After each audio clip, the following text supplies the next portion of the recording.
Chapter 76, Chapter 73. There was a rather awkward silence that filled the room. I was sitting on her sofa and she sat in a chair nearby. To make it even worse, there was an unconscious little girl next to me. The missing little kitsune. Her 9 tails moved ever so slightly with her breathing. I feel like an idiot not realizing who Izzy was before. I mean, it was staring at me right in the face. Looking up at Izzy Izanami, she looked away the moment our eyes met. So, Izanami. I finally spoke, the silence was starting to grate on me. Her head snapped towards me, wanting to say something but she held herself back. I apologize for hiding my identity. She said quietly. Okay. She paused, looking at me in surprise. You aren't angry or? Did you think I would be? I questioned here. I'm not going to get angry for you hiding your true name. I rolled my eyes. Izzy, I intentionally used her fake name. Are you not the same person I was spending time with? What exactly changed between then and now? Is it really that simple to you? She looked at me in shock. I am Izanami no Mikoto, goddess of death, she who beckons. I have committed heinous sins in my life, the world curses my very existence. Literally the son of Satan over here. I deadpanned. It is not the same and you know it. She pursed her lips, crossing her arms in annoyance. I am condemned by the very land I helped create. Yeah, that's not fair. I sighed, thinking about what she's been through. She wasn't lying about her sins if the stories are anything to go by. But, at this moment, I don't see that hateful goddess portrayed in myths and legends, all I see is a lonely woman who misses her family. Should I call you Mother Izanami? I smiled towards her. She was Japan's mother goddess. Why you? She actually looked bashful at the words. Don't tease me. She added on quietly. I couldn't help but chuckle at her reaction, definitely going to call her that in the future. I'm not upset, Izzy. I said gently. I am surprised, and more annoyed at myself for not realizing. But I don't have the faintest negative perception of you right now. It could be a ruse, a plan to trick you into this place, for you to never leave. Aren't you supposed to trick me into consuming something of this place, so I would be forever bound? I raised an eyebrow. That myth regarding Persephone and Hades did have some kernels of truth to it. My lips curled up as I saw her huff. Now that I think about it, aren't you supposed to be stuck here? She scoffed. I am a goddess, do you think a rock can keep me sealed for that long? Makes sense. I wonder if any other deities know she gets up and walks around the surface whenever she wants. I just shrugged. Well, regardless, you are my friend and I don't care who you are. And what a funny thought that is right now. I somehow became friends with Izanami.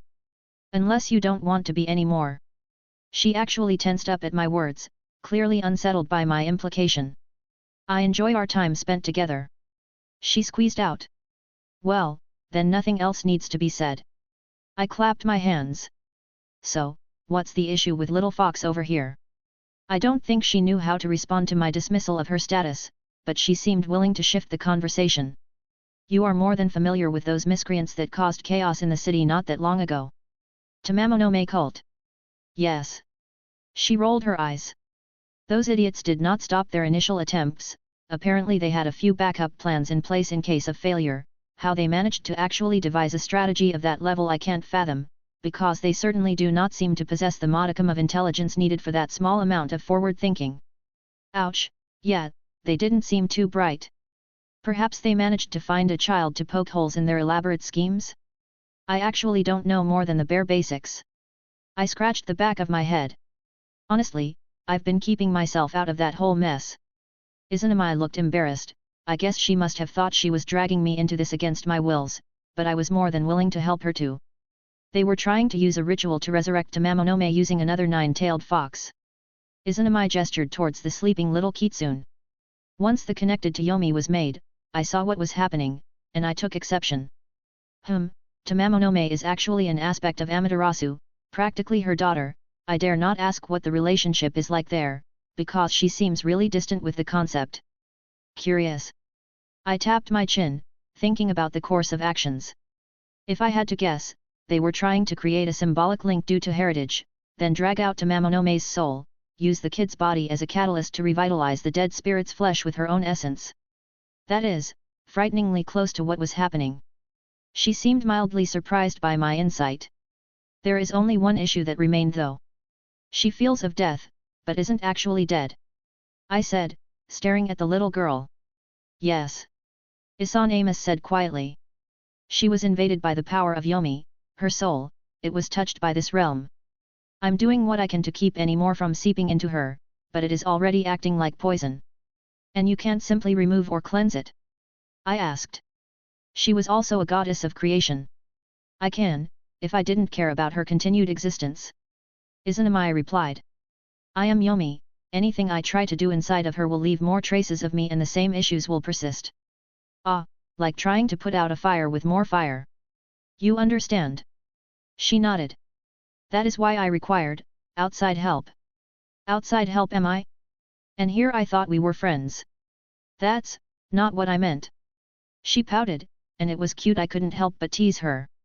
I sighed, thinking about the headache this would be. I understand why you couldn't simply drop her off at her mother's now. I said idly. Yet, quite a few comments she made started to make more sense. Oh gods, I gave her advice on how to deal with her godly children. Her youngest is Susanoo. Izanami looked away, a sad smile on her face. I have not seen my daughter for many years, I don't want our reunion to be her assuming I schemed against her Miko. The fact that Amaterasu would probably not listen to reason and assume the worst of Izzy was left unsaid. It would most definitely cause more issues than it solves. Well, you're in luck, I am perhaps one of the most knowledgeable magicians in the world. Aren't you barely an adult? Irrelevant. I waved her off. I think it is very relevant. I ignored her and turned towards the little kitsune. The immediate solutions was perhaps to use a healing spell. My hand ignited with that familiar white light as I raised it over the little girl. Her pale face turned slightly healthier, but I could tell she wasn't actually getting better. No, the infection still remained. A normal healing spell won't do anything. I didn't really expect it to, but I wasn't to see the extent of damage. Perhaps a sealing? Gathering it all up, seal it in a corner of her body for later purification. Any sealing spell would be eroded within hours. Izanami added. Yeah, this stuff is very corrosive. It isn't merely deathly energy mixed in, it's like a combination of death and necrotic power. I murmured, stroking my chin. There is a difference between the two. Death is a natural state of being, the end result for everything. Necrotic energies are unnatural, they twist life energies and propagate through corruption. While both are antithetical to continue living, combing them makes matters several-fold worse. If you continued to keep her steady, how long do you think before she crosses the point of no return? Several hours at the most. She answered without a second thought. And there wasn't much we could do to slow that down. Even sealing it away for a few hours may have an adverse effect when the energies break free. Yet, it would buy some time, but the energies might rampage when they finally break out, causing more damage before settling down, essentially accelerating the process. I suddenly had a thought. I may have a solution, but I require something from you. She tilted her head. What do you need? Permission to bring someone in here and help me. I'm close to someone who can most likely heal her fully. That's it? She questioned. And would they be comfortable coming here? Actually, I'm sure she would love to meet you. I want her to meet all my friends actually. I couldn't help but smiled at her. I see. She looked rather unsure of herself, but she relented. I will not block you from bringing someone to aid me. I held back the urge to give her a hug. I don't know why it made me feel bad seeing her like that, but we weren't really close enough for something that intimate. But still, I wanted to cheer her up. Would you like to hold Sir Wiggles while I'm gone? She looked at me, holding back an eager expression. Yes. I chuckled, flipping my hat off and allowing my familiar hop on out. I mentally sent him my feelings telling him to watch over Izzy while I go run an errand. He happily hopped into her lap, allowing her to dote on him. Spoiled little rabbit. Well, I'm glad he doesn't feel intimidated by her anymore. Even this realm seemed not to bother him as long as he was nearby one of us. I can open up Yomi to almost anywhere in Japan, where do you need to go? No worries, I got this. I waved her off, bringing out Mirage. What are you? I slashed my sword, creating a portal back home. I gave one last look over at Izzy, her eyes widened in disbelief. Yeah, if even Meridia was surprised that I could do this, I can only imagine Izzy will be too. I gave her a wink, jumping through. Let's just hope Artoria still has Avalon on her. Girlfriend about to meet new friend. I'm sure nothing bad will happen. And we're almost at the part where different world characters being to interact. It's honestly one of the parts I'm looking forward to writing the most, characters that should never meet finally interacting. But that's mostly still a bit down the road. So I was going to write another interlude tomorrow, which would be 5 chapters from tomorrow for you guys, from the perspective of the hero faction. Are there any other perspectives that people want for the future? I don't plan on touching Surtsk anytime soon, but those around him are fair game. Hell, I'm open to make ideas too, if anyone wants to throw some stuff out, canon or non-canon is fine. Chapter 77, Chapter 74. My home world appeared before my eyes, the familiar magical energy in the air told me exactly where I was. There was something one learned with traveling to other worlds, each one had its own taste so to speak. A flavor that was hard to describe unless you actually experienced it for yourself. I shook my head, that small bit of lightheadedness that appeared for the briefest moments when you jumped from different levels of magical energy. The familiar walls around me came more into focus and I stepped out of my room at Zelretch's workshop. I did hear someone, exactly the person I was looking for. I saw her standing on her tiptoes trying to reach something in a high cabinets. Need a hand? I asked, seeing her head snap towards me, her body reeling back like she was doing something she wasn't supposed. Wilhelm. Artoria squeaked out. I was, just. She cleared her throat. I thought you would be gone for a few more days? Zelretch said you were dealing with something in another world. Yeah, something came up and I need help. I sighed, walking close to her. I saw her look rather shy as I inspected what she was trying to grab. Our eyes met and she looked away with a small blush on her cheeks. I couldn't help but chuckle, reaching up and grabbing the box of cookies down for her. I think I heard a small thank you out from under her breath. Gods, she's so cute. She held the box to her chest, I could tell she wanted to get into them right away but she held back. What did you need help with? Actually. I scratched the back of my head. I need your help specifically. I would be more than happy to lend you assistance. She smiled at me, a genuine way I could tell she meant it. Would it be prying if I asked if you currently possessed Avalon? She blinked at me for a moment. You wish to know if I currently possess my sheath? She reiterated. Am I to assume that someone requires healing? Yeah, a little girl.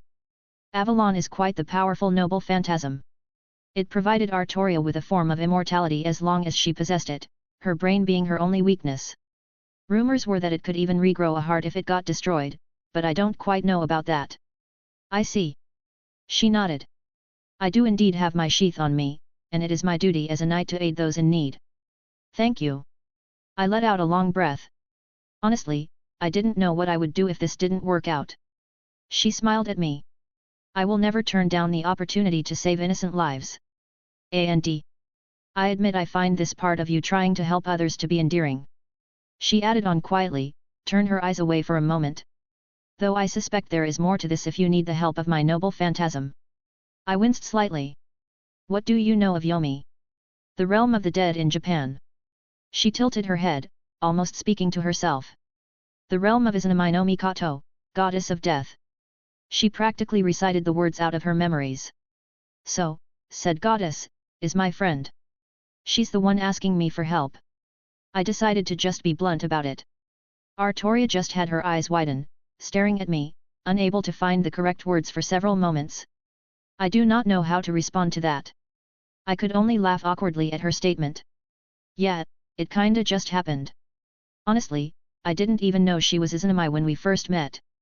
Kinda revealed herself when this little girl basically got dropped into her lap and the energies of Yomi are invading her body and soul.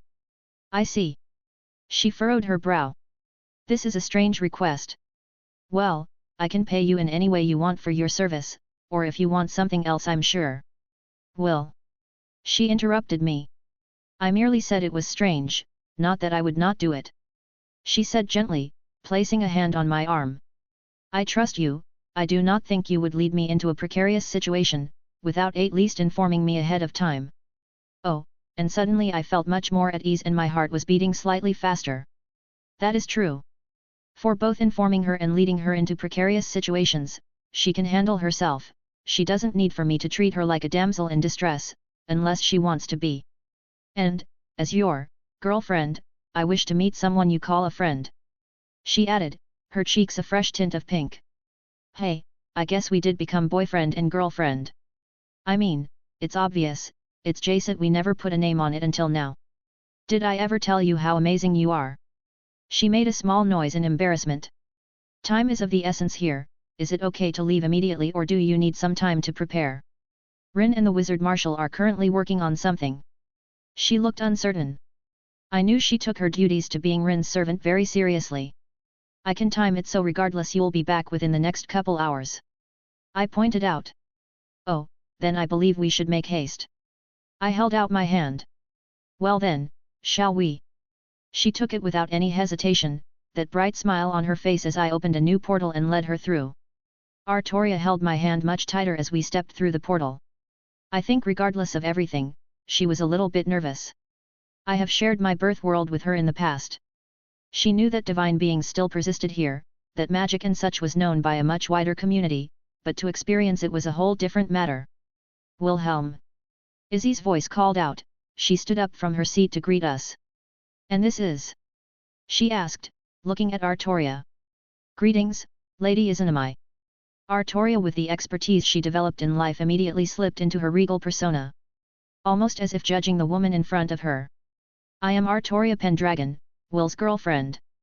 I was mildly surprised she provided her true name, but I guess it didn't really matter across worlds.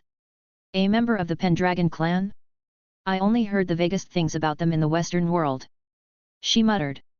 Yes, you do look like the heir I've seen a picture of. Artoria, to her credit, kept her expression extremely neutral. Merely shooting me a look, and I could only convey that I would explain later with my eyes. Izanami's eyes narrowed, practically drilling into Artoria, like she saw something that interested her. You are not a living being, or rather, you are but are not, how strange. A living spirit, is that not a paradox? Artoria didn't react. It is as you say. She merely confirmed Izanami's views without adding anything. There was a strange atmosphere between them. I didn't quite know how to explain it, like both of them were sizing each other up. Weird. Ladies. I interjected, their heads snapped to me. The girl. Yes, of course. Izanami turned away, looking towards the little kitsune on the couch. I have managed to keep the worst of it away, but still, some enters her body and lingers. Yet, I knew exactly what she was talking about. This place was almost like an infection, it kept trying to grab me. I could keep it off with ease, but the same couldn't be said about this little unconscious girl. I see, and this is the one you wish me to heal.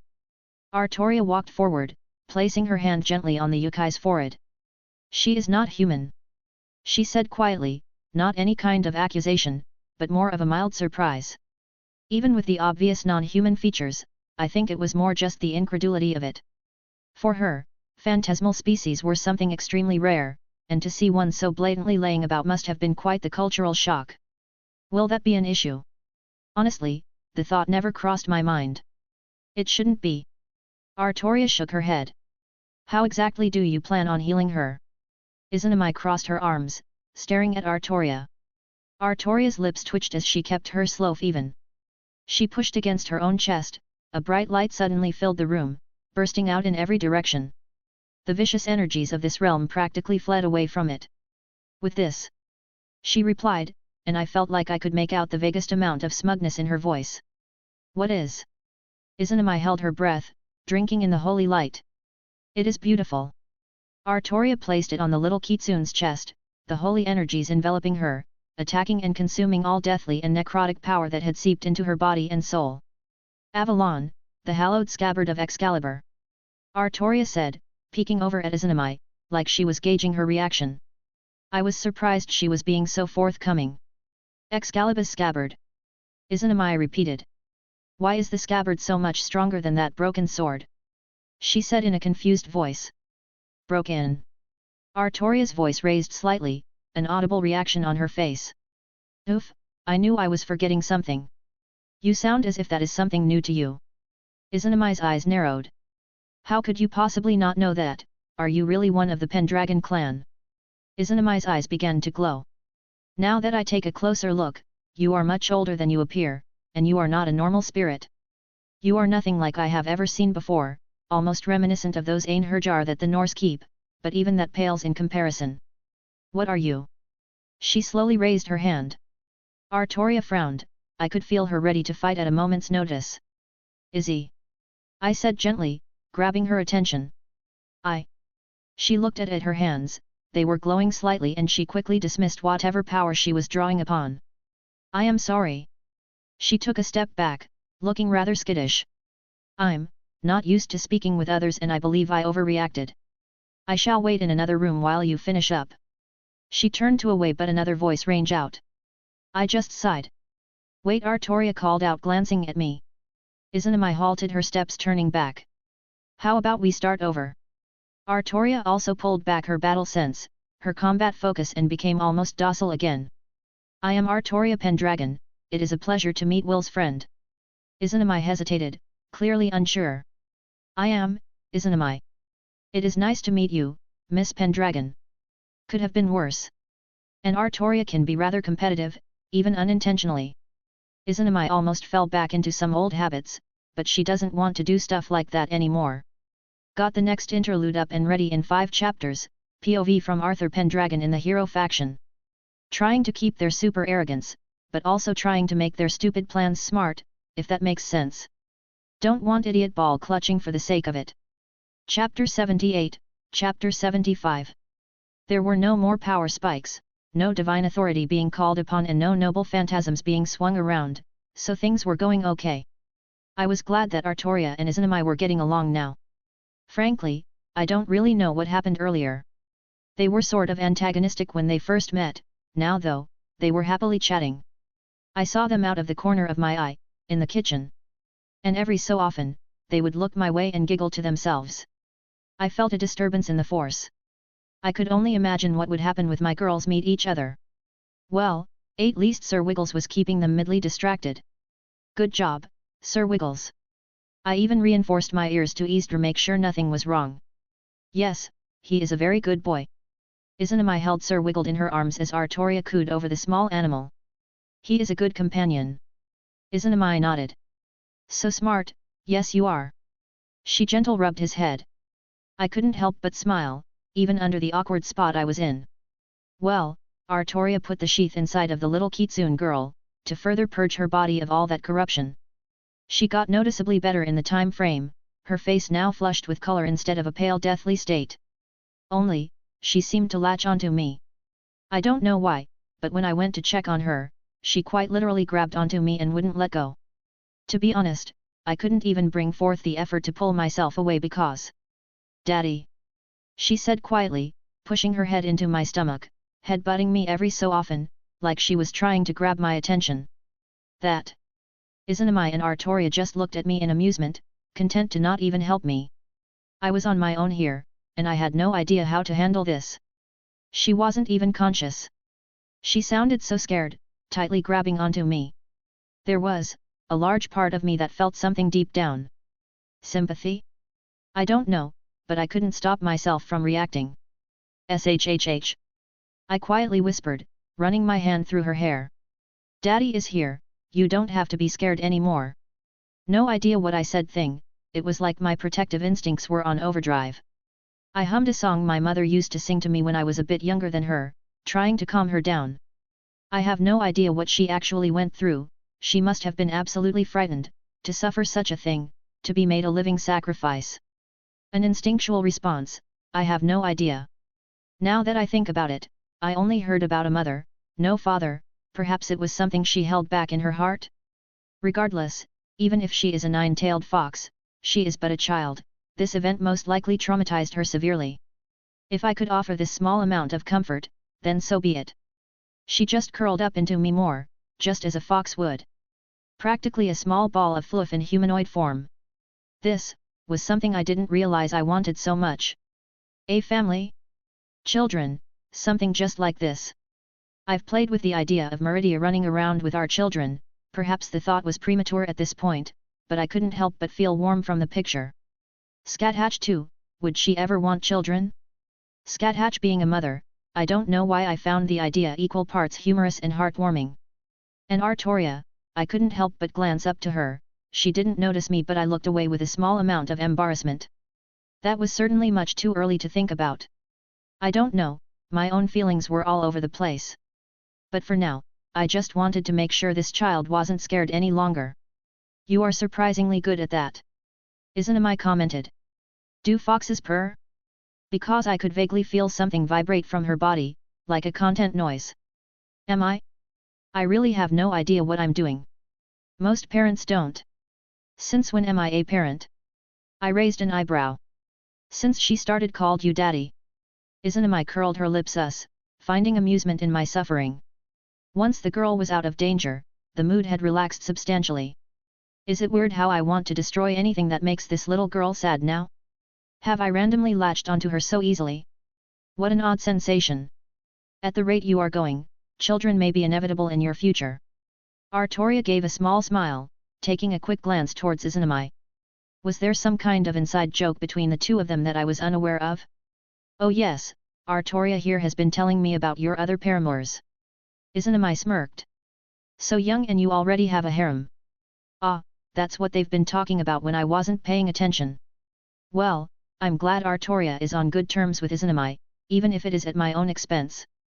I'm sure Izanami had been filling in some of the gaps in knowledge that Artoria has regarding devils. Shoy. I don't think it's technically a harem if I haven't slept with anyone before. I pointed out. Wait, really? Izanami looked at me in surprise. Is that really so hard to believe? I rolled my eyes. Yes. Artoria looked at me with a small grin on her face, finding this whole thing funny. A devil, and a young devil at that. Izanami looked skeptical. Racist. Oh, shush you. Izzy smiled. How is the child? I think all the nasty stuff is gone.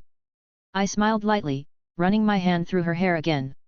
You can probably take back your sheath now, Artoria.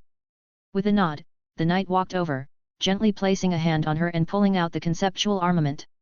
The little kitsune shuddered slightly, and I felt her grab just a tad tighter. Amazing. Izzy commented. I can't even sense the smallest inkling of Yomi's power inside of her any longer. What a powerful sheath you possess. Of course. Artoria seemed happy to receive the praise, and it wasn't veiled with prodding this time. It is the embodiment of humanity's desire for utopia. I could tell that Izanami was holding herself back. Perhaps if this was her many centuries ago, she would have simply forced out any answers she desired, but at this moment, she was not pushing it. I would advise you not to broadcast your possession of such a thing. Izanami looked a small bit concerned. The church would probably stop at nothing to acquire it. I thought out loud. Not just that institution. Izanami shook her head. There are many beings, even divine, who would wish to have that thing. Artoria smiled brightly. Thank you for your concern, I have confidence to keep it away from those who wish malicious intent. She looked over at the goddess. It only works with my magical energy, stealing it would be pointless. Izanami paused. Regardless, if you ever find yourself in trouble, contact me. I should be able to lend a hand. Thank you, your kindness is appreciated. Artoria replied, genuine in her words. We should probably get going. I don't think it's fair to make this girl's mother wait any longer. I didn't really want to stop their interaction, but I really wanted to get her back home. As the words left my mouth, Sir Wiggles jumped down where he was sitting and I held my hat out with one hand for him to jump inside. He seemed to like it. Perhaps I'll connect it to the yard back home so it acts as more of a portal or something. Yes, of course. Izanami said. I would not like to keep a child away from her mother longer than necessary. I look forward to the next time we can speak. Artoria stated. Next time. Izanami said quietly to herself. I, too, look forward to that. I finally hefted up the little kitsune, her head happily over my shoulder, and I carried her in my arms. I'll get you home first. I told Artoria. Thank you for everything. Izanami said. It was my pleasure to aid you, Izanami. Artoria smiled back towards the goddess of death who looked genuinely happy. I'm sorry I couldn't stick around longer. I also said my piece. No, the circumstances are understandable, I shall contact you at a later date. We walked out the door, I thought it would be rude to leave from the middle of her home. I'm also sorry for bringing you here then suddenly shutting you back home. I looked down to Artoria. I understand the situation, and I still enjoyed my time here. Artoria shook her head, staring out into the distance. I did enjoy spending time with Izanami. She looked rather contemplative. I also apologize for how I acted. I started thinking of her exactly like my sister and certain things suddenly swelled to the surface. Morgan Le Fay, yet I could see it. The King of Knights shook her head. I am happy that we left on good terms, and I would not be remiss to return. I quite enjoyed her company. Yet, it's almost easy to forget that Izanami is a goddess. She was so happy to sit around and chat with us. I felt almost bad to bring back Sir Wiggles, but I promised I would meet up with her again. Overall, I'm happy. My girlfriend was getting along with my new friend, even if the start was rather rough. I still owe you a proper outing. I looked at her in the eyes and smiled. I suppose you do. She pursed her lips.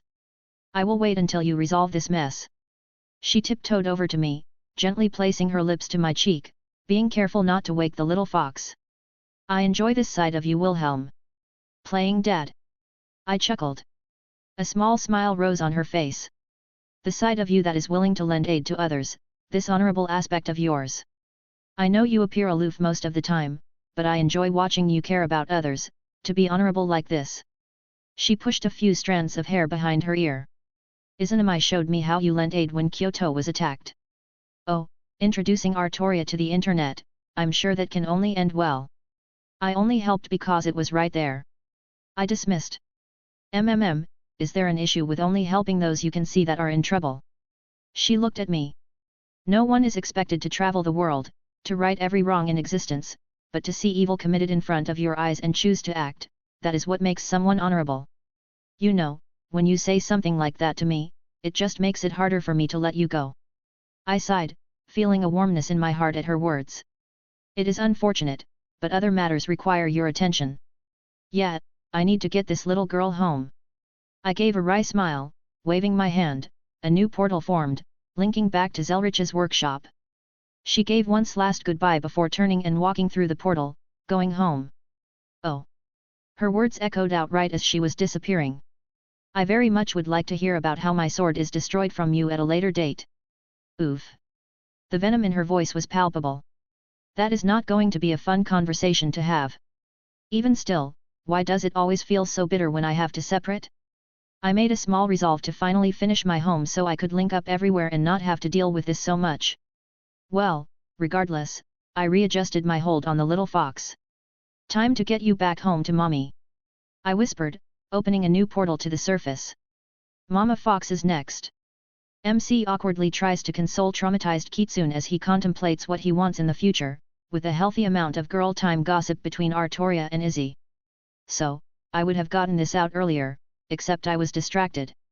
Now, you may be wondering, what could possibly distract me like this?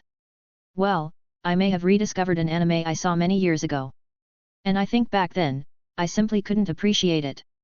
So, it's a mecha anime, but it's sort of a parody. The name is Star Driver, and apparently the pilots of said mechas, their strength corresponds to their libido.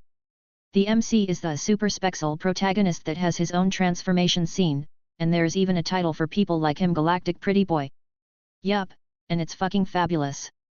Not to mention the soundtrack has no right to be as good as it is.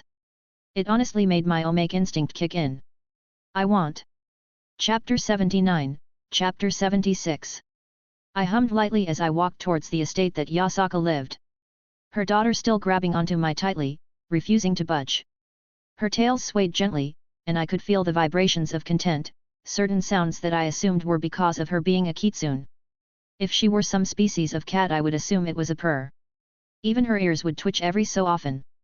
So cute, I just wanted to rub those little furry appendages. Really, the only thing stopping me was that I didn't know if that would be considered intimate or not. If it was something meant only for family or lovers, I wouldn't want to start touching tails and ears. As I got close to the compound, the large Japanese-style mansion, I felt something suddenly lock onto me. A powerful pair of eyes practically pierced through the building and refused to leave me. Killing intent oozed out and I felt whatever it was start moving at me with blinding speed. A very distraught nine-tailed fox practically burst out the front gates, flanked by dozens of guards. All of which appeared to be yokai, but the vast majority looked to be tengu by the wings from their backs. Weapons were drawn, spells were ready, they were moments away from initiating battle. Hello, awkward silence. I think this belongs to you. I gestured at the little girl still held in my arms. I think the guard at the front was about to speak, but Yasaka was already in front of me, grabbing her daughter from my arms. No, daddy. The little kitsune whined even as Yasaka pulled her away. But that didn't stop her from giving me a very intense gaze. I held my hands up as if to say I'm innocent. She just ignored me for now, content to worry over her daughter. I saw her cast many spells in that moment, checking on her health and whatnot, but she should be perfectly fine. My baby girl, mommy is so sorry. Yasaka whispered to the still unconscious kitsune, hugging her tight. I couldn't even get annoyed at the glares I was receiving from this woman. I really have a soft spot for mothers. It took a few more moments before Yasaka calmed down. I have questions. Her gaze landed on me again. I expected as much. I said, I knew this was coming. And I didn't exactly want to get on the bad side of the ruling powers here since I kind of live here. Escort him to the main hall, I will be taking my daughter to the healers. Yasaka gave out commands as I was suddenly flanked by several tengu. Not that I was taken by surprise or anything, but I admired the speed at which they moved. Then again, tengu are known for being rather fast. It was another awkward silence. I didn't even try to start a conversation or anything, these guys still seemed very on edge. And I couldn't really blame them for that. Just looking around, this place looked like it had been a war zone, which it probably was. Literally parts of the building were collapsed, the inner courtyard was completely destroyed, and I think I saw bodies still being cleaned up. Even as we entered the hall, the place where they greeted guests, the guards merely took positions off to the side as I sat in the center, waiting for something to happen. Yasaka came barging in almost an hour later, barely sparing me a glance as she took up her seat on an elevated little platform, overlooking the area. I could tell she was still antsy, most likely still worried about her daughter. I can only assume the fact that nothing was wrong with her is what was keeping her from staying at her side. I wasn't exactly someone she could ignore at the moment. I brought her daughter back, and she had to get to the bottom of that. How did you come across my daughter?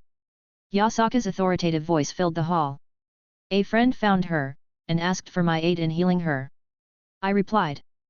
Who? She didn't wish to give her name. Yet, Izzy didn't want make herself known here.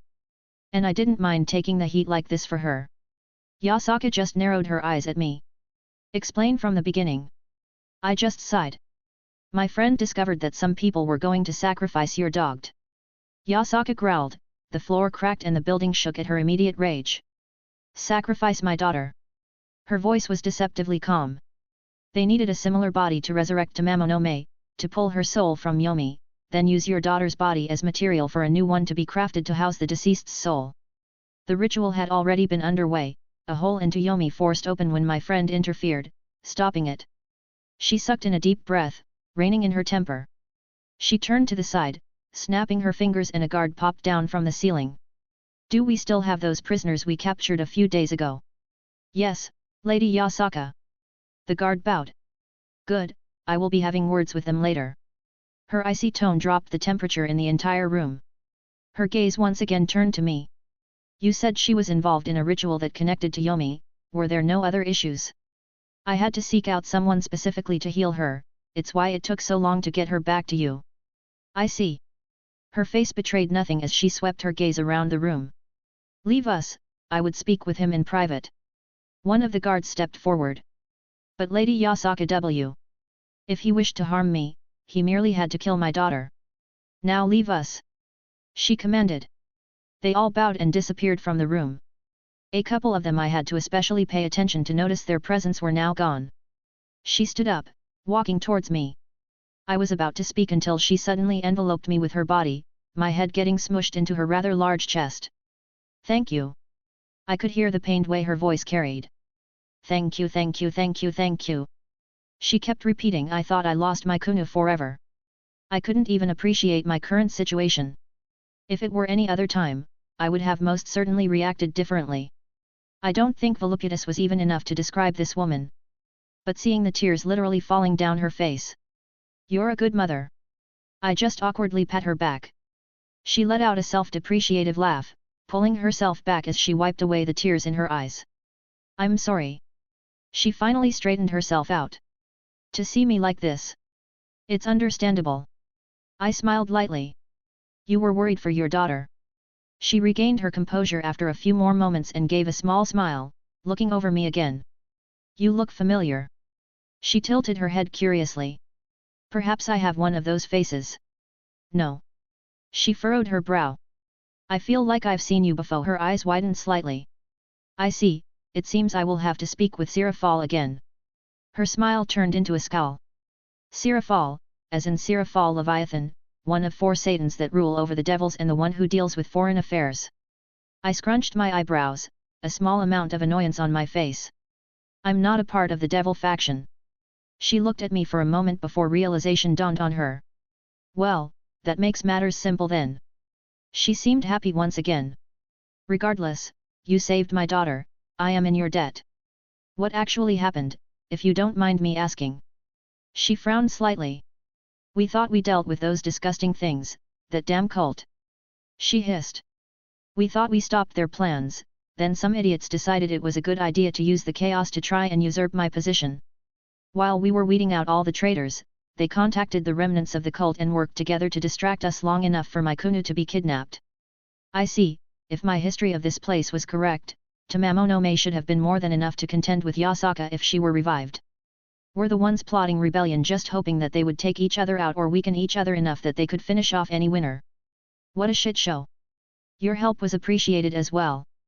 She commented. I intended to reach out at some point. She trailed off and I knew she was understandably distracted by other events. Yet it isn't surprising that she knew that I stepped in and dealt with some of those idiots causing issues. Well, I didn't really have any other questions, except... Why did Kunu keep calling me daddy? Yasaka let out a small laugh, covering her face with her sleeve. Her father passed away when she was young. Perhaps one of her only memories was when she was small and was having nightmares. Her father would always come running in when she woke up in the middle of the night and she would always latch onto him, not allowing him to leave. I see, I guess it dredged up those old memories and she reacted out of instinct. She hummed to herself. Do you dislike her calling you that? She smiled at me. I do need to reward you, how about I make it official? She bounced her chest, looking at me slyly. You're teasing me. I didn't react. Nice try, I survived scat hatch. Maybe I am, maybe I'm not. She laughed. How about it? All you need to do is ask, I am at your mercy, you saved my daughter. I hummed non-committally. Oh, you're no fun. She huffed. Was this how she coped with the stress, or was it merely in her nature as a fox? The offer was tempting, but well, maybe if this was back before I went to the land of shadows I would have said yes without hesitation. I think I learned my lesson with Meridia, even if that worked out well.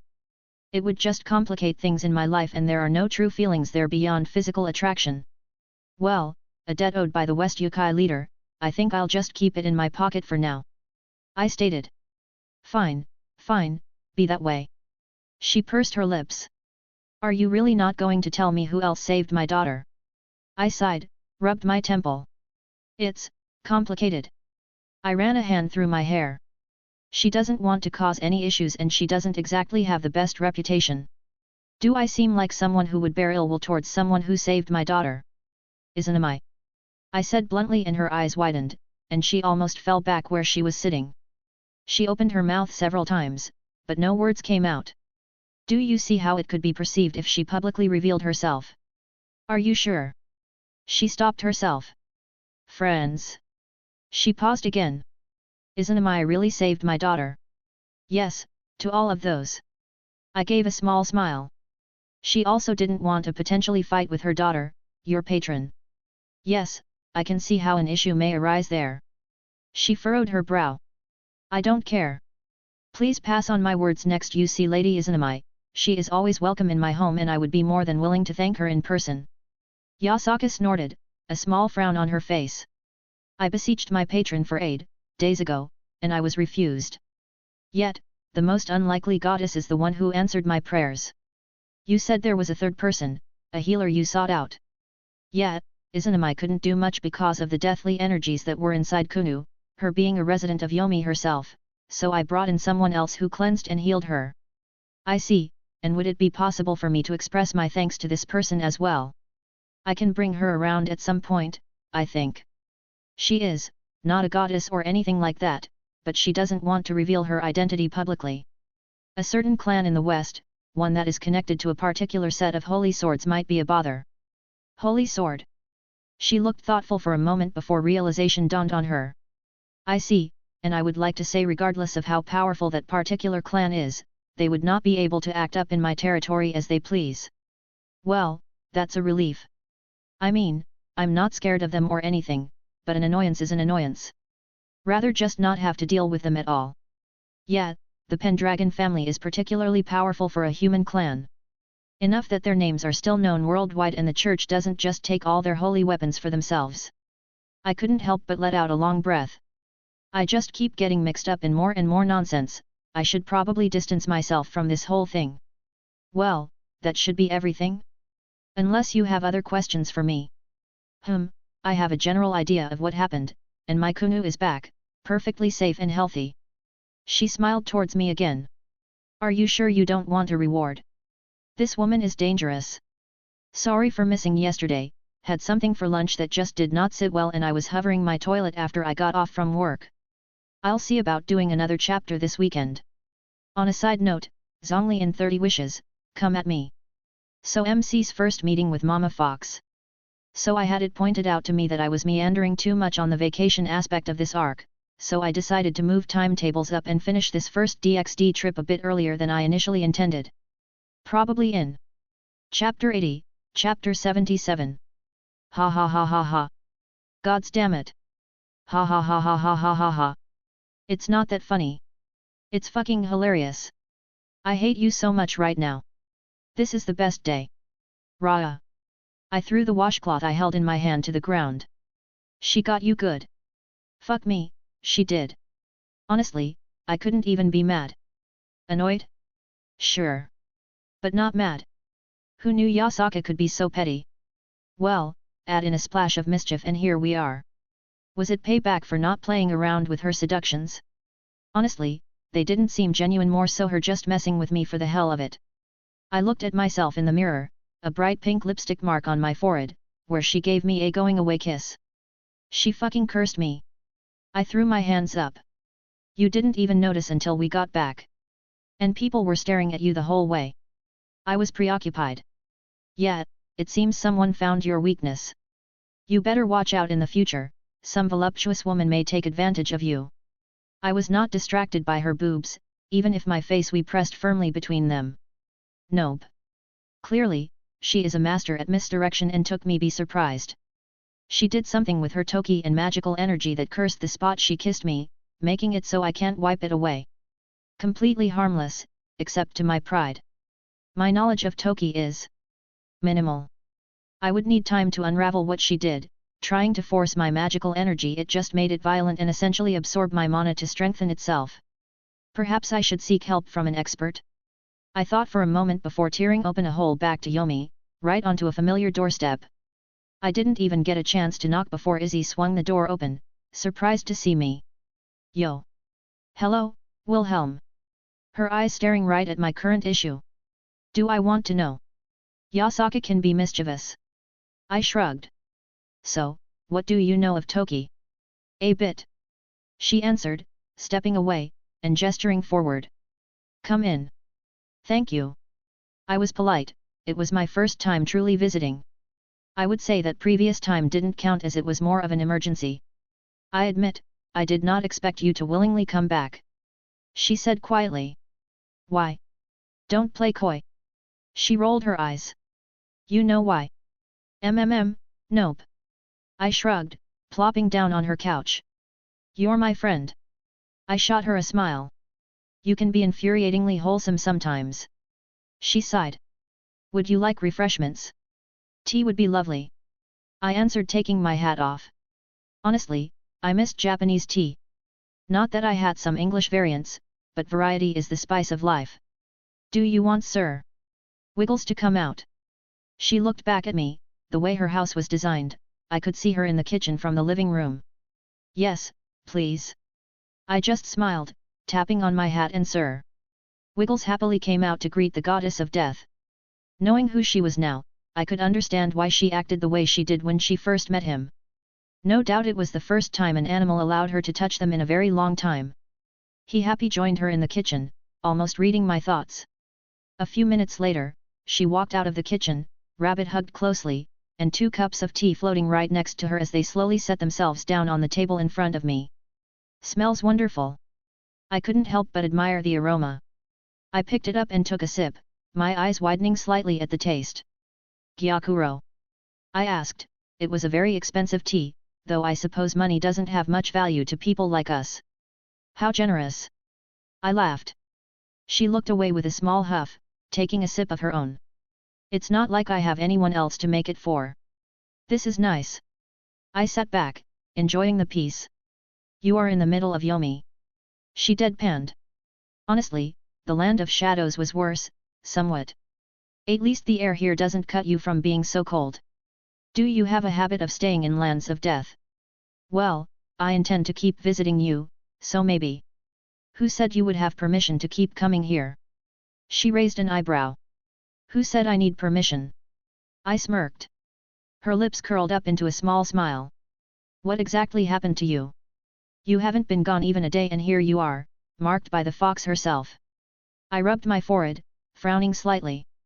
I didn't react to her playing. Who knew she could be petty? That actually explains just about everything. She pursed her lips. I had hoped there would be a more amusing story. What, hoping you could post something more juicy online? I have no idea what you're talking about. Her face gave nothing away as she took another drink. Ahoy! I don't believe you.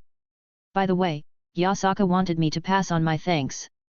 She says you're welcome in her home whenever you want. Izanami paused, staring at me incredulously. That foolish woman, does she not realize what could happen by inviting me into her home? The goddess scowled. I have free rein now to come and go whenever I wish. I could simply go there and steal her daughter, did she never think of that? Are you going to? Of course not. She crossed her arms with a huff. Then why are you even bringing it up? I rolled my eyes. Drama queen. She obviously doesn't think badly of you, take the goodwill, stop thinking the worse of yourself. She harumphed but didn't argue. Do you require help with that curse? I just blinked for a moment. You could tell it was a curse that easily. She rolled her eyes this time. Who do you think I am? Fair. Yeah, I forgot for a moment. Oh great goddess Izanami. I held my arms out. Please remove this lipstick mark from my forehead. I'm regretting offering my help. Help me, Izanami, you're my only hope. Are you sure? The darkness I wield is a pathway to many abilities some consider to be unnatural. My eyes widened and I couldn't help but start laughing. I even caught Izzy let out a small giggle at the amusement. Fine, fine. She composed herself. Before you start quoting anything else. She walked up to me, raising her hand. Be aware though, I do have to push my power into you briefly to dissolve this. It's fine. I smiled at her. I trust you. She paused briefly, her hand shaking slightly. Is that so? She lightly pushed her finger against my forehead and I felt her invade the area that was cursed and her power briefly pulsed around my body. Why do you have Odin's blessing? Her tone turned sharp. Reasons. That wrinkled, perverted. She growled. I told him to go away. She huffed, glaring at me. Did he do anything to you? No. Good. Her nostrils flared. I suppose I won't need to castrate him this time then. Thankfully, I did have a mirror on me to check out the spot. Thanks for the help. Of course. She gave a small smile. I did notice another blessing you had. Meridia's blessing. I nodded. Still don't know how she snuck that in me without noticing. And Drake hadn't been much help. Artoria spoke of her, I did not realize she was a goddess. Izanami seemed deep in thought for a moment. It did not like me, I felt as if it would attack me if I did anything malicious. I guess that's to be expected, she is a goddess of life. I explained. I see, that makes sense. She muttered. Though I have never heard of a goddess by that name, and she appeared quite powerful if a mere blessing was that potent. I just shrugged. Yeah, she's pretty great. Would you? She paused. Never mind. Izzy. I said gently. What? Don't what me. I crossed my arms. Finish what you were going to say. It doesn't matter. It matters to me. Fine. She scowled. Would you like my blessing too? I would love your blessing. She didn't reply, but took a step forward and quickly placed her lips against my forehead. I felt something warm flow through my body before settling down. There. Thank you. I said sincerely. Whatever. She tried to look uncaring, but I could tell she was happy. How many people had willingly sought out Izanami no Mikoto's blessing in the past? It should provide a small bit of warding against evil spirits and deathly powers, among other things. Basically the smallest touch of her authority provided. It made me curious what Odin's blessing did, even if I did not particularly like receiving it, I still was curious. Not to mention Meridia's, no idea how that is working. Perhaps it's so alien it's something I can't recognize? I looked up, her eyes were glowing slightly. I couldn't help but stare for a moment. She just blinked and they were back to normal. Pretty. I blurted out. Her cheeks turned slightly red. Seeing her act like that just brought a smile to my face. I need to head out, got a couple things to speak with my grandfather about. I stood up. Would you like me to leave Sir Wiggles here with you? She looked down where the rabbit had taken up residence on her seat. Can I? Of course. Thank you. She mumbled, scooping him up once again and holding him close. I'm glad she gets along well with him. Emotional support rabbit. I walked through a portal back into Zelretch's workshop. Hey old man, I stopped. He turned around, staring at me and I stared back. What are you doing? He looked down at his hands. Oh, just dealing with some stuff. I see. I nodded. What requires the use of water balloons? He was filling them up at the faucet. Some brat made a move against Rin. Ah, say no more. I raised my hand. Need help? Why not? He nodded. Can you add this to the ones filled up already? He passed me a small vial. Oh, what's this? I eyed it curiously. You know those dye packs that usually sit inside large stacks of cash for when it gets stolen? I couldn't help but smile. Neat, so I assume it reacts with the water to produce a similar result. Indeed. He smiled. Curious to see who thought it was a good idea to fuck with us. Oh, by the way, I have something I want you to look at. I figured it was something like that. He tied one of the balloons tight. Give me the cliff notes. I wanted to make my house overlap on several world lines so anyone can come and go there regardless of which world they're in. Oh? Ambitious. We loaded the balloons in a bucket. Let's speak more somewhere else. He waved his hand and a new portal opened up. We walked through and we were on the rooftop of a building I didn't recognize off the top of my head. So what exactly did these idiots do?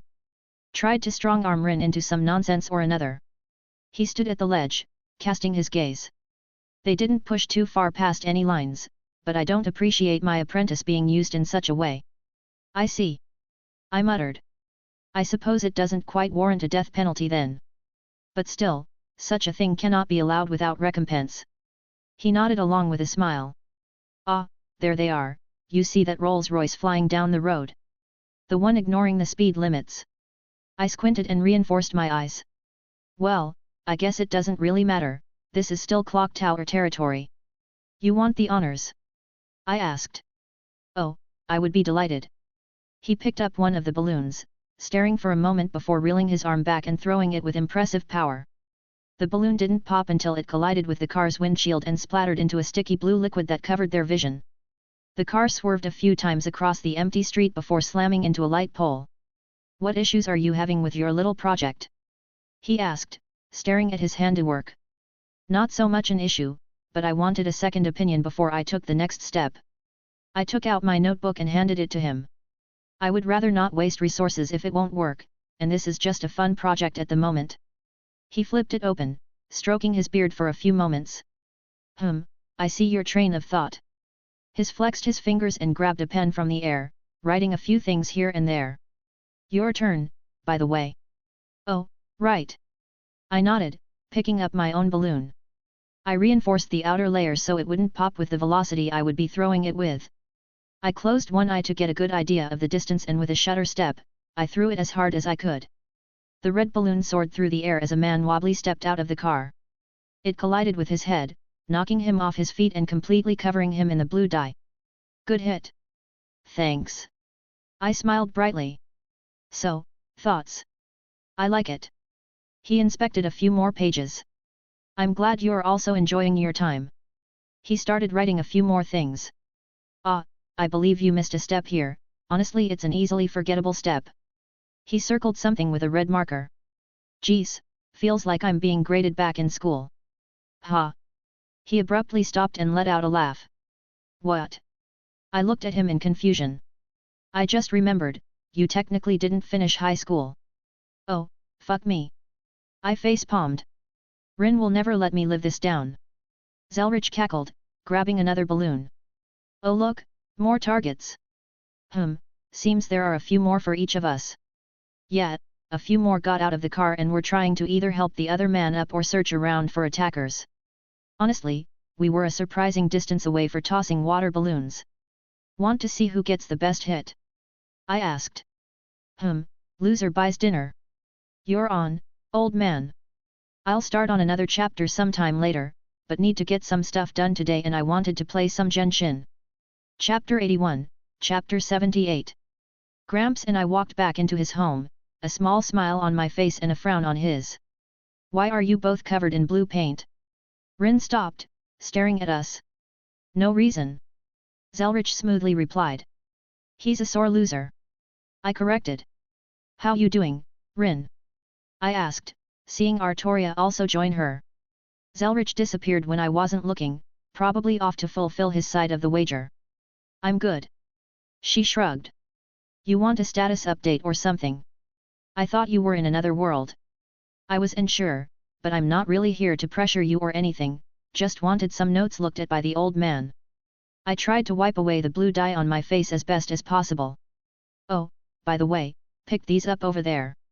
I tossed a couple of the magical phones on the nearby table. Ah, and before I forgot. I turned to Artoria. Izzy wants to hang out sometime, if you're interested. The dye was easy enough to remove with some magical applications. I would like that very much. Artoria beamed. Rin held one of the phones in her hand, eyeing them. Hey, I'll take these apart laters. She set them back down. Honestly, she looked rather out of it. A look rather familiar to most mages, you can only shut yourself in your workshop for so long. Who's Izzy? You didn't tell her. I asked Artoria. I did not wish to reveal any private matters. Artoria replied. You are ridiculously sweet, but it's fine to tell Rin stuff like that. I couldn't help but wrap my arms around her. The sound she made was so cute and she returned my hug. I still owe you another date, anything in particular you want to do? Will think on it. She looked rather thoughtful at the notion. I was the one who basically lead the other dates, so I figured it would be good to allow her to take the lead here. Blah, flirt somewhere else. Rin made a gagging noise. Anyways, who's Izzy? Izanami no Mikoto, Japan's goddess of death and creation. I happened to befriend her in my birth world, Artoria helped me with a matter involving her, and they apparently became friends as well. I feel like I'm missing a lot of context. Actually, that is very much what happened. Artoria commented. Izanami is nice, we spent a while chatting. I'm not even surprised, this is pretty much the norm around here. Rin sighed. You'll like her. I smiled. She's a lot different than how her legends portrays, honestly she's a bit of a shut-in, spends a lot of time on the internet. Honestly, the image is still amusing. Oh, TLDR, they have supernatural internet over there. Learned that little tidbit the hard way. Well, if I ever get to the point where I can come and go across world lines, I would like to visit. She shrugged. Do you have more info on that one world we were supposed to go to soon? Oh, Skyrim. Well, Skyrim was the name of the province, but I didn't really intend to venture beyond those borders for the moment. Yeah, that place. She sent me a tired dismissal. I think I should be finished with my kaleidophone soon, and are we really calling it that? You gonna tell the old man he can't? I eyed her. Point. She agreed. You okay? She seemed so out of it, more than just being tired. Tired. She yawned. And hungry, I haven't slept in 60 hours and eaten in almost as long. I had to drag her away from her work. Artoria sighed. Perfect timing then. Zelretch popped in right at that moment, carrying a few bags that gave off a tantalizing smell. Bullshit, you did that on purpose. I rolled my eyes. Though I would have done the same thing. What did you get? Authentic Cajun from New Orleans, Louisiana. He set the stuff on the table. Oh, good choice. I nodded, putting my hat on Artoria's head, much to her amusement. Hope you brought some bibs. Ha, he smiled, taking them out with little cartoonish pictures of lobsters on them. If you aren't covered in a mess, you aren't eating it right. I just smiled as Artoria didn't take my hat off and Happy started digging in. So what are you doing after this? Zelretch looked at me and asked. Figured I'd go swing by and see Sasaki Kojiro, promised him I would bring some sake. I took a bite of food. Maybe check in on media too, see how it's going. After, though, probably head back over to my birth world, got some stuff going on. How is Assassin?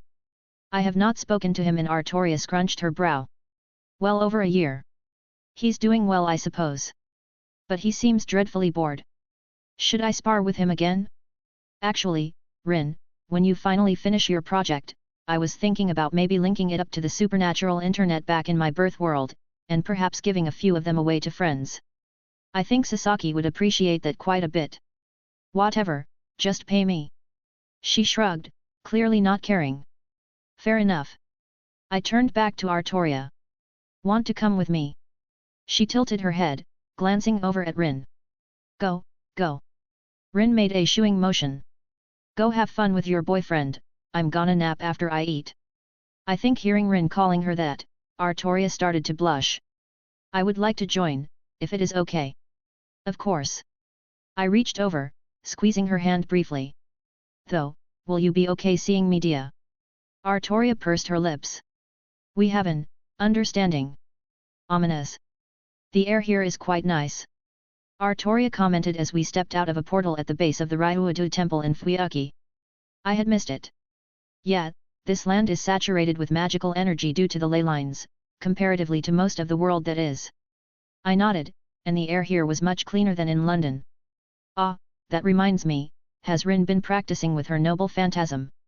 The corners of Artoria's lips curled up. I have managed to drag her out a few times to practice, she is a fast learner. She looked pleased with herself. Ah, I also had a question I had been meaning to ask. She ran her fingers along the brim of my hat she was still wearing. Where is Sir Wiggles? I held back a laugh at her saying the name with a serious face. Izzy and him are having a sleepover. I smiled. It seemed like she needed some company. I see. She nodded with what I heard of a lucky under her breath. Seems like I chose well for my familiar. Oh, some familiar faces. I heard certain voice call out, walking down the steps. Hello, Sasaki. Artoria greeted him like an old friend. Saber, a please as always. He nodded towards her. And if it isn't Wilhelm? He looked at me intently. You've changed quite a bit. Well, I do preen under praise. I have. No point in hiding it. Curious, you've only been gone weeks at this point, yet. His hands almost made an unconscious grasping motion, practically looking for his sword. Time is relative. My fingers twitched similarly. Oh ho, an interesting answer. Well, why don't we test that out then? I paused, sighing. Sorry, can't fight this time. I held my hands up in surrender. His face relaxed, almost looking sad. Unfortunate. Hey, I did bring some good stuff though. I replied, taking out a few jars of sake. You are the best kind of visitor. All battle intent seemed to dissipate as he almost skipped towards me and happily took the jars. Next time, we will cross blades. He replied. And you are welcome to join as well, Saber. I thank you for the invitation. Saber looked amused at the prospect. My, what a cute couple you two make. He laughed. Artoria looked bashful at his statement. How did you know? the way you seem so relaxed around him I suppose. He replied. You look happier than the last time I saw you as well. No use in hiding it. My hand reached over, interlocking fingers with Artoria's. She didn't reel back nor hesitate, but her face was clearly red. Haha. Sasaki laughed. Little lion, this you is a much better sight than the one all those years ago. Ah, embarrassed Artoria, this is my favorite. Is Medea in? The witch is up there. He waved me off. She probably knows you're here already. Thanks, samurai. He sat down lazily, uncorking a bottle of sake. Bring me some more next time. No problem, enjoy. I said my goodbyes as Artoria and I began to scale the steps. Honestly, I would make a comment about them be never-ending, had we not entered an illusion and them literally never-ending. Medea? I asked. Artoria was clearly aware of what was going on and but seemed nervous. S.A. Burr. You came back to me. A voice echoed out. Caster, we had an agreement. Artoria said evenly. Ooh, how about we? Caster. Fine, she said, and the surroundings returned to normal, Caster standing at the top of the stairs. Hey there, boy, heard you managed to snag Saber as your woman, good job. She gave me a thumbs up. Hey, was expecting her to not be on board with that. More of the how dare you corrupt my Saber kind of thing. But I guess that's a Greek for you. Thanks. I replied happily with Artoria making embarrassed Artoria noises. You come here to get wedding dress designs? I got tons, perfectly in Saber's size. She sounded so giddy. Caster. Artoria sighed. Saber, just a few dresses. Actually, I wouldn't mind seeing some of your designs. I commented. I doubt all she had were wedding dresses, or that would be a bit weird. But I was honestly interested in what she's made, the fact that she indeed sells some of her designs speaks of her ability. He. Medea muttered to herself. I also got some materials I want you to take a look at, see if you can do anything with them because my wardrobe is looking rather non-existent right now. You're in luck, I was bored the past couple weeks and designed a line of men's clothing. I wouldn't mind a second opinion. She nodded to herself.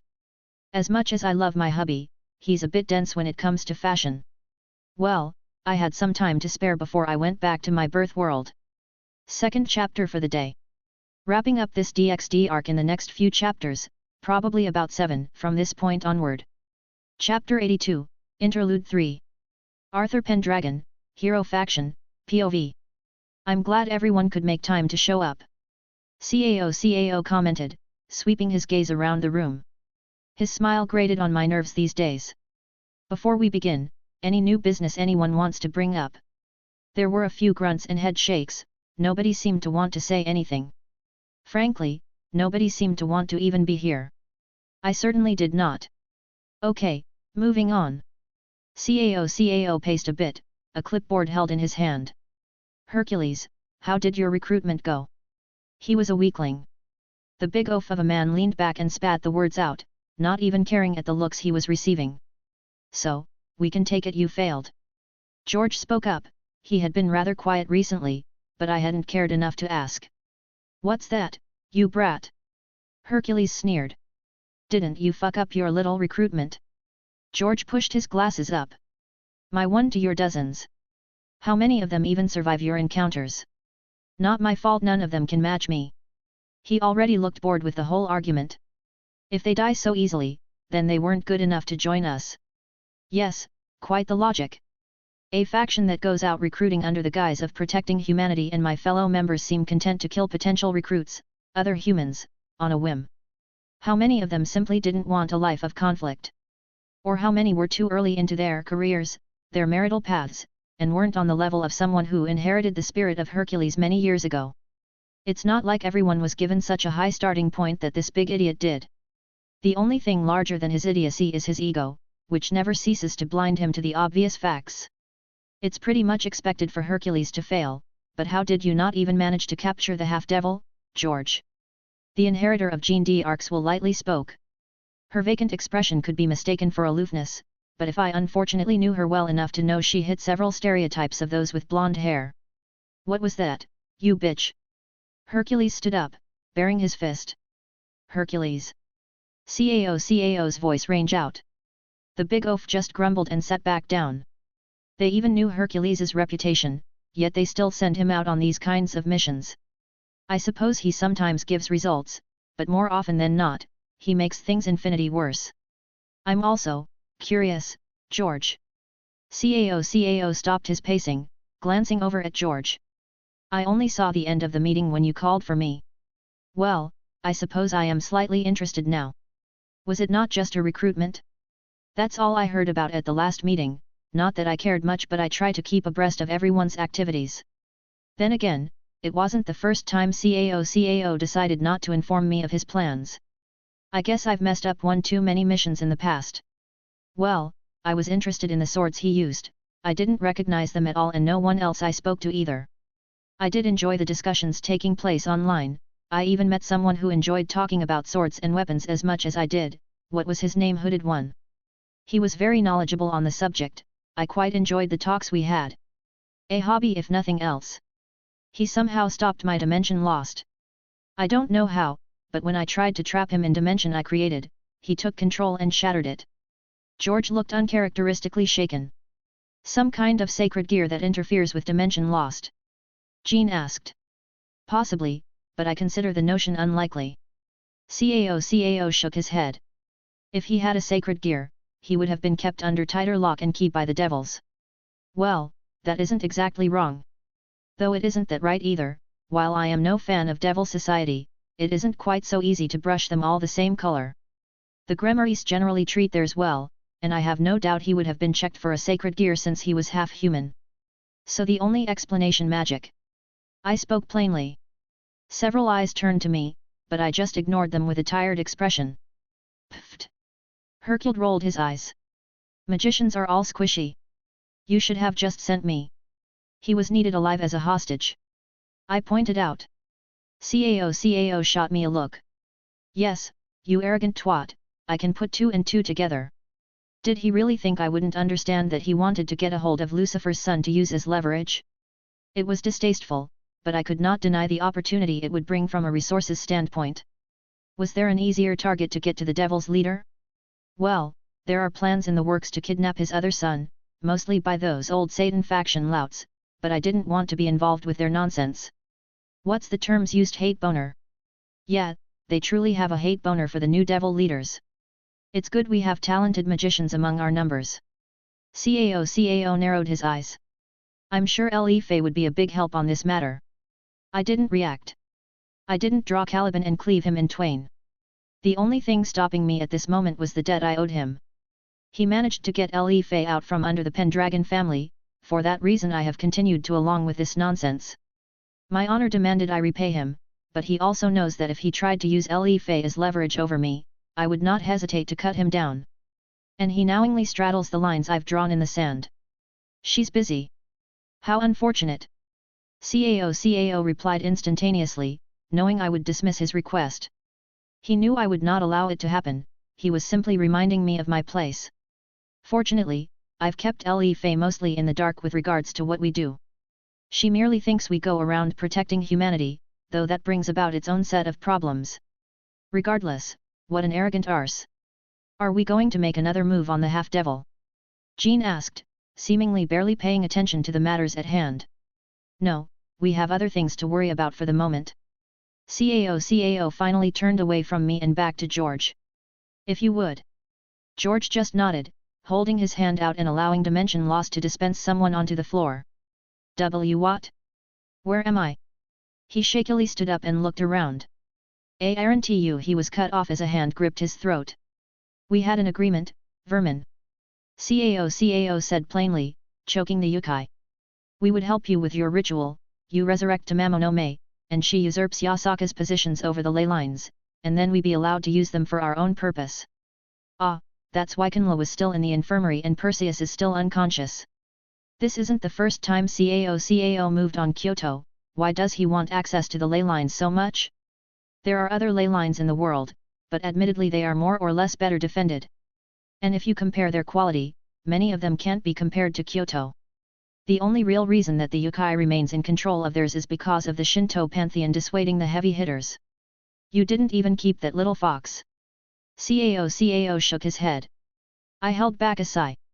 What was with the men kidnapping children? It wasn't our fault. He blurred out as Cao let up his grip, allowing him to fall to the floor. Someone interfered and she fell into Yomi. All I know is that someone brought her back to Yasaka. Who? I don't. He had red hair and didn't look like a yokai. Was it in a ponytail, and was he dressed up? Yes. Cao sighed. It seems he held a grudge.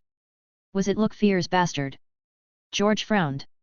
The tone almost made me smile. It seemed that whatever this half-devil did, it really left a mark on him. Sounds like it. Cao looked annoyed. How can you be sure? I asked innocently. He mouthed the words Cow's Brigade to me after blocking my strike. That made me pause. He blocked your strike. Cao wasn't exactly the most martially talented, but his spear was the very definition of overpowered. Especially against the likes of a devil, even a half, it should have been a much different outcome. Apparently he also knew of our allies as well, curious. Oh, sounds like he might be able to actually fight back. Hercules punched his palm. Wasn't he supposed to only be like, a couple weeks into the supernatural world? Jean sat up straighter. He's getting pretty popular online. She took out her phone. There are rumors that his mom is a goddess. No, he possessed no divinity. Cao shook his head. Can the Spear of Destiny allow its wielders to sense such a thing? Regardless, this guy is turning out to be rather interesting. Knowledgeable in magics unrecognizable and powerful that are known. A good handle on swordsmanship if those few clips were anything to go by. I would very much like to cross blades with him. So, what's the plan then? George asked. We still move forward. Cao declared.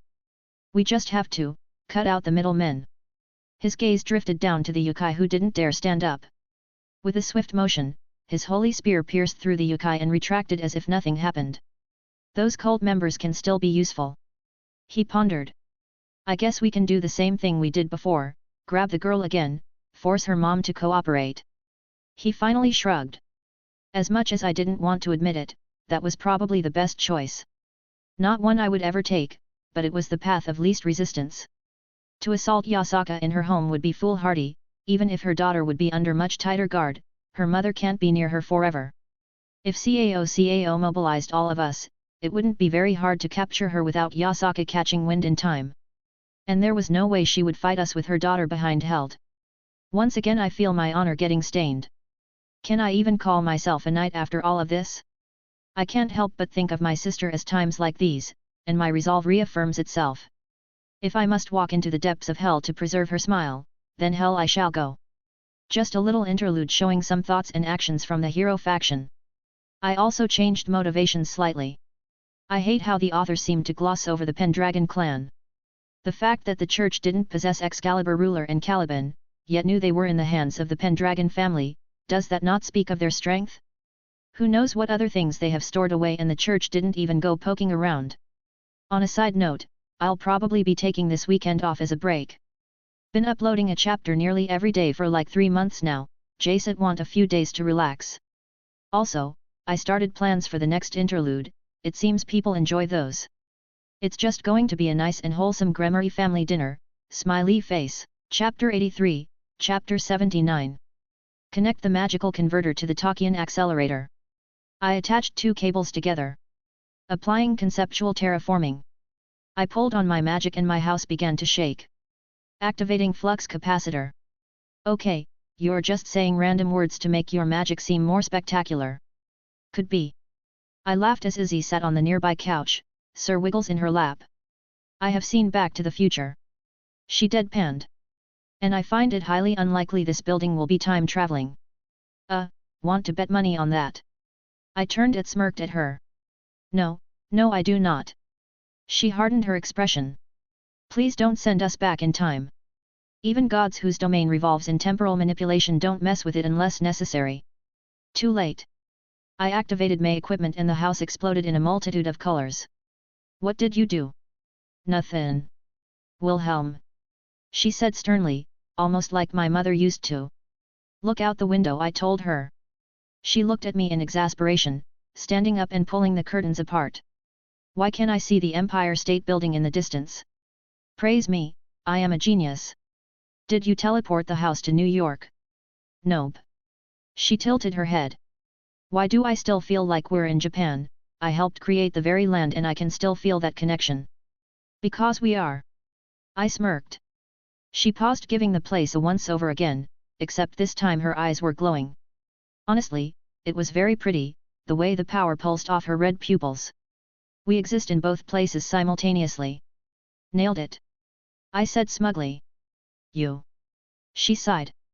I have no words. She sat back down next to me. I guess we technically are time traveling. The feeling of a job well done. I had been pretty much working on this the entire time I've been in this world. Even this past week after I came back, I pretty much entirely focused on this project, all leading up to this moment. I wanted Artoria to also be here, but she was with Rin at the moment running an errand for Zelretch. I accepted a long time ago that she would have responsibilities that kept both of us away. Hell, I do too, doesn't make me miss her any less. Well, at least I got to spend that time with her that I did. And it was nice to see Caster and Assassin again, not to mention I got some new clothes in the making. Also managed to convince Artoria she would look good in one of the dresses Caster made. On that same note, I really miss Meridia right now as well. Not to mention she who shall not be named. I tried to keep myself occupied, but the feelings just burst out sometimes. As easy as it would be to pop back to Skyrim, I wanted to wait for Rin and Artoria. And I had a few more things to take care of. I actually wanted to stay there for a bit before disappearing again, so I was prepping for that eventuality. Regardless, it was nice having Izzy around though, I enjoyed her friendship. Praise me. I refuse. Mean. I pursed my lips. My intention was to link my house in several locations so I can be a literal step away from all my friends and family. I smiled at her. I see, does that mean Artoria would also be able to come and go? Hopefully. I nodded. Izzy hummed, a small smile on her face. I couldn't blame her, there were a total of like 3 people who actively spoke to her. And her son barely counts, as harsh as that is to say. I am of course her friend and take every opportunity to spend time with her, but she seemingly hit it off with Artoria after their little debacle, and I suppose she wanted to see her more. And there is the aspect of more girlfriends. There are some things I just can't give her in a friendship. And I still haven't told her the truth yet. I trust her a lot, perhaps more than I should, but that's still a difficult topic to approach. Well, since we're here, want to get some pizza? Why do I have the feeling you did this just for easier access to their food? Because you are a smart woman. I nodded sagely. Is that a no, then? Well, we're in New York, that question is like asking me if water is wet. She rolled her eyes. Of course I wish to partake. She stood up but hesitated again. Will there be an issue if I walk around, here, this isn't my home. This is technically Heaven's territory, but... Fuck 'em. What? Fuck them. I shrugged. Who cares? If they want to make an issue of it, I'll beat them up. Izzy shook her head with a small smile. You are going to make many enemies if you keep going around with that attitude. Today is a good day. I finished off the slice of pizza on my plate. Yes. Izzy smiled lightly. It has been enjoyable. I heard a ding and took out my phone. I read the message and furrowed my brow. It seems Kunu finally woke up. You are in contact with them. Yasaka asked for my number before I left last time. She sends me the occasional message, or rather picture. Saved in a very special place. Apparently Kunu is asking about us. Yasaka invited me over, asked if I would extend it to you as well. Is that so? Izzy looked deep in thought. You don't have to. I didn't want to pressure her into anything. But she genuinely wished to thank you, and I don't think Kunu would have any negative perceptions. I will think on it. Izanami said hesitantly. That's all I ask. I nodded, setting my phone down and taking a look out the window as something caught my eye. Hey Izzy, we're still in New York, right? She just blinked at me in confusion. Yes. Then why is there a Gundam fighting Godzilla in the distance? I pointed out the window. What are you talking? She stopped, mouth ajar as she stared at the same scene as me. A giant robot just landed a haymaker on a giant lizard monster. Are you sure we're still not in Japan? I find that mildly racist. Izanami huffed. Just because there is a giant robot, and a Godzilla look-alike, she let out a breath. Okay, I can't finish that sentence. I have so many questions right now. Hey. If I recall, the head of the government's supernatural division has a sacred gear dealing with technology or something. I recalled some tidbits, admiring the fight. Best sacred gear ever. Hey. Make me a giant robot and I'll take my words back. Fuck you. That is the most ridiculous thing I've ever heard. She scoffed. And yet I find it entirely believable. What a silly place this is. It's so fucking cool though. Agreed. I sometimes forget that the goddess Izanami is kind of a neat. She gets practically all my references and knows pop culture like the back of her hand. Well, I suppose it isn't too surprisingly considering the internet was one of her only avenues to interact with the world. Hey. I looked towards her. What? Can you use your goddess powers to make a giant robot? Why would you assume that? I mean, you literally created a country. I crossed my arms. I think it's a fair question, considering. Those are two entirely different things. And besides, I also had help, and a divine spear, and was lent power from the Kota Amatsukami, primordial deities. So, you're saying your goddess powers are lame? My goddess powers are not lame. Note to self, find a world with giant robots walking around, for scientific purposes, of course. They aren't. Sure. She huffed, crossing her arms. Looking between me and the fight happening in the distance. We could even feel shockwaves from this far away.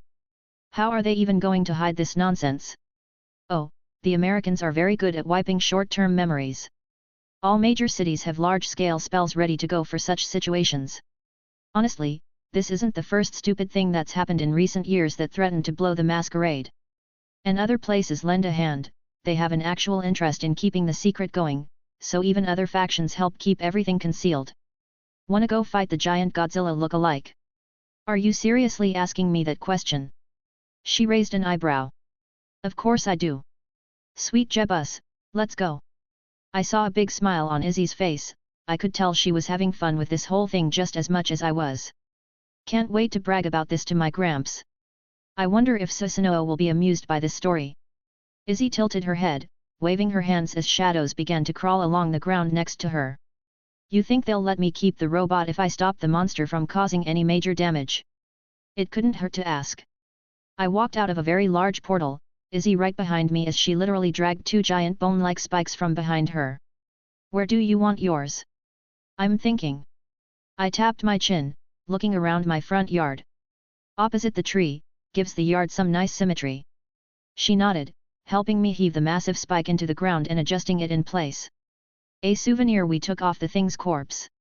It wasn't that strong, all things considered. I mean, a fully grown dragon would probably beat it, it was mostly just muscle and sheer mass that made it cause a mess. My guess was some kind of magical experiment. Well, I suppose it will make an interesting conversation piece.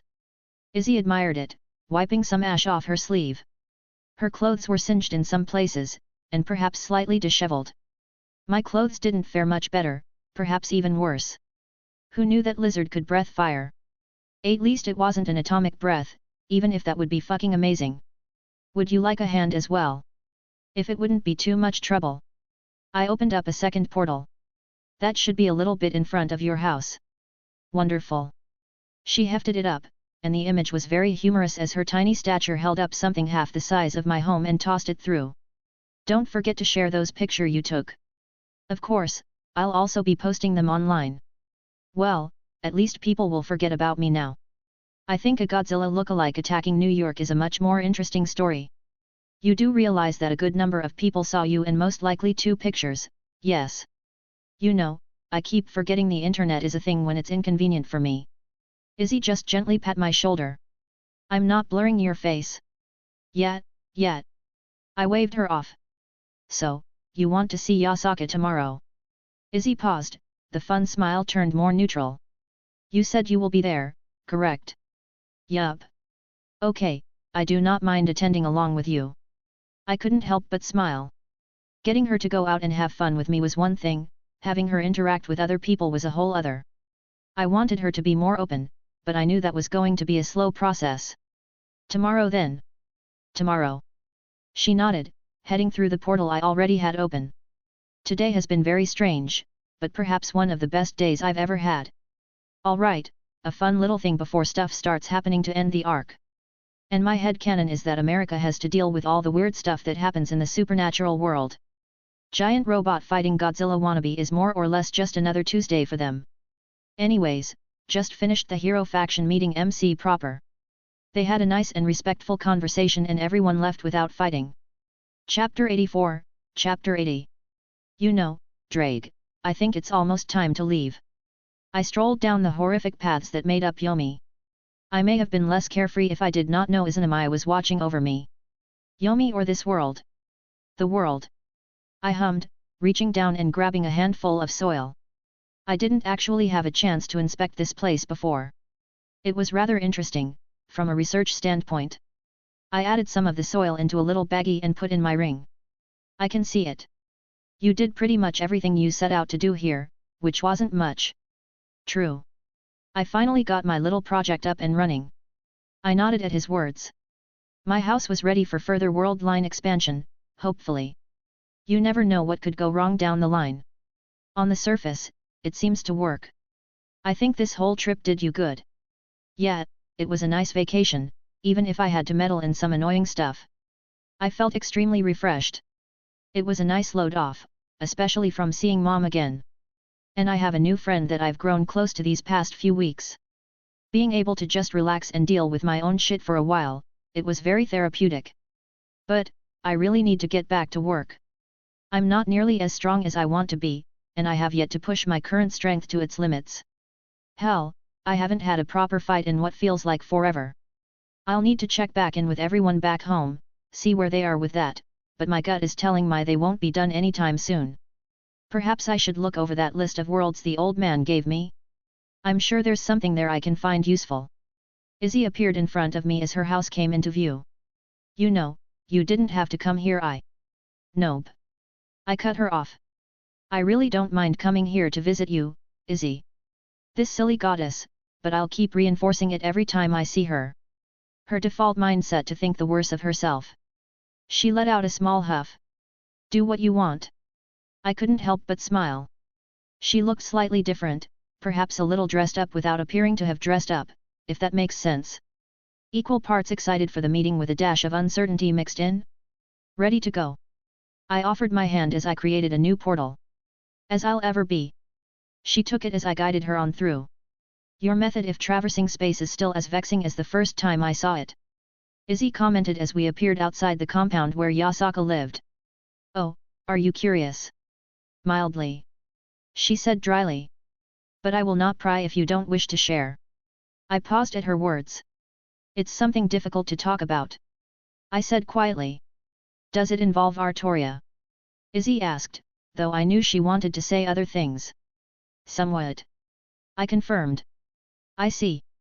Did she notice the strangeness surrounding us? No, she would have to be a fool to not notice something so obvious. The fact that she hasn't brought it up beyond this. The gates of the fortified mansion opened up, Yasaka walked out, garbed in a more regal outfit flanked by several guards who all looked wary, some eyes glancing towards Izzy. But what grabbed my attention was the little fox hiding behind Yasaka. She stared at both me and Izzy curiously, not a hint of fear in her eyes. Lady Izanami, we thank you for your gracious visit. Yasaka bowed lightly. If you would please follow me inside, I have prepared accommodations. Very well. Izzy said evenly. It seems I was regulated as the side character here. Not that I minded that much, if I was merely here for Izzy's moral support, that would have been fine as well. The place seemed a bit more fixed up compared to last time. No bodies littering the floor, no blood splashed across the building and no more huge craters from battle. Yasaka led us to a different part of the building, not really her meeting area, but a more personal space. The guard didn't even argue when she dismissed them. Honestly, it looked like they would rather be any other place than there. And if I noticed, then Izzy most definitely did, even if she didn't say or do anything. Izanami POV. Thank you for coming, Lady Izanami. Yasaka said once again. It was no trouble. I said calmly. Though I would never had come had Wilhelm not convinced me, does he think I can't see through his intentions?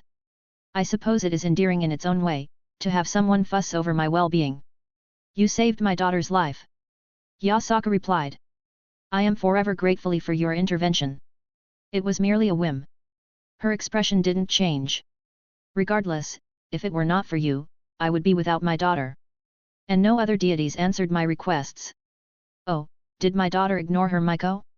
I couldn't help but frown. I would have to chastise her the next time we met, if we ever meet again. If there is anything you require, I am at your service. Yasaka dipped her head down again. There isn't anything I need, but I had a curious thought. Did you offer the same reward to Wilhelm? Yasaka blinked for a moment, a sly smile forming on her face. The only thing of worth I had to offer him was myself. Alas, he turned this old woman down. She feigned heartbreak, but I felt my own lips curl up. Oh, Artoria was correct then, he certainly does attract women easily. Though how much of that is sincere I wonder. I had this strange, albeit small, twinge of possessiveness emerge. I just shook my head and squashed such thoughts. Regardless, I held back a laugh at the look on Will's face and continued. Perhaps he is just embarrassed. I held my expression even, but the look on his face just made it all the harder. Well, now that you mention it. Yasaka looked thoughtful. It's understandable. I nodded. He has never experienced the touch of a woman, he probably did not know how to react to your forwardness. I see, I guess I will have to be more persuasive in the future then. Wilhelm even looked a little red. How cute. Call my goddess powers lame, will you? Humph. Indeed, you will have to work harder, he already has a harem. Ara she cooed. At that age and he already has multiple women? I really do have my work cut out for me. Yasaka looked over to her daughter, who seemed slightly embarrassed by the conversation. Sweetie, why don't you take daddy and show him around while me and Lady Izanami have some girl talk? Moo. The little kitsune squeaked out, her cheeks flushed red. You know what? I would love to see the place. Wilhelm stood up, eager to escape this conversation. Fine. The little kitsune's expression betrayed her tone, she looked rather excited to spend time with Wilhelm. How adorable. We both watched for a moment as they left the room. Did you wish a moment to ask for advice on how to better seduce him? I eyed the yokai leader. She let out a laugh. Oh my, no. Just because I enjoy showing off a bit. I'm not that easy. She waved her hand flippantly. And he's a bit fun to tease, but I'm not going to literally throw myself at him. I hope you don't plan on leading him on then. I calmly stated. Yasaka paused for a moment, giving me another look. I never said I was against the idea. She smirked. If he had actually reciprocated the other day, I would have probably shown him my personal quarters. I was extremely grateful for the safe return of my daughter. Well, I don't think he would be against it either. I replied. Heavens no, I caught him taking glances at my rear every now and then. Oh, he is a young man after all. Yasaka laughed. He is handsome as well, and my daughter is quite taken with him. She hummed to herself. I could certainly do worse, and the most important thing would be my daughter's approval. Her eyes softened at the mention of her daughter. If she latches on any more, I'll probably be seeing a lot of him regardless, who knows what will happen in the future. I'm surprised you do not already have a lover, your beauty is not unknown even to the divine realm. Or what I have read online, many stories regarding her. Yasaka seemed mild surprised. I have tried once or twice since Kunu's father passed, but they never ended well. Either Kunu disliked them or they were seeking some kind of political gain from me. She had a melancholic smile on her face. Well though, he didn't even react when I buried his face between my breasts. She huffed. That hurt my pride a little. How forward? I couldn't help but comment. Her breasts were quite magnificent if I were to be honest, not that I was envious. I do think my bosom was quite ample as well, just not to that level. Does he prefer women with larger breasts? I do not think it had anything to do with your appeal, I think he was more taken back by your daughter at the time.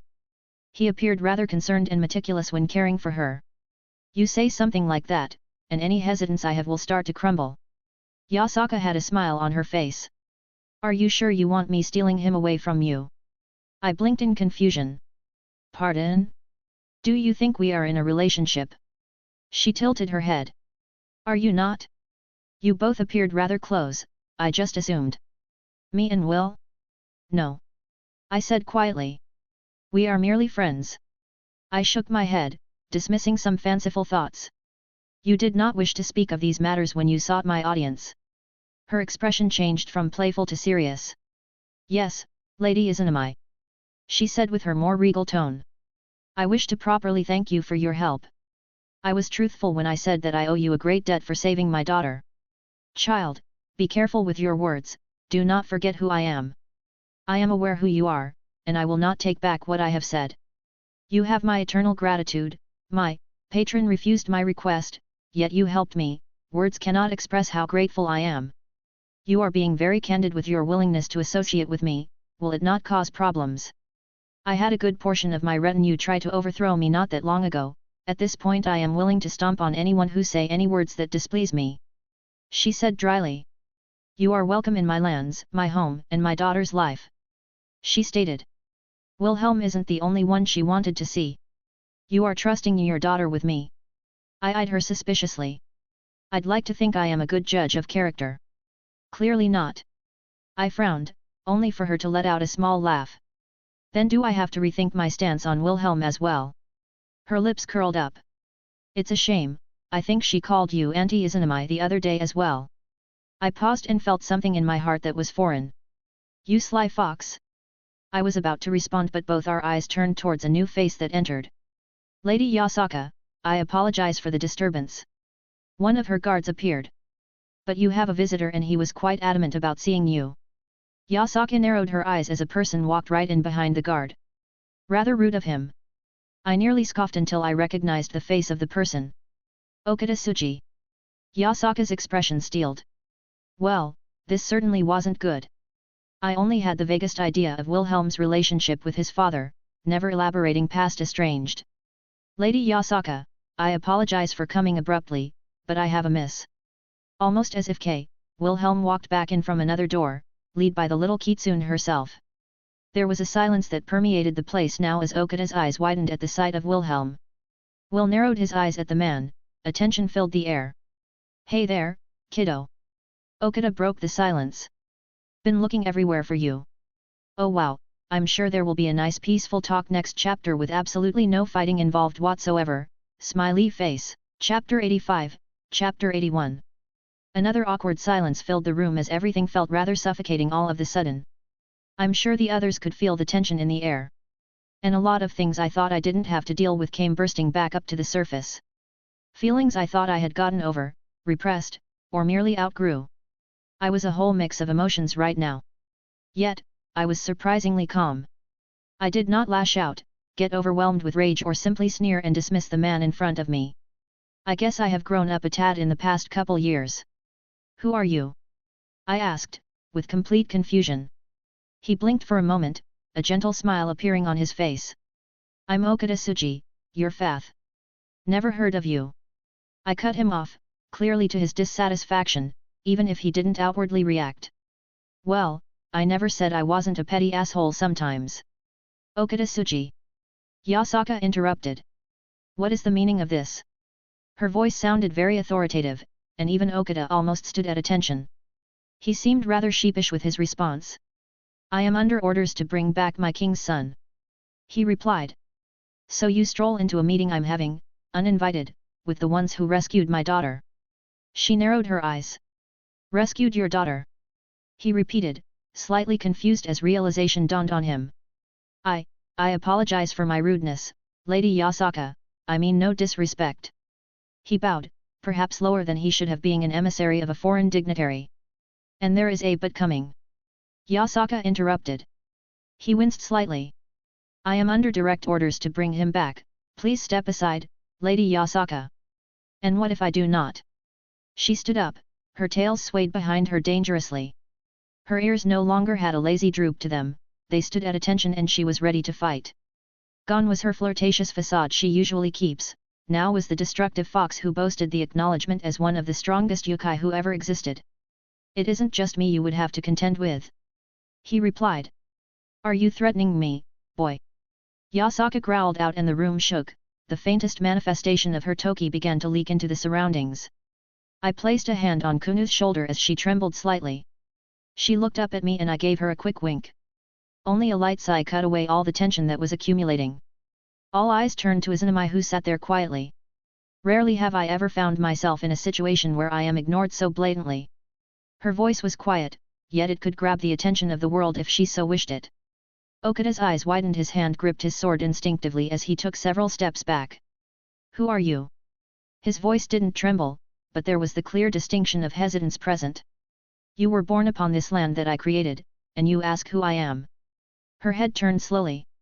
Shadows began climbing up the walls, reminiscent of hands, as all the light in the area was consumed, snuffed out, and otherwise refused to even persist within her presence. Her red eyes glowed, the shadowy tendrils wrapping around her. Yasaka was already right next to me, wrapping up Kunu protectively. I couldn't help but step in front of them, just in case. Watching this scene as the shadows were getting ready to practically strangle him, I couldn't help but feel something odd. With a sigh I opened my mouth. Izzy, stop. Abruptly as they came the shadows dispersed and Izzy was sitting there as if nothing happened. Her eyes turned to me, clearly wanting an answer. This is my mess, let me clean it up. I do not fear the strongest devil. Izzy snorted. Never said you did, but it's not your problem. If you are involved then it is my problem. Trust me, please. She let out another snort, turning her head. Do what you want. Words can't express how happy I am that someone would stand up for me, regardless of my strength or my ability to handle the situation. But on the flip side, I didn't want to get you wrapped up in this if I didn't have to. Fear him you may not, but it would still be annoying for you and I don't want you to have to deal with that annoyance on my behalf. Not to mention how Yasaka would be swept up in this if anything happened to Okada in such a situation. Okada didn't relax as he stared at us conversing as if nothing had happened. It was clear by the look on his face that he had no idea what was going on. You want to take me back? I refuse. I took a step forward, staring him in the eyes. Even if there are people that want to see you. He was apparently trying a different approach. Your grandmother had expressed desire in meeting you. He tried to give me a disarming smile. Not to mention your bother has been asking about you. That did give me pause. I was not blinded by hate or anything like that. I was able to recognize that they were not involved in any nonsense around me. I knew about them, but I guess this is the first time I'm truly contemplating them. I have a brother. What an odd thought. And my grandmother apparently wished to meet me? I don't have much in the way of knowledge about them. Regardless, I only had one response for emotional blackmail. Fuck off. He let out another sigh. You're pretty skilled with your blade, why not bet on that? He tried a third approach. Well, I can't say I didn't see this coming. Oh, you want to wager on the outcome of a duel? If I win, you come with me. He nodded. It was most certainly the path of least resistance. It may just seem like the obvious choice for a warrior like him, but doing this he also worked around all the politics revolved around taking one of Yasaka's guests. Everyone had their own pride, could the yokai even raise their heads to express dissatisfaction if both sides agreed on a duel? And what if I win? He paused a moment, deep in thought. What do you want? You want me to relinquish my life into your hands? Is it not appropriate for you to do the same? He took a deep breath, steadying himself. Very well. Yasaka still looked annoyed as she gazed at Okada. I have somewhere you can fight, and I will be judge. Her words leaving no room for argument. She glanced back down at Kunu, who seemed to want to stay by my side, and I held back a small laugh at Yasaka's defeated expression. Come along, Okada. It will be one last stroll through Kyoto, for regardless of the outcome, you will no longer be welcome here. Okada looked resolved. Please. He bowed again, but Yasaka didn't even spare him another glance. As they left the room, a little kitsune started grabbing onto my sleeve, giving me a worried look. He's strong. She said quietly. My heart melted at the way she looked at me. I couldn't help but pat her on the head. Don't worry, your daddy is the strongest. Her cheeks reddened, and it just made me want to tease her even more. Men and their stupid pride. Izzy muttered, standing up. In the classifications that devils use, Okada Tsuji is an ultimate class. Indeed. I was well aware of where he ranked. As far as knight pieces go, he was one of the top. And you have qualms about his strength? She asked. This is not like the nonsense we got up to the other day. She looked uncharacteristically worried.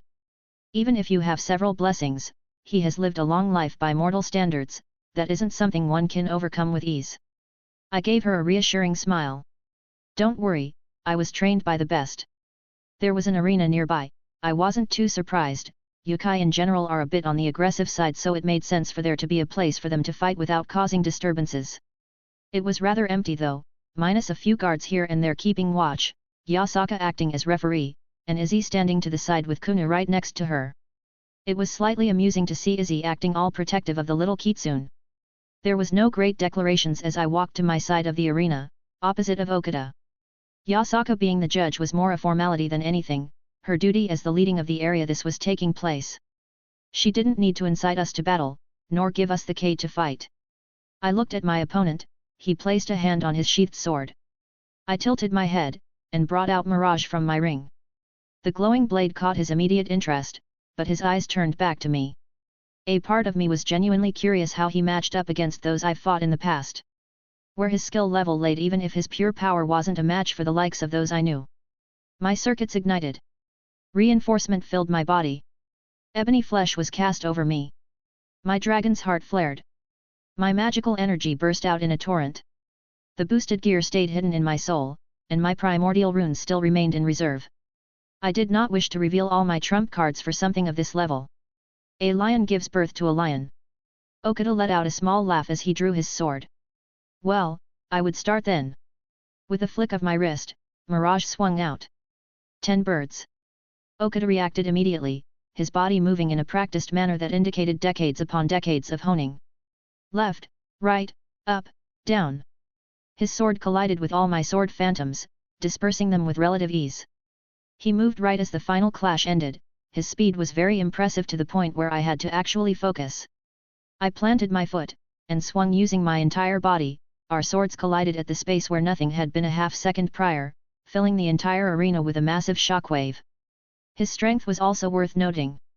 I think he may even be physically stronger than me, which was very surprising. Though it wasn't enough to completely overpower my blow, just more of a slight advantage on his part. He pushed forward, sliding under the blow as he recalled his blade from the slash, trying to get under my guard. Flipping Mirage upside down, I caught the quick slash and followed up with a crackle of lightning that erupted from my hand, pointing right at his face.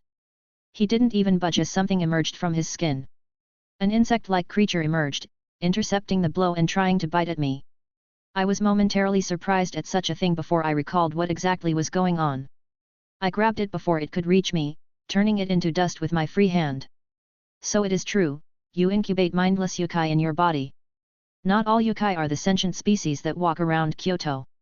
Some are mindless monsters, that rely on their baser instincts.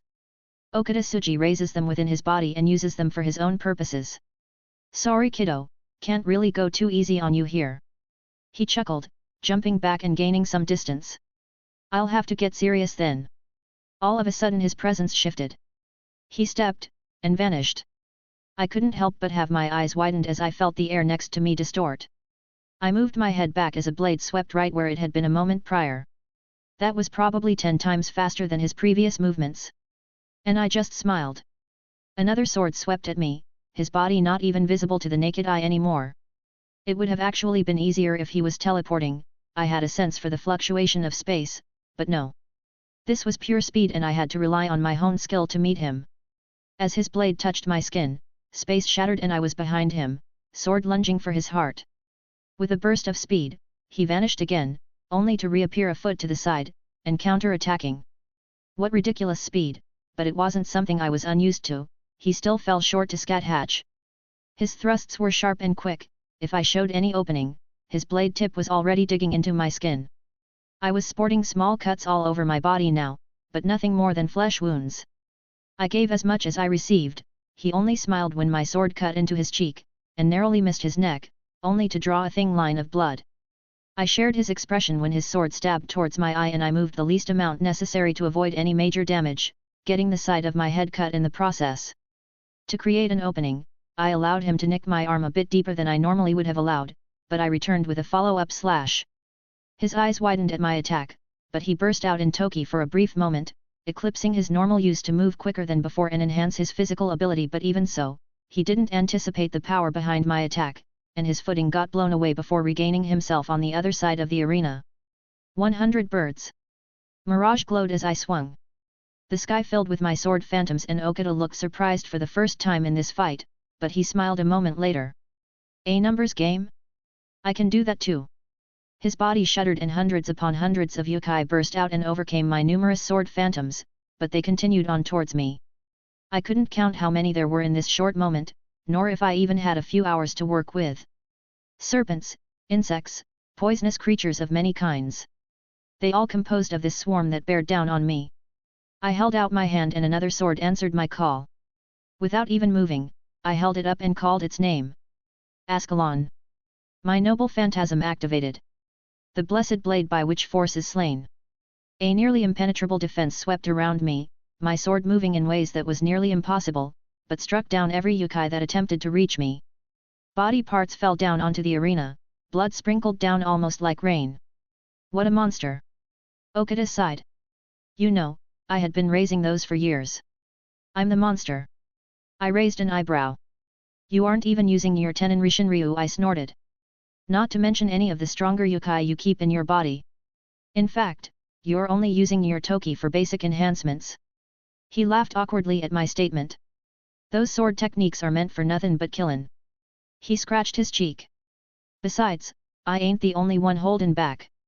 He didn't deny my other accusations. Guilty. I smirked. Honestly, it was hard to hate this man. Even when he was trying to take me back, he didn't really seem to like what he was doing. If anything, I would say his biggest flaw is his loyalty to his master. Call it my own pride, but I didn't want to stomp on someone whose heart wasn't even in the fight. I could easily see he did not wish to be fighting me under these circumstances. I shook my head, my other swords flashed out and hovered around me. Okada moved again, an understanding between us that the fight resumed. His swings were now infused heavily with Toki, where he had been using it sparingly before. Every strike now was backed with a huge force. From the other side of the arena he swung overhead and my mirage blocked as my other swords flashed forward. He dodged them without even looking, but they changed directions and came back. He seemed a little annoyed at their persistence as they kept aiming for his openings. I gestured with my hand, and Dawnbreaker exploded in light, swinging horizontally through the air. He was forced to raise his sword to block, and was even pushed back a few feet. Ducking his head, Whisper passed by, and he had to quickly step back before Ascalon pierced through his arm. That is surprisingly annoying. It's like I'm fighting several people at once. He grunted, knocking away Dawnbreaker for a second time. Just as he said that, his eyes glanced to me and suddenly my swords were attacking empty air. A katana pierced towards me through the arena, a tiny opening was all he needed to escape and even counter-attack. Sixth form, fluttering petals. As the words left his mouth, all that was left in his wake were a few flower petals that fell to the ground. A sword technique, not his vaunted style, but powerful nonetheless. The tip of his sword met the flat of Mirage, and I pushed with my full weight to bear the brunt of his attack. Even so, my sword was pushed back into my chest and with a shout his Toki expanded at the sword point, causing an explosion as he retreated. The dust settled, and I saw Okada waiting for me on the other side of the arena. My sleeves were destroyed, as was a good portion of my clothes. A few nasty burns here or there, but I was otherwise okay. He gave me a cocky little smile as he raised his sword above his head and his body snaked down, low to the ground. Third form, lightning sigil. His sword came at me from several directions, like arcs of lightning, jagged and hard to path as they tried to pierce me. My flying swords shot out, intercepting the blows with ease. Ha, didn't think that one would work. He hopped back a few steps again, readying his blade. Annoying Izzy, shield please. I called out. What? Okada asked in confusion as I smiled, my eyes looking up to the sky, and he followed my gaze. Thor's hammer. I called out as the sky collected lightning and a massive figure appeared above us in the cloudy heavens, composed entirely of the crackling element. The massive figure brought his hammer down and Okada tried to escape the attack. I just smiled innocently as he looked at my apparent suicidal attack. The area was enveloped in lightning, the arena almost completely gone. I even limited the wide-scaled attack to target this more narrowed area. My primordial rune shimmered and faded, my protection disappeared before the smoke cleared up. I glanced around and saw that Izzy did protect everyone, but she looked rather annoyed at my sudden request. My eyes turned back to my opponent though. I would have been disappointed if this did end him, even if he wasn't taking this seriously. Ha! He let out a breath, some blood trailing down his lips. Can't believe I let you get one over on me like that, I feel like I'm getting really old. His entire right arm looked completely scorched, clearly using it to block the brunt of the attack, even if other parts of him were hurt. The spell probably broke through his toki briefly. Whisper floated down from the sky where it had cast the spell, his eyes following the trail of its red glow. Crafty.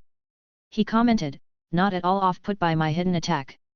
I don't suppose you'd want to stick only to swordplay. He smiled awkwardly, rubbing his charred arm. I'll tell you what, I'll end this with a sword technique. I nodded at his request, even if it were more of a joke. He blinked and laughed. I wish I had been able to teach you all those years ago. Turning his expression into a sigh. I kept my expression neutral, but that struck a small chord with me.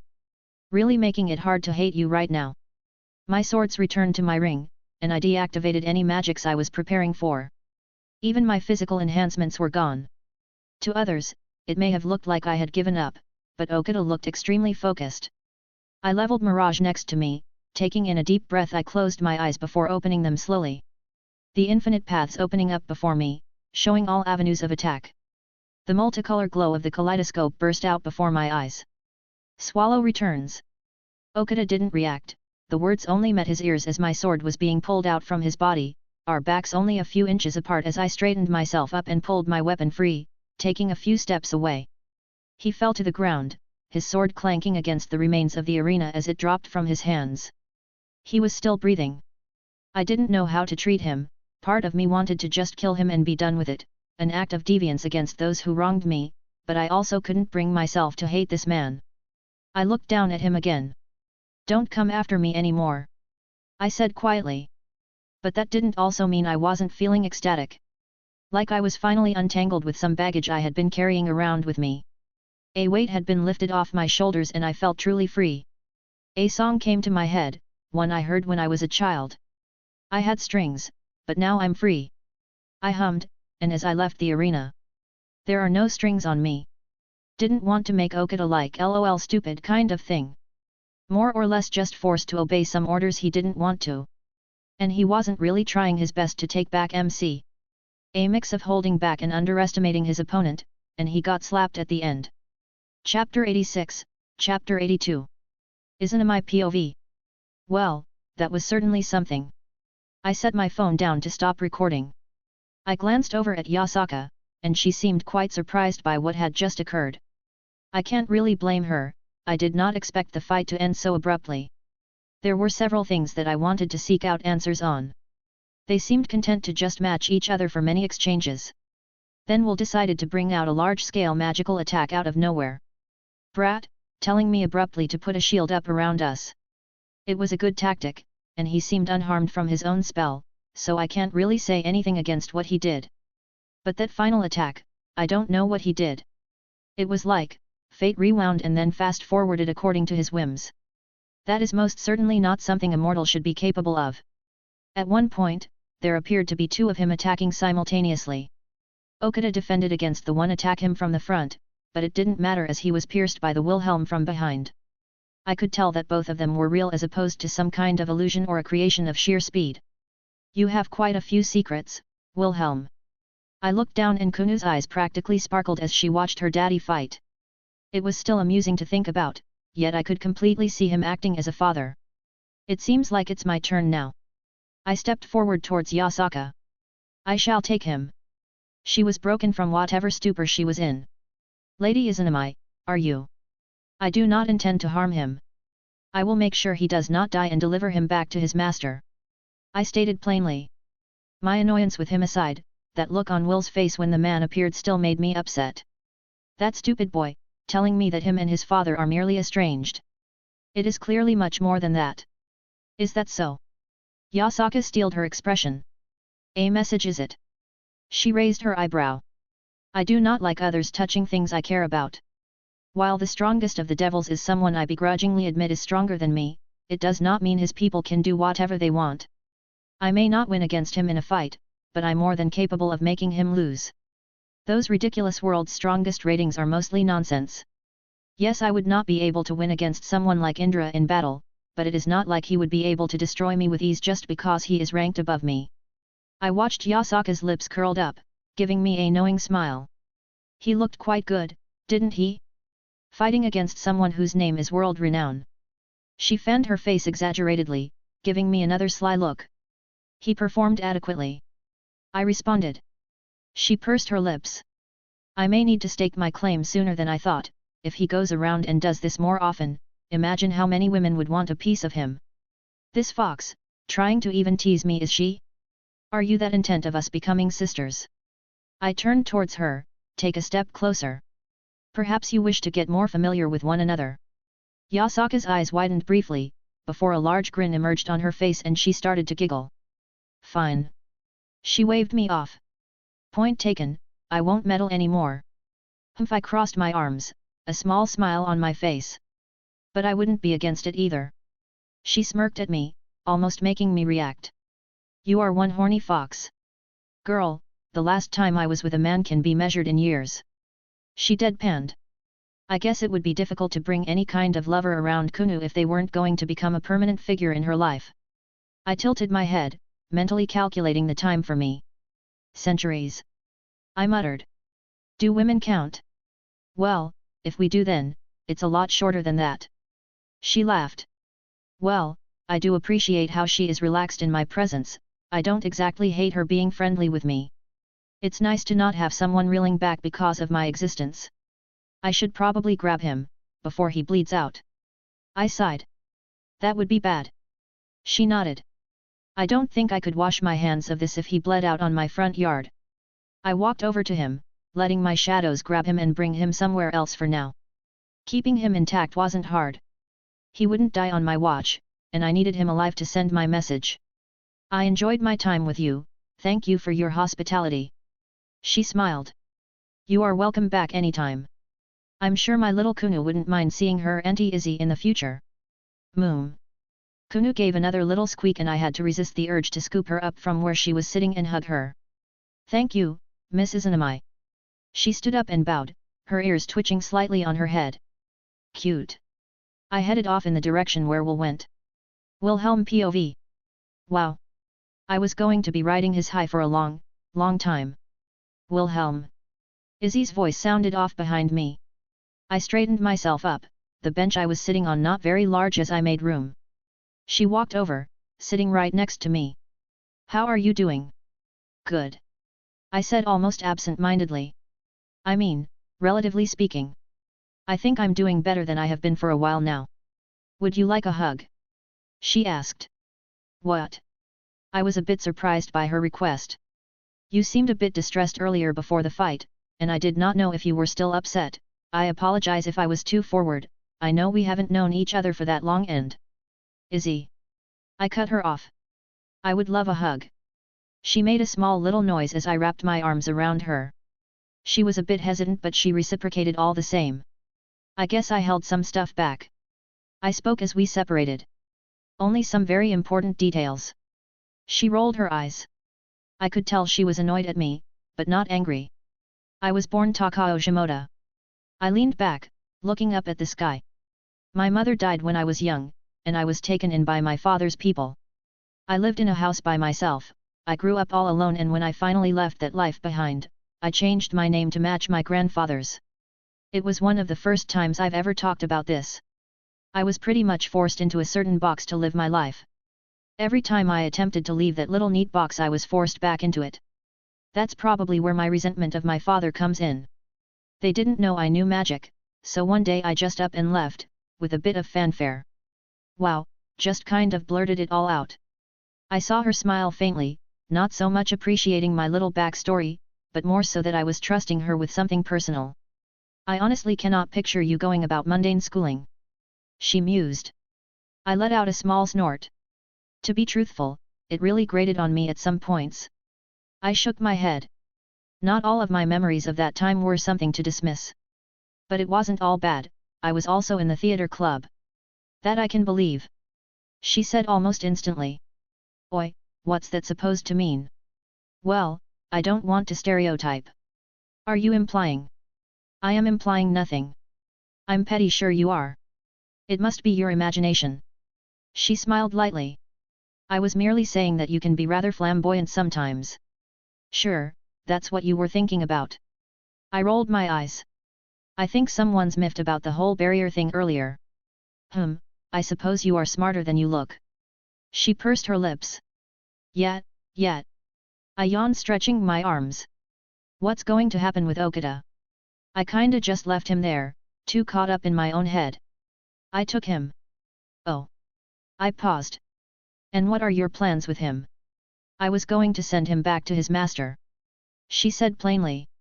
Well, alrighty then. She looked at me. Are you not curious? What? Did you think I would assume you were going to torture him or something? I leaned my head onto her shoulder. You know I trust you, right? So it appears. She whispered. I was going to take him back to Yomi, so I could send him to the devil's underworld. Easier that way. Metaphysically, I guess Yomi is closer than Earth to Hell. That is correct, though I would have to go through Hades' realm. She paused.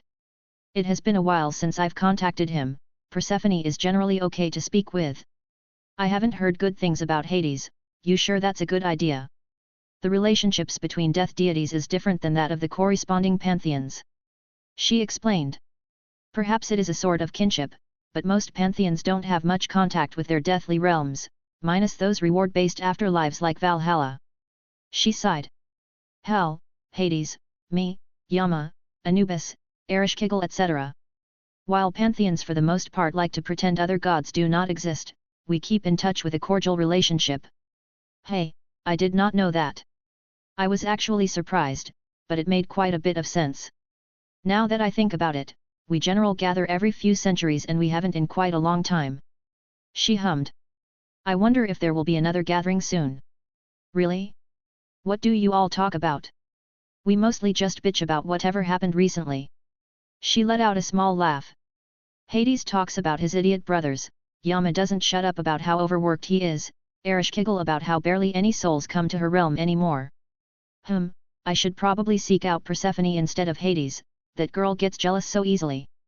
Izzy shook her head. Are you going to be okay? She asked me again. I sat up and took a deep breath.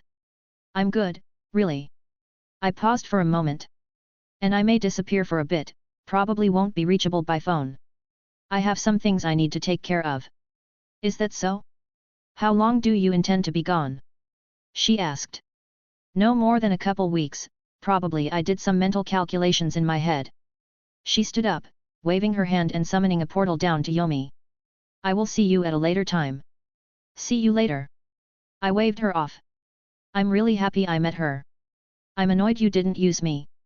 Really? Why don't I just paint a giant target on my back? I'm sure that would be the easier option. No one knows I'm even here. What if Albion shows up? He'll think he's ahead of me. Or, what if we wait until shit really hits the fan, then bam.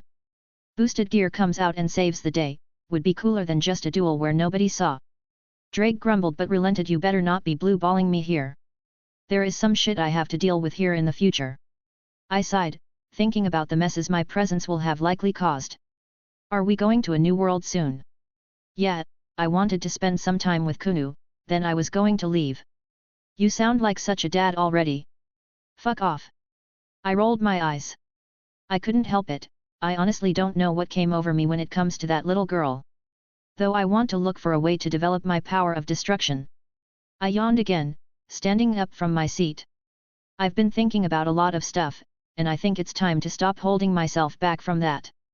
Power of destruction is pretty good, it would do you well to develop it. Yet. I scratched my cheek. I probably could have done something by now, but better late than never. The chapter for yesterday, got home from work and just didn't feel good, slept it off and here I am. I still don't intend to post this weekend, so don't expect anything until Monday. Probably will do another faux chapter again soon, people really seem to enjoy it. Chapter 87, Chapter 83. The more I think about it, the more confused I am about how this even came about. But, honestly, I wasn't complaining. Alright, now pick anyone you want. I held out a stack of cards. This one. Kunu pulled one out of the deck. Alright, make sure you remember it. I shuffled the deck of cards. Now, show your mother, but absolutely don't let me see it. Mom. Kunu called out to Yasaka, who was sitting nearby, watching with a small smile on her face. I see it, sweetie. Okay, now remember, don't tell me what it is, okay? Okay. She nodded. What card is it? It's... Don't tell me. I teased her with a little boop her on the forehead. Now, put it back in the deck. I turned away. Okay, you remember what it was, right? Yes. She nodded. After shuffling for a moment, I held the deck up. Now. I wiggled my fingers. Abracadabra. I exclaimed, pulled the card off the top. Is this your card? No. Kunu looked confused. Oops, my mistake. I shook my head, drawing another card. It's this one. I exclaimed again, showing the next card. Nope. This one. No. What about this one? Nuhui. I started going through each and every card until there was only one left. Okay, then this one must be your card. I pulled out the last card and waved it around. That's not it. Kunu pouted. I scratched my head as all the cards from the deck were now in a messy pile on the ground. Hey, you know what? I think you mom might have your card. I looked over to her, and she just blinked in confusion, then looked down at the table she was sitting at to see a card face down next to her. Kunu ran over and picked it up for both her and Yasaka to see. This is it! She shouted excitedly. How? Yasaka looked at me with eyes widened. I cheated, but it's fine as long as Kunu is happy. And I got to get one over on Yasaka. Ha! Curse me, will you? A magician doesn't reveal their secrets. I took my hat off and bowed. Standing straight, I held my hat out and all the cards flew off the ground into my little storage space. Humph, I'll get your secrets eventually. Yasaka gave me a look that promised she would get her way. Mom, don't ruin the magic. Kunu pulled on her mom's sleeve. Yeah, don't ruin the magic. I held back a laugh. Oh, being ganged up on by both my daughter and her father, woe is me. Moom. Kunu whined again. It seems like that still embarrasses her. She's so cute, I can't even. Lady Yasaka. A Tengu dropped down from the sky, kneeling before the yokai leader. He bowed his head and presented a letter. She unfolded it, reading it intently as her expression turned into a scowl. Wilhelm, would you please watch Kunu for a little bit? I have something that requires my undivided attention. No problem. I nodded. The amount of trust I managed to garner that she would willingly leave her daughter in my hands. Though I guess it was unlikely I would do anything from her perspective, having brought her daughter back in the first place. Be a good girl for your daddy. Yasaka gave a kiss on Kunu's forehead, much to the little girl's chagrin. I'll be back in a little bit. She flashed me a smile and disappeared away with the Tengu. Well, now that your mom is gone, I can show you my super secret magic trick. I winked at the little kitsune who looked a tiny bit hesitant with her mom no longer there. Super secret. I held my hat upside down. You ready? I smiled as I reached inside and pulled out Sir Wiggles. Kunu practically squealed as she pounced on the rabbit. He's so cute. Sir Wiggles took it in stride, allowing himself to be picked up by the unknown girl and his fur stroked. What's his name? He is Sir Wiggles Bottom Fluffy Tail Octavius Benedict III, Crown Prince of the Emerald Kingdom. Duke of Carrot Island. Oh god damn it. Hee hee. Or, Sir Wiggles Fur Short. She squeaked, pushing her face into his fur. If only for this singular moment, making Sir Wiggles my familiar was worth it. It makes me not want to leave after this, but I suppose having something to come back to is nice as well. Seeing her play around with Sir Wiggles, it gave me something I didn't know I needed before now. Izzy, Kunu, I guess I have some important people bonding me to this world, I can't very well abandon it now, even if I wanted to before. My intent was just to take a passive approach, deal with threats to the world as they popped up, the sort of curve my karmic debt here, but that doesn't really seem like an option anymore. I don't want to allow anything to exist that could threaten them. I couldn't help but sigh, even as a smile never faded from my face. This was supposed to be a vacation, but I seemed to have found something amazing. Princess. A few yokai walked out into the courtyard, calling out towards Kunu. Your mother requests you. Was it that time already? I looked up at the sky and the sun was already setting. Time really does fly. Shall I take you back to your mom? I smiled down at Kuno, who didn't look like she wanted to leave. That will not be necessary, you are dismissed, human.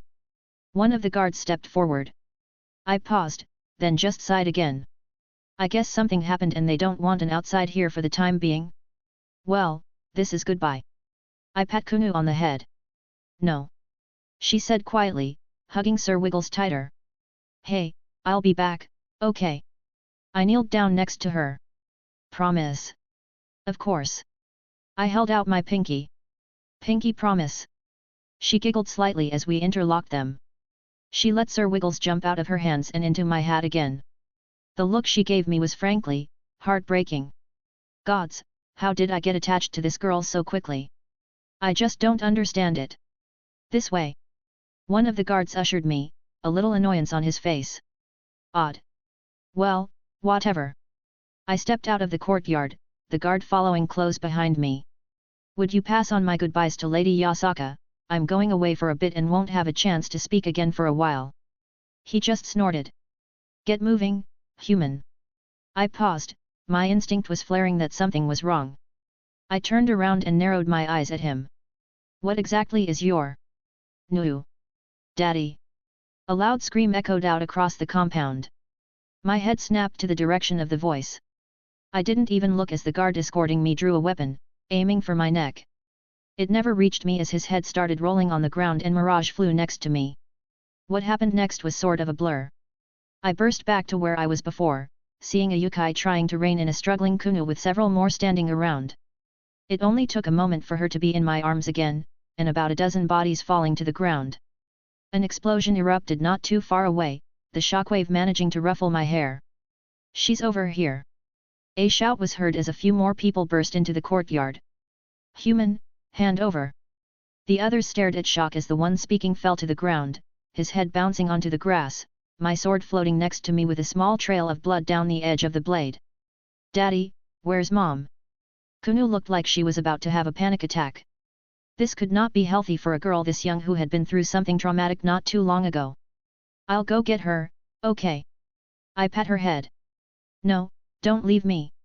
She cried. I'll put you somewhere safe. I whispered gently. My grandfather can watch over you, and he has a very nice student who is like a sister to me, she'll love to meet you.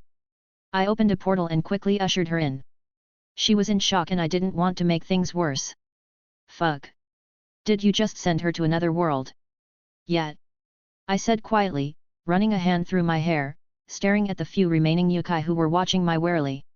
I griped my hand, using telekinesis to yank one off the building ledge he was standing on, bring him down to the ground with a thump. I quickly stomped on his back as my swords flashed out and made quick work of his friends. You have 10 seconds, speak. He coughed out some blood.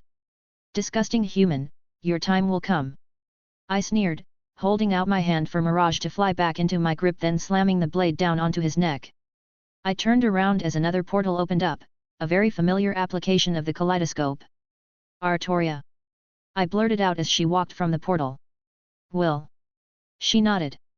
What are you doing here? Did Gramps send you? You dropped a crying child into the kitchen, do you think we wouldn't be worried?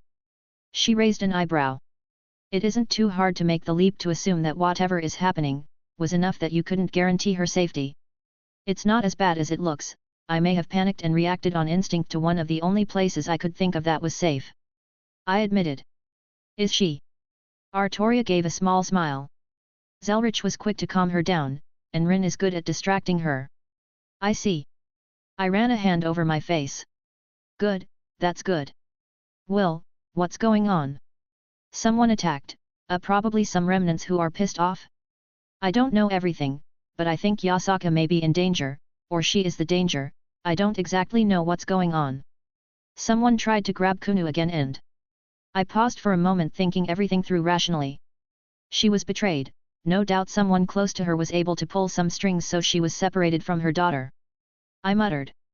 Why? Why go after Kuno, again?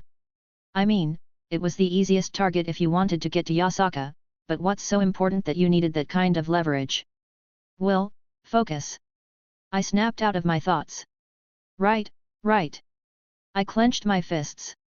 Well, you're already here, and it isn't quite what I had in mind for a date, but would you like to take care of some would-be kidnappers with me? She steeled her expression, a look on her face that promised pain for whoever was behind this. I would be delighted. Someone was going to fucking pay for making my daughter cry.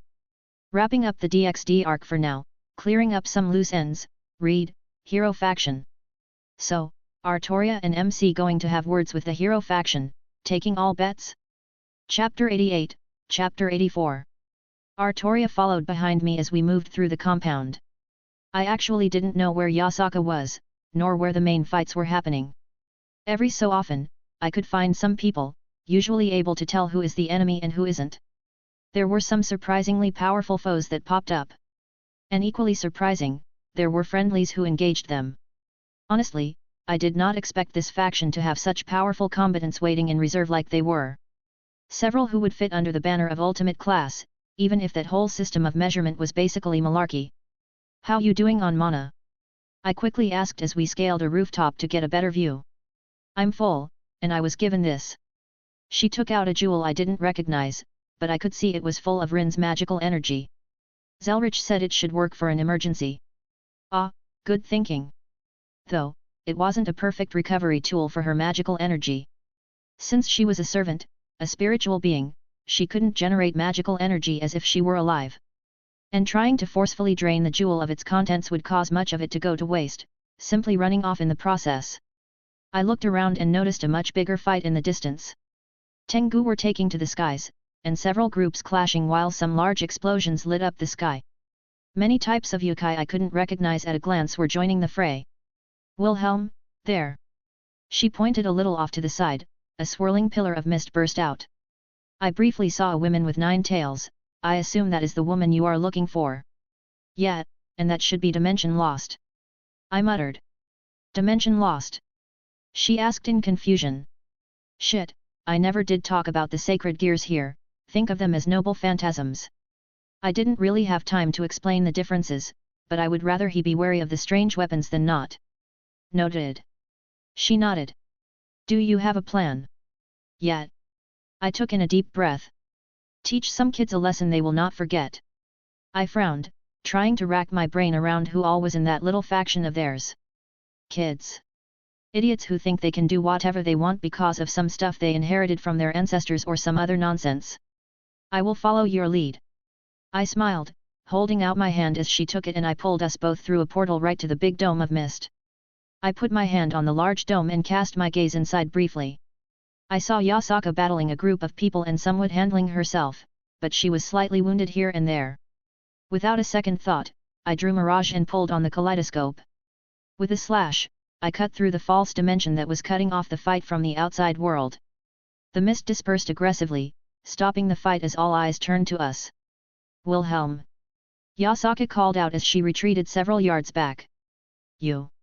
I saw George shout from the corner of my eye. The Hero Faction. More of them that I didn't recognize off the top of my head. I guess the lesson I taught you last time wasn't enough. I lazily replied, not giving him much attention. Yasaka quickly reached our side, perhaps trying to buy herself a moment's respite. Kunu, where is she? Her eyes practically dilating.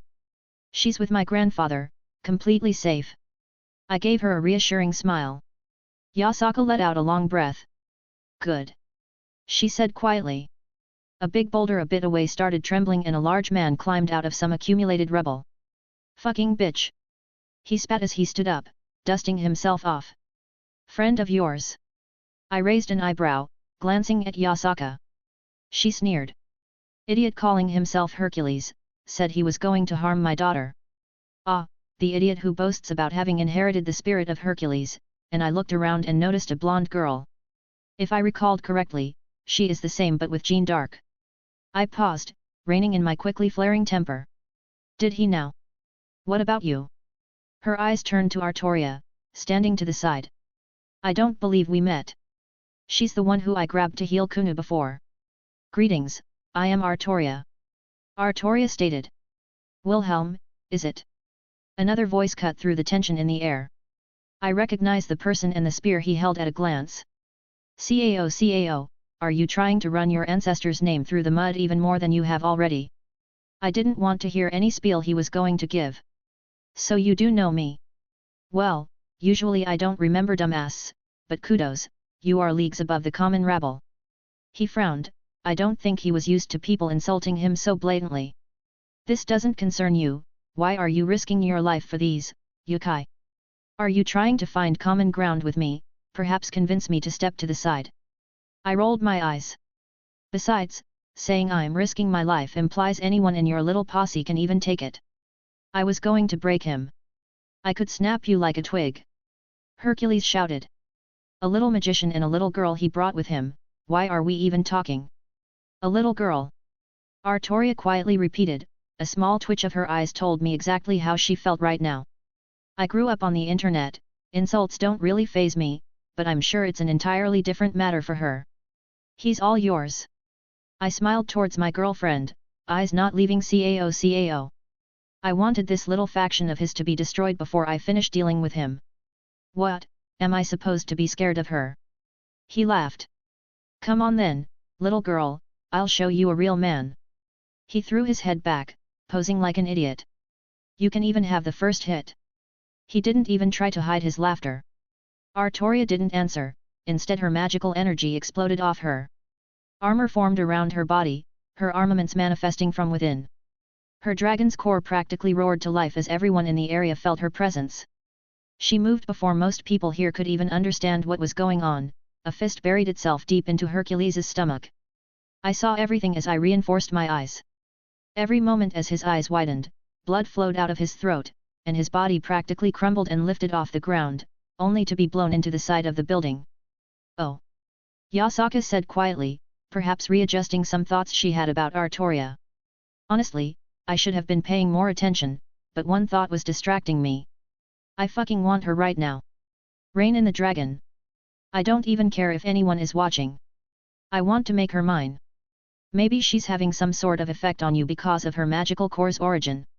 Probably. I reluctantly pushed down those thoughts, with a mental promise for later, when we eventually get to that part in a relationship. Watch out! I ducked to the side as a certain holy spear passed by my head. Oh shit, yeah, god-killing holy spear, need to pay attention. A kid covered in shadows suddenly charged, swiping his hands in the air, shadows rose up from the ground like blades and swept the area. Oh, sacred gear, noted. Yasaka bet them away easily enough, the toki pulsing off her was palpable. I don't suppose you know anything about them. Edgy kid wearing the sunglasses manipulates shadows with a sacred gear, equally edge name. I spoke, dodging another swipe of the true Longinus. That's barely helpful. She deadpanned, stomping on the ground, creating many boulders that she grabbed with her toki and threw at the shadow manipulator. My sword swung out, as holy sorta burst out of the ground like thorns. None were powerful by themselves, but holy power was still practically lethal to me. Discount Gene Dark can create holy swords, forget the name of that one too.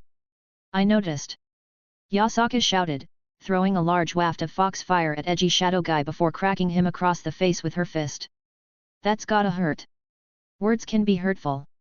Discount Gene spoke, creating many more holy swords that burst out of the ground. Seems like she can do that on any surface. Well, you should give it a try, would be a better shot at actually damaging me. I retorted, stomping on the ground myself, raising an earth wall between us. I ducked under the true Longinus, but this time Cao entered my range, using his spear as an actual spear with some degree of mastery. Despite my dislike for the guy, he was quite good, but he was no scat hatch. I gripped Mirage in my hand, deflecting each blow, knocking any his thrusts, and any attempts he made to inject holy power into me. There was no hesitance to get close to me, he was adept enough to fight with such a long spear in close combat. Hell, he was actually fairly quick. I wouldn't say he was on par with Okada in terms of pure speed, but his eyes were able to follow my movements. When I attempted to exploit his openings, he was able to react in time to not be skewered. What an annoying opponent though, he only had to lean into his spear's power to eventually defeat me, from his perspective that is. A decent hit from that thing's edge and I would go down like a sack of potatoes. Bindings of Gaia. I invoked one of my 9 realms spells, Whisper doing the casting so I didn't have to distract myself. The roots burst out of the ground, almost as if they were alive and shot out towards all the enemies in the area. Cao swung his spear around, cutting them, only for more to burst out as he grabbed some distance. Jean flicked her sword attacking the incoming tide with her own barrage of holy swords, seemingly putting them into a temporary stalemate as it took many swords to fell one large root. I wasn't done. Freezing winds of Jotunheim, I spread my arms out as the deathly cold cascaded out in all directions, taking caution not to encroach on my allies. Cao slammed his spear into the ground, his holy light surrounding him like a barrier, but Jean took the brunt of it, a root grabbing her leg and the cold air catching a stray limb before she could escape. Her arm did not look to be in good shape, a deep blue color as if all heat in it had died. I didn't have time to mull over the thought as Cao's spear extended towards me again, taking off a few stray hairs.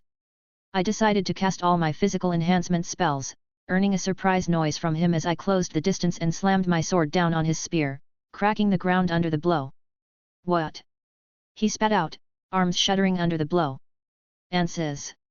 I invoked a rune, shooting it into the distance as the space sort of vibrated, revealing a George who was preparing a large-scale spell in a tiny sub-dimension.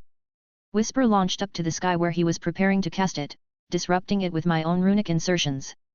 I took a step back as Yasaka launched a kick at Cao who brought up his spear to block, knocking him back several yards. Handle the magician, please. Yasaka looked towards me, bursting from the spot she was in towards Cao and Jean. Fine. I muttered, focusing on George. Yasaka probably would want her own time beating the crap out of these guys, and it was kind of hard to do with a kid who could manipulate dominions interfering. George snorted, waving his hand and bringing forth dozens of magical circles, a small smirk on his face. I raised up Mirage, spell circles began to spin around the blade, my magical energy soared, and the kaleidoscope vibrated. Ether cannon. George's eyes widened as all his spells flailed hopelessly against my cannon, and he shot out the dimension lost in an attempt to seal the attack, only for it to push through like the sacred gear was paper. George Cao shouted, an expression of shock on his face for the first time this fight. He tried to run to where the collision happened, but Yasaka intercepted him, laying down attacks with enough force to shatter the area. Cao took a few good hits, blood running down his face before he regained his footing.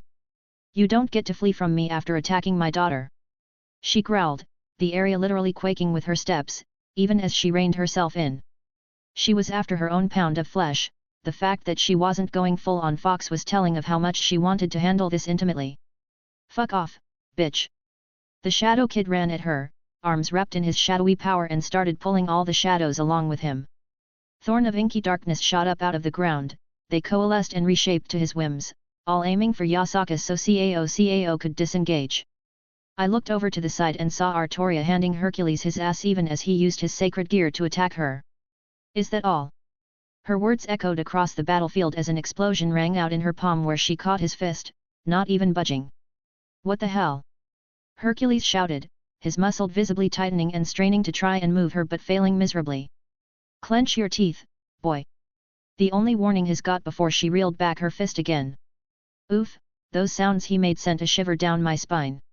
If I remembered correctly, his sacred gear caused explosions on impact. She caught the explosion at point blank and didn't even react, must have thrown him for a loop. I shook my head with a small smile, turning my attention back to Jean. Jean slammed her sword into the ground with her good arm, a massive dome of holy swords started forming around me. Cute trick, actually pretty smart, but hopeless. 200 birds. I swung Mirage in all directions, destroying the holy sword prison before it could fully form. She didn't relent, every swing of her sword, many more holy swords followed in its wake, but she was trying to overcome quality with quantity, and she most certainly was not in the best of shape. I snapped my fingers, several runic circles appeared above me. Lightning! I called out, one of my simple arias to invoke my spell as bolts of lightning cascaded down on the one who hosted the spirit of Jean d'Arc. Her sword, her rapier, thrust quickly in my directions, intercepting the magical lightning. Impressive! Flicking my hand, a few talismans appeared between my fingers. 3 elements sealing formation. I invoked as my 3 talisman flew out to surround her. They formed a triangular sealing spell, her body became visible stiff as her movements became hampered. Runes spun around my arm as I pushed them on the ground next to her, reinforcing the spell to a further degree. Can you not handle this little girl's blows? Artoria's fight seemed to get near us as she began taunting him, not even drawing her weapon. I saw her look over here many times, but she didn't move to interfere, probably because we weren't really in any danger. The shadow guy was keeping Yasaka distracted, purely because he would not stay down. If any sufficiently lethal attack was about to land on him, he would kind of fuse with the shadows and mitigate the damage. I could tell Yasaka was starting to get annoyed, and I would rather she not start throwing around blows that topple buildings in this constrained area. I withdrew a certain bloodthirsty spear from my ring, aiming for a moment. The muscles in my arms bulged as I threw it with all my might. It shot across the battlefield. The magical energy mixed with the intense bloodlust drew eyes from everyone, but the shadow user couldn't even react in time as it caught him, carrying him to the side of the building, impaling him through the chest. I turned to look at Cao who was supporting a very hurt George. Mildly surprised he was still alive, even if it wasn't a very strong ether cannon, was still an ether cannon. The irony of impaling the spiritual successor of Kinla with Debog. I spoke towards the holy spear wielder who grit his teeth. Yet, Shadow Kid inherited the spirit of Cu Kulane's son, who died to his father's spear. He was kind of forgettable, so I didn't remember until a few moments ago. If looks could kill. Well, I doubt he's even a fraction as furious as I am about Kunu. I looked at Jean, who still couldn't move, and nodded to myself. It wasn't the strongest sealing spell I knew, but it was fairly robust. Artoria threw the beaten body of Hercules on the ground near us, striding over without even being winded. Cao was silent, looking around at his defeated comrades. George, we need Sieg and Arthur. He looked at his barely conscious companion. George was not in good shape, half his body was burnt pretty bad, and I don't think his right arm could even be called an arm anymore. Cao pulled off a necklace he kept under his collar, a small vial in his hand as he poured it on George. A visible phenomenon alighted over the boy's mangled body. A phoenix tear, interesting. The tears of the devil phoenixes that live in the underworld, that so-called pillar clan. One of the most potent healing items that can be purchased on the market. But even with that, he didn't look all that good. But he still responded. The dimension lost connecting space as two more people walked out. The aforementioned Arthur and Sieg looked around. One looked like a typical English gentleman, the other wore a priest's coat. I'll take the one dressed as a priest. Yasaka walked up next to me. She was looking a bit better, even if she still had dried blood on her. Sieg looked at her, pulling out two swords. Balance breaker, chaos edge, azure ravage, he called out as four more arms sprouted from his back, each wielding a demonic sword, while one was holding a light sword. I'll handle the fox, you get the other one, Arthur. He called out. Twice critical? A subspecies, I believe. Neat. I guess I am your opponent then. The other one turned towards Artoria. I am Arthur Pendragon. I suppose I cannot hold back anything. His gaze briefly swept the broken bodies of his teammates. Artoria paused, hearing his name. Are you one of his descendants? I am. He nodded, almost uncaring about the battlefield. It is tradition in my family to name each successive generation after the king. I am not the first Arthur Pendragon. But I have grown accustomed to the name, even if I think the convention is droll. A light erupted from his body, and a holy sword appeared in his hand. I wield the strongest holy sword Caliban, prepare yourself. Artoria narrowed her eyes at the proclamation. I couldn't dare to even guess her thoughts right now. She took her own stance, invisible sword summoned. The sword this Arthur wielded, it was large, like a great sword, but he wielded it expertly. I could tell even Artoria was mildly impressed by his swordsmanship as she didn't stomp him right from the beginning. But, you could begin to see Arthur getting a bit restless. Nearly every move he made was countered with ease and experience he couldn't overcome. Even with Artoria's smaller stature, he was being dealt blows with far greater weight behind them than anything he could muster. He had to practically retreat on every collision. They clashed many times, Arthur never even making a comment on her invisible sword as he gradually got used to its dimensions, even able to counterattack every now and then. I knew Artoria enough to see she was holding back, but I didn't understand why. In fact, it seemed like they were sticking to purely swordsmanship, like an unspoken agreement between both of them. Actually, something strange was happening. I wanted to say that Arthur was hesitant to attack, but even looked rather perplexed at what was happening. After a moment, Artoria even stopped as Arthur's sword swept towards her head. A clean strike, the which could have decapitated her, stopped. Arthur was straining himself, trying his best to force the blade forward, but it refused to budge. It wouldn't even touch her skin with its edge. The sword started to vibrate in Arthur's hands, the holy glow intensified, and Arthur showed a painful look as he suddenly shouted, jumping away, sword falling to the ground and sporting some nasty burns on his hands. The sword sticking up out of the ground, Artoria stared at it. Arthur looked on in shock as she hesitantly placed a hand on the hilt. The blade burst out with a golden light, blindingly bright as it began to shift. Does it change shape to fit the wielder's desire? Artoria muttered at the now much smaller blade still impaled into the ground. Hello, old friend, it has been a while. It did in fact do that if I recalled correctly. One of the sword's many abilities. The new golden words engraved on the sword were easy to read. Whosoever pulleth out this sword from the stone is rightwise king of all England. Artoria dismissed her invisible sword, gripping Caliban tight and pulling it from the ground without any resistance. What? Arthur whispered, clearly in shock. How? Not even the church? Only someone of his blood should be able to wield that sword. I will be taking this for now, whether you can regain it in the future has yet to be determined. She declared, almost inviting him to disagree with her. Surrender, this fight is not worth continuing. Arthur looked down at the sword being pointed at him and raised his arms in the air in surrender, seemingly no will to fight in his eyes. Well, isn't that something? Yasaka practically snuck up on me, throwing the body of her opponent on top of Hercules's prone form. I believe a few secrets have been hidden from me.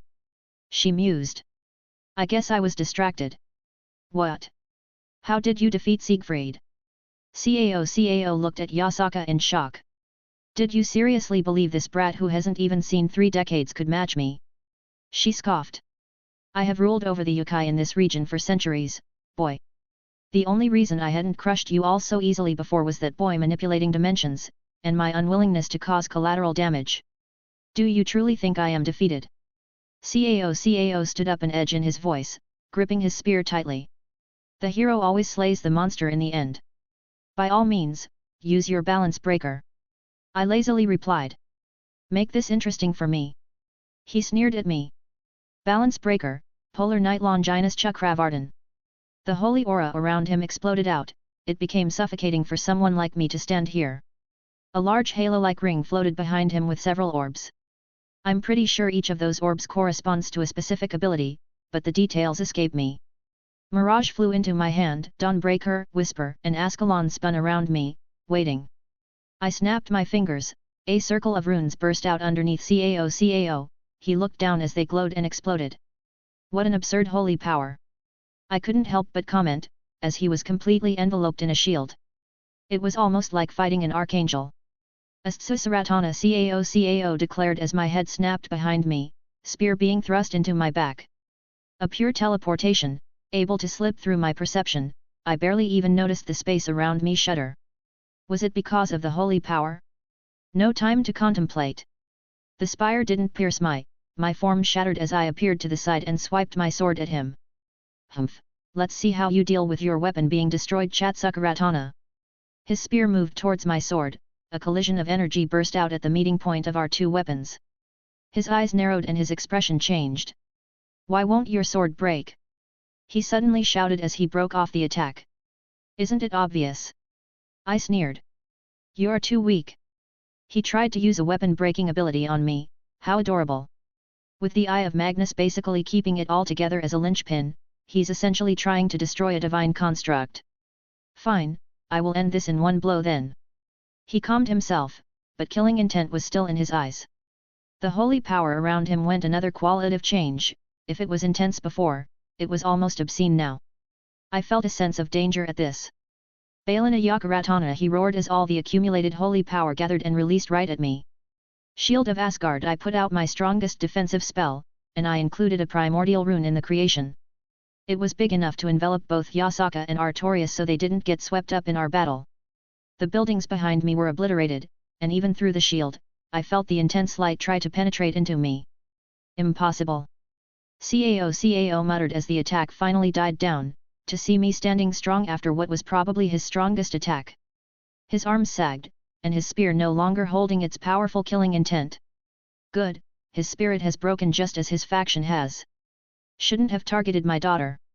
Gai, he let out a scream as my swords pierced him from all directions, falling to the ground. His spear fell next to him with a clank. I want it. You might be able to take it, it has its own amount of intelligence. Really? That or kill you, call it a coin flip. I'll try later, maybe. I shook my head, putting it into my ring without touching it. Well, that takes care of that then. Yasaka walked up to Cao, staring at his unmoving body. My swords returned to my ring, but he still didn't move. I'm pretty sure he's still alive, but none of my business anymore, and I'm sure Yasaka also wants her pound of flesh. All yours to deal with.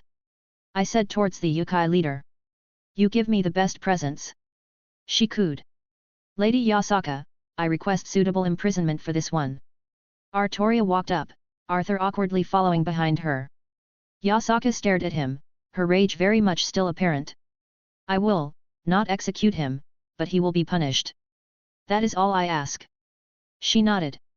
I didn't speak up, the look in her eyes was rather telling. I could see that Artoria felt some sense of responsibility for the one who claimed to be her alternate's descendant.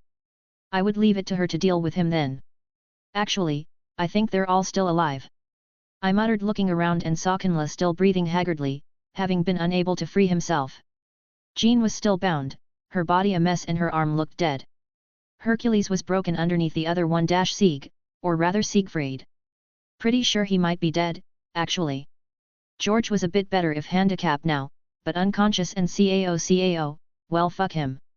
I paid no mind to the growing pool of blood forming around him. All's well that ends well. I guess it's time to clean up this mess. First off, big shout out to the mad lad over on Discord who created the new cover art. So, the chapter. I know a lot of people were hoping for Artoria going full King Arthur or Excaliburing the lot, but honestly, it seemed like a waste back when I first wrote this chapter. I had her reveal planned for later when the Excalibur swords are more prominent. I think, in character, Artoria wouldn't deem them worthy of facing her real sword, especially releasing its true name. All, in all, they weren't a group that required everyone pulling out all the stops, and canon kind of just throws power levels all over the place, so it's hard to get an actual gauge on people's strength. Like, one moment Cao is matching Azazel in his fake sacred gear, you know, an angel who is older than humanity, then next he can get randomly slapped by some brat still in high school. Chapter 89, Chapter 85. The remnants of the attack were dealt with swiftly. The only reason they managed this level of destruction and chaos was due to the nature of their attack. I didn't really listen on the details, but apparently one of the elders who was close to Yasaka was apparently a spy, or just fed up with her in general and aligned himself with the rabble. The hero faction were taken, and confined to wherever Yasaka keeps her dungeon. Only Siegfried died, several others are in critical condition. They are keeping them alive, mostly for questioning, but alive they are. Unfortunately, I couldn't remove their sacred gears, without killing them, that is. All of them except for Jean, they were more like concepts that wrapped around their souls than actual items like the boosted gear. Less tangible, and I didn't know if they would die or not, and Yasaka seemed to want them alive for some very advanced interrogation. Perhaps I'll get the chance to do something with them later. Jean though, I just couldn't touch her sacred gear due to the holy nature. But I helped seal them tight. George's was surprisingly difficult to keep down. It seemed to want to escape whatever I did at any moment. Well, one of the lot was up and about. And he won't do anything? Yasaka questioned Artoria. He gave me his word he will not forego his punishment, nor will he bring you any harm. Artoria nodded.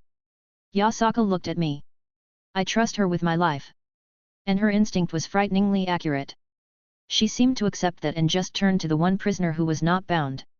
You plotted against me and many of my people are dead. Yes. Arthur spoke, not even speaking anything in his defense. The only reason you haven't been thoroughly forced to speak everything you know is your thin relations with Artoria. Yasaka added. Artoria never spoke of her connection with him and by extension the Pendragon family, but the physical similarities between the two of them was rather hard to miss. Not to mention the glowing holy sword that denoted her the true king of England. Why? Yasaka finally asked, seemingly exasperated. To protect my sister. Do you expect me to sympathize with you? Yasaka scoffed. No, I merely gave an answer. Arthur shook his head. Yasaka seemed annoyed with his answer but wanted more information regardless. What happened to your sister? My family would not relinquish her, and I was already doing everything I could to pressure them into not hurting my lover. Arthur explained. She is a genius magician, perhaps only matched by her namesake. Since I left, they had doubled down on their control over here. I don't know how it happened, but Cao made them back off and brought her out from under them. Yasaka huffed, clenching her fists in anger, then letting out a long sigh. You didn't actually harm any of my people, nor did you have a direct hand in my daughter's suffering. I can more or less guess what your relationship is with this Cao. She rubbed her temples. 20 years of servitude. No doubt with your abilities, living past a normal human's lifespan would be a simple matter. I will serve to the best of my abilities. Arthur dropped his head in a bow. A knight does make a vow like this lightly. Artoria said sternly. My word is my bond. He replied. I would offer my sword, but I feel like I would get beaten up if I take it out. You have another weapon? Artoria asked. Yes, I only used Caliban under dire circumstances. He stated. I usually stuck to using Excalibur ruler. Excalibur, ruler. Artoria repeated the words, almost like they were poison in her mouth. Take it out. Arthur just blinked, not seeing any negative looks from Yasaka and nodded, pulling out the sword from wherever he kept it. Artoria snatched it, her expression unreadable, but I could tell her emotions were very turbulent. This is not Excalibur. She sighed, placing her hands on either end and snapping the blade like it was made of wood. Let it rest in peace. She said quietly, placing the pieces back into his hands. Arthur just stared at the pieces his sword had once been. Even Yasaka looked genuinely surprised at what Artoria had just done. You said your family, the Pendragon family, is holding your lover hostage. She spoke up again. Yes. Arthur said quietly. I fell in love with one of the maids working at the family estate. Damn it, I'm not really in the mood to make a joke with that. Perform your duties well and I shall go retrieve her at a later date. Artoria turned around and walked away. Apparently, she needed a moment to herself, not that I could blame her. Well. I broke the small silence. I guess that puts an end to this matter. Yasaka looked, unamused, pacing back and forth for a few more moments. I think she wanted to ask some things, but she refrained for now. It also seems Yasaka still has much to say to this young man who is on the wrong end of her ire. Wilhelm, bring me to see my daughter before I start kicking him out of annoyance. Yasaka finally turned away from the blonde knight. With pleasure. Gathering both Artoria and Yasaka, we entered Zelretch's living room. It was rather spacious all things considered, and there wasn't anything particularly private in the area, so I felt fine bringing a guest here. Mommy! A shout across the building drew all our attentions. My little fox! Yasaka swept her daughter up in her arms. Zelretch and Rin followed right after her. Thank you so much. Yasaka turned her eyes towards the two unfamiliar people. Think nothing of it. Zelretch gave a gentle smile. I was more than happy to meet my great-granddaughter. He said with a laugh. Oh god damn it, whatever. Wilhelm spoke of you briefly, it's good to finally meet you. Yasaka gave a polite bow towards Zelretch. Oh, here we go. It seems my grandson is still up to no good with the ladies. Zelretch chuckled. Do I have yet another granddaughter now? I'm trying. Yasaka replied. He just continues to heartlessly reject my confessions. Yasaka dramatically feigned heartache. Daddy. Kunu slipped out of Yasaka's grasp and collided with me, I couldn't help but wrap my arms around her. Did you have fun with Gramps? Ahoy, he showed me some toys he made, Ruby was really nice too. Oh, that could only end well. Who's Ruby? Yasaka asked, turning towards Rin. No. Rin denied. I'm Rin Tosaka. Another of Wilhelm's harem, is it? What? No. Rin shouted shock. Before turning towards me. Wait, you have a harem. You didn't know. Yasaka tilted her head, eyeing me. You didn't tell her. I pushed this question off to Artoria. I never found the time to bring it up. She turned slightly red. Zelretch just cackled. Was saber not enough for you, you man-whore? Rin pointed at me. Rin, jealously isn't a good look on you. Who would be jealous of you? kids. Zelretch stepped forward. Humph. Rin crossed her arms, clearly overcome with jealousy. What a fun bunch you are. Yasaka smiled. I really can't you all enough. Kyoto is always open to you and I would love to host you at some point. She stopped for a moment, taking in her surroundings. Why does it feel so strange here? Never been to Kyoto. Rin mused, seemingly changing the subject with haste. Actually, I never been to anywhere in Japan outside of Fuyuki. Isn't that in the Oita prefecture? She tilted her head. Yeah, I'm the second over there. Rin beamed. Second owner? Yasaka asked in confusion. Rin paused. It's a mage thing. She waved her hand dismissively. Yasaka didn't dwell on it thankfully. A trip would be lovely, I'll see if I can squeeze in the time for a future visit. Zelretch lied with practiced ease. How much effort would it take for him to leave this world line like that? I apologize for the suddenness of my visit and now I'm leaving abruptly as well, but with the recent attack on my territory, I have a great many things I need to take care of. Yasaka spoke, clearly indicating that she needed to leave. My dear, is it completely understandable? Zelretch quickly eased her discomfort. I'm sure we'll be seeing much more of each other. I do of course wish for my great-granddaughter to visit as well. He is really enjoying this. Yeah, keep playing it up. I rolled my eyes. I'll take you both back. Kunu was still grabbing me as I pat her head and Yasaka gave me a smile. Yasaka said her goodbyes. I opened a portal for us right back where we left. You going to be okay? I looked towards Yasaka briefly, before taking in the damage around the area.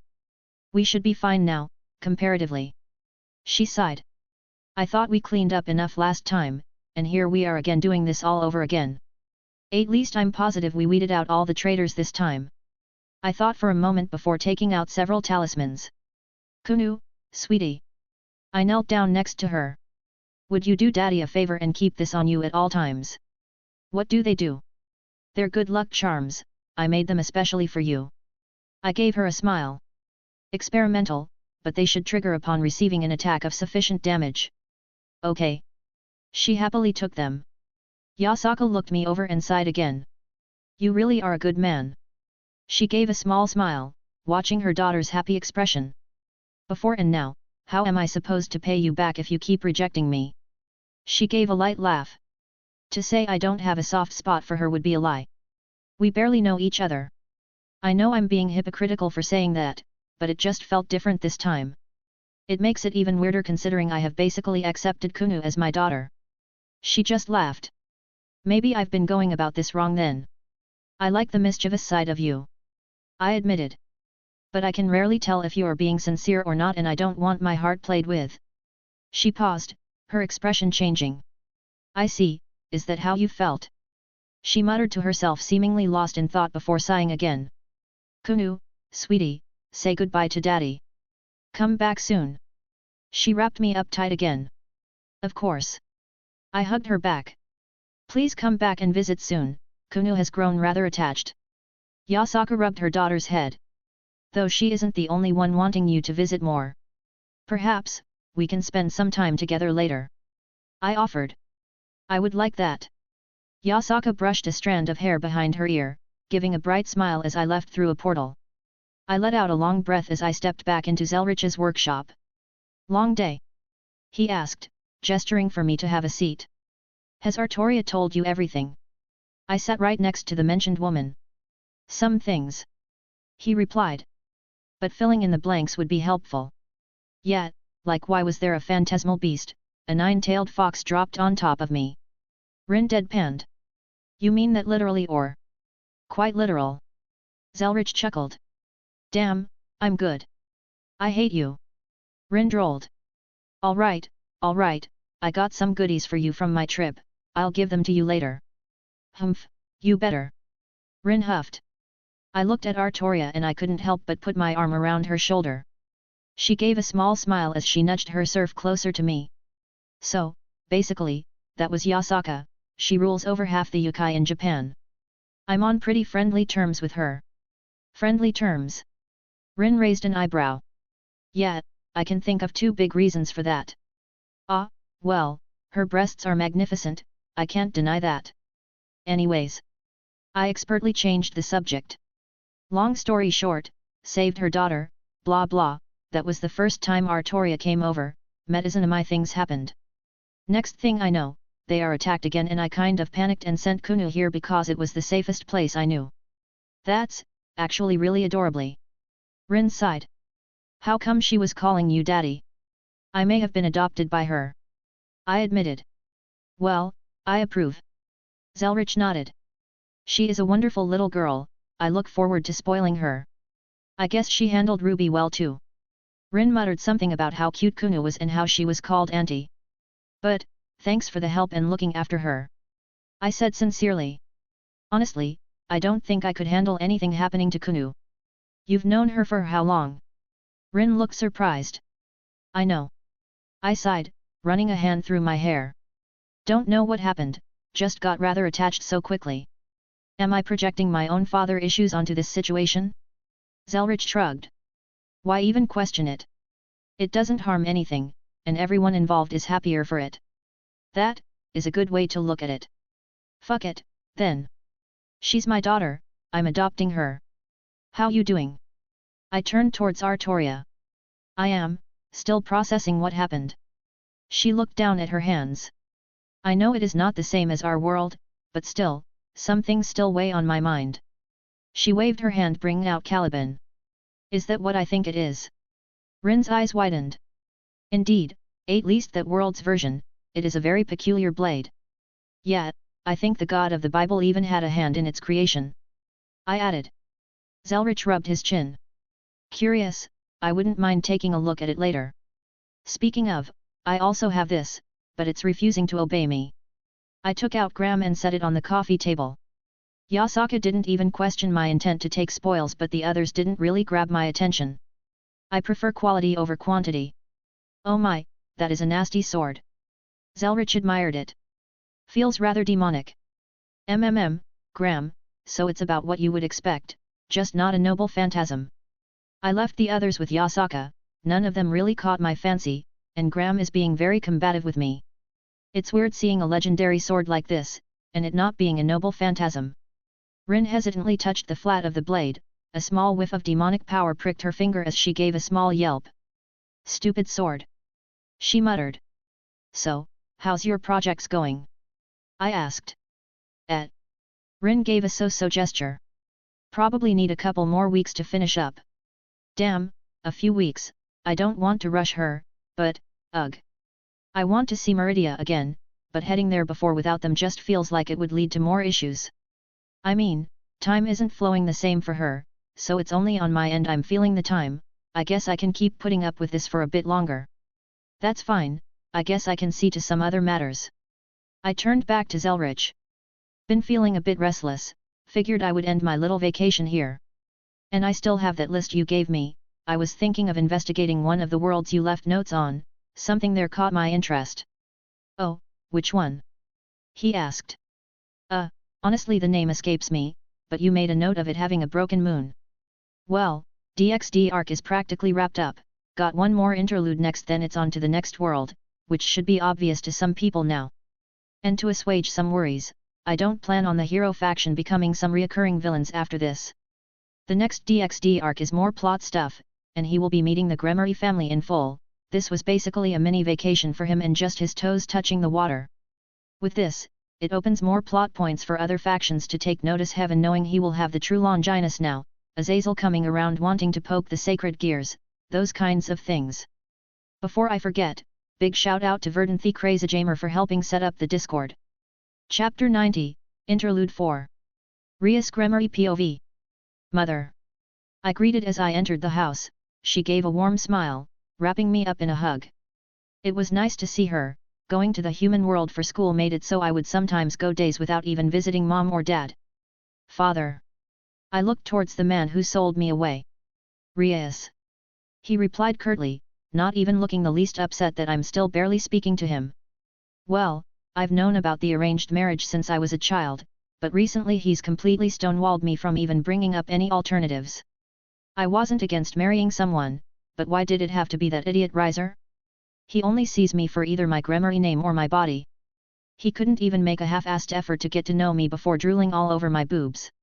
Even if I didn't want to be here, mostly because of Dad, it was the first time we've all gotten together in weeks, since Takao went missing and everyone started fighting. I walked into the dining room, seeing the maids start setting out dishes and silverware everywhere. "Hello, Rias." I turned, recognizing the voice. "Brother." I smiled towards Sertsk, who strolled in with Grafia right behind him. "How are you doing, Rias?" Sertsk smiled, opening his arms for a hug. He wasn't wearing his formal Satan clothing, that was a good sign. Good, considering. I embraced him briefly. "Grafia." I looked towards my sister-in-law. "Hello, Rias." Grafia gave a neutral smile, clearly not in her maid mode. She prioritizes being a queen and maid over being brother's wife. Still though, she never takes off her maid outfit. I was happy to see them, but it just felt so awkward. It was like everyone was forces themselves to keep up appearances. The table was prepared rather quickly, everyone filling in. "Where's Milicias?" Father wanted to spend some time with him. Mother responded politely. "Oh, he's with grandfather." "Rias, we have some news." Dad broke the new silence. "The Phoenix family is pushing to move up the marriage date." "What?" I stood up, slamming my hands on the table. "I was told I could wait until I'm done with college." "Rias, behave." Mother lightly chided. "Listen to everything before you get upset." I took a deep breath, settling back down. Mother was actually on my side, not wanting me to be forced into a marriage I didn't want. As I was saying, the Phoenix family was pushing to move up the date, we were talking about it in a few weeks, but after everything that's happened, he glanced towards brother. "It's going to be a few months instead, possibly up to half a year. I was promised until after college." "No, you were not." Father sternly replied. "You were told we would let you continue through your schooling as long as you kept up with all your responsibilities." "I have. I'm gone to every gathering you wanted me to, every party and every stupid political dinner." I threw my hands up. "You have." He nodded. "But that's not everything, is it? Tell me, how's your peerage doing? How's your training coming along? It's been a year, I believe, since the last time you showed off your power. I'm excited to see how much you've grown," he said dryly. I winced at what he was implying. "I train every day," I countered. "Rias, doing the same pitiful exercises every day does not count as training." He shook his head. "Not to mention your peerage." "What's wrong with my peerage?" "Rias, your peerage is a complete mess. It's a reflection of you as a devil, and in essence, a reflection of our family. To call them dysfunctional would be generous." He sighed. "And I hear you added another piece, a pawn? How did that turn out?" "I made a mistake." I shrunk in my seat. He was supposed to have a sacred gear, but he still has a dragon bloodline. A dragon bloodline is impressive. Father agreed. "So what are you doing to bring out his full potential?" "Training." "The same training you subject yourself to every day." He raised an eyebrow. He picked up a napkin, wiping his mouth. "Rias, I know you don't agree with this marriage, and I have given you ample time to prepare, to fight for yourself, yet you squandered it playing around in the human world." "What?" I looked at him in shock. "Rias, it's obvious you were planning on using a rating game to decide your fate." He rolled his eyes. "Do you think I'm stupid? I didn't interfere because if you could get out of this mess yourself, then I would have no qualms about your future partner. Unfortunately, you seem intent on just wasting all your time away and just whining that life isn't fair, even with all the tools available for you to succeed." "What tools? You stopped anyone from helping me?" I raised my voice. "I stopped your brother from using his political power because it would set a very bad precedent. And we both know he would have helped you without a second thought." We both glanced at Sertsk, who just gave a small smile and nodded. "And tools?" "Rias, I'm tempted to walk over there and smack you upside the head." He deadpanned. "You have nearly unlimited resources available to you in the form of money and manpower. You could have hired tutors, bought weapons, hell you could have found peerage members by just broadcasting your name all over the world." He stood up, slamming his hands on the table this time. "But you've done nothing. So you don't get to whine about this marriage, you don't get to prance around and pretend like you're some caged bird. You made your bed, it's time to lay in it. He sat back down. You've been given a set allowance for now on. And any requests will be going through me. My eyes widened as I stared at my father. He didn't even lift his head up to look at me, and I turned towards Mother. Mom. Rias, I love you dearly, but you need to understand that actions have consequences. She calmly stated. You have been too complacent for far too long. But, I'm the heir, wouldn't it look bad if I become some kind of trophy wife for Riser of all people? I tried to lean on the family angle. Rias, you will always be taken care of, but you are far from the only one able to shoulder the family. Mother replied. Milica's is just as talented as you when it comes to his power of destruction, who knows how strong he'll be in the future. She explained. Not to mention my other grandson. She shot a look at Surtsk, making him frown. I didn't know what to say. It seems like everything was suddenly falling apart. That reminds me, how is Okada, Surtsk? Mother stared intently at brother. He took a deep breath. He is recovering. Surtsk said evenly. What happened to Uncle Okada? I couldn't help but ask. Recovering? We have a store of phoenix tears for things like this, are they not enough? Okada got in a bit of a scuffle, with your nephew. Mother spoke. I turned towards Surtsk, who just stared down at his place, and Grafia, who looked like she no longer wanted to be here. The news is spreading quite fast, though most people don't know who was able to put Okada into the hospital. Even after a few phoenix tears were used, he's still bedridden. Mother continued. I've only been able to get a few pictures so far, but they show a lot of magic being thrown around. Yes, it's hard to miss a goddess delivering the body of one of our most popular devils onto our front door. Grafia spoke for the first time this evening, and it was only to take a jab at brother. I guess they're still fighting. What happened? I asked quietly.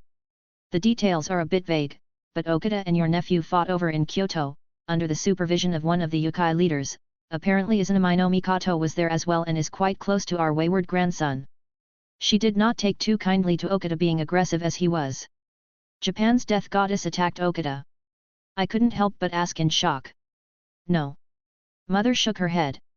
She merely delivered his body to us. He was beaten in a duel by Wilhelm. Who's Wilhelm? I asked. Ah, that is your nephew, apparently he has a new name. Mother explained. Don't worry, this is the first time I am learning of this as well.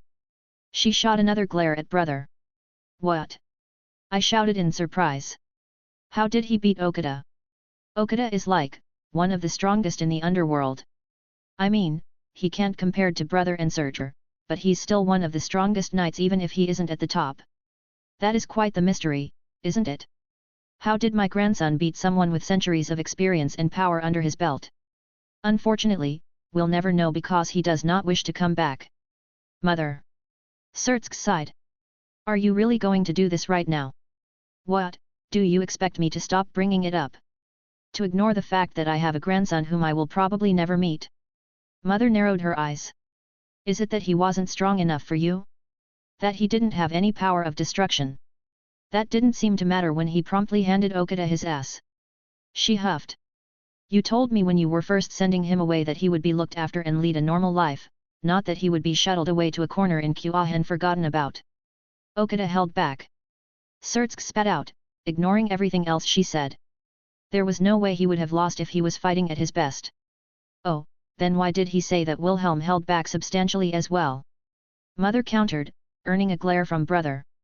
I did go meet him now, just because I am annoyed at you and by extension, him, doesn't mean I don't care for his well-being. She didn't back down from brother's clearly annoyed expression. According to Okada, he was well versed in magic, and had a mastery of swordplay well beyond what his age and experience should have allowed. Your son defeated your knight in single combat, and it's only a matter of time before everyone knows this. So, what exactly is your plan now? What even was your plan then? Grab him, force him back here where he clearly didn't want to be. I would think of something. He muttered. As long as he's back, then things would be fine. Because everything would fit back into your picturesque idea of a life? Strongest devil, with the strongest queen as his wife, a genius son, sitting high up on his throne. What's missing from that picture? You have everything you could want, but here's this little black spot called Wilhelm, and you see it and can't help but try and hide it. Sertsk stood up, the screeching of his chair silenced the room. He took the napkin in his lap and threw it on the table, walking out of the room. Mother just sighed. That stupid son of mine, just doubles down with his stubbornness. She shook her head. You tried. Father gently pat her shoulder. I'll go try and stop him from doing anything foolish. Grafia sighed, following after him. How? How did Takao, Wilhelm get so strong? Okada wasn't the strongest, nor even in the top 20 of the underworld, but he was definitely up there. I've seen him train Kaiba a bit, I've watched videos of him fighting, yet, the thought of him losing to someone my age seemed impossible. And now I have to deal with my marriage moving up, what am I going to do? Another interlude to see what's going on in the Gremory family right now. Also kind of sets a timetable for events if they weren't derailed by the MC so far. Never planned on making Sertsk some LOL, evil father kind of thing, he did what he did out of some weird logic, but I don't plan on whitewashing that either. Basically, people do stupid things for stupid reasons, even if they aren't malicious in nature. So no plans on like redeeming the relationship between the two. And I didn't want to come across as bashing Rias, but the more I looked at it the more I was just like WTF Rias. Chapter 91, Chapter 86. You know, I feel like a divorced dad whose ex got the kids. I propped my head up with my arm, sitting at the table watching Artoria hold both the true Longinus and Gram. Artoria seemed amused by that, flashing me a smile as she lightly swung both weapons. This demonic sword doesn't like me. She gave it a few more swings. Yeah, it wasn't exactly sapient, but it had its own intelligence. It was more like it was putting up with her as opposed to wanting her to wield it. Almost like it could recognize Excalibur and begrudgingly admitted its inferiority and just stayed quiet in her hands. Honestly, it almost completely ignored the fact that she was a dragon, even though the sword vehemently hated dragons. My Ascalon has more powerful anti-dragon properties due to its nature as a noble phantasm, yet holding it did not bring about nearly the same feeling as this Gram did. But the spear won't stop glowing, I pointed out. She furrowed her brow as she stared intently at the spear, setting the sword down next to her. This spear, it is not a noble phantasm, but I feel uneasy with it in my hand. She ran a finger along the flat of the spear tip. It feels like something is watching me intently, judging each of my actions. And other facets remind me of my own lance. Really? It reminds you of that ridiculous thing? I was surprised by her admission. You know of my lance? She tilted her head. I do, I suppose I am one of the few alive that does, Zelretch being an obvious addition. I sat back in my seat. The pillar that fastens the layers of reality to the world. I waved my hand flippantly. Not even my knights knew of its true nature. She said quietly. Merlin warned me very early on not to overuse its power, comparable to my sword it was, but its nature made it incompatible for mortals to wield over time. The spear, do you like it? I shot her a smile. She looked at me with a little surprise on her face. Are you asking me if I was interested in keeping it? If you liked it, I wouldn't mind giving it to you. A smile crept up on her face as she shook her head. No, it's giving me an uneasy feeling. It would not reject me, but I feel like I would lose something precious if it took it as my weapon. She sat it down next to Gram. But, your intent is very much appreciated. She turned her head away, a small red tint on her cheeks. Besides, it is your spoils of battle, I have already taken Caliban, and I feel uneasy about that decision. Worried about your descendant? I asked. It is a strange feeling. She admitted. I know I am not technically related to him, but I somehow feel responsible for his actions, as deplorable they were, yet he did them for a good reason. She took a seat at the table. I am conflicted, what should I do? Well, he seemed to realize he was in the wrong, that means he isn't beyond saving. I pointed out. And you are not angry he had a hand in? She didn't finish, but I knew she was speaking about Kunu. I am furious. I replied, which wasn't a lie. I would not bat an eye if Yasaka dealt with him. But I'm not unreasonable. He didn't directly involve himself, and my heart isn't made of stone. I can recognize the reasoning for working with CAO. I can't say what I would or wouldn't do for my sister, I don't have one, but I don't know what I would do to save someone I care about. I wish to have words with this Pendragon family at some later point. She stated, her expression hardening. I will happily go with you. I offered. It seems like there are several more reasons to go back to the world now. I sighed. I never intended to get attached there. Artoria got up from her seat, walking over to me before pushing herself in my lap. She looked up at me, rather bashfully. Hello. I couldn't help but laugh as I wrapped my arms around her. She leaned back, meeting me eyes. Is this uncomfortable? No, I was just surprised. Someone is getting more confident.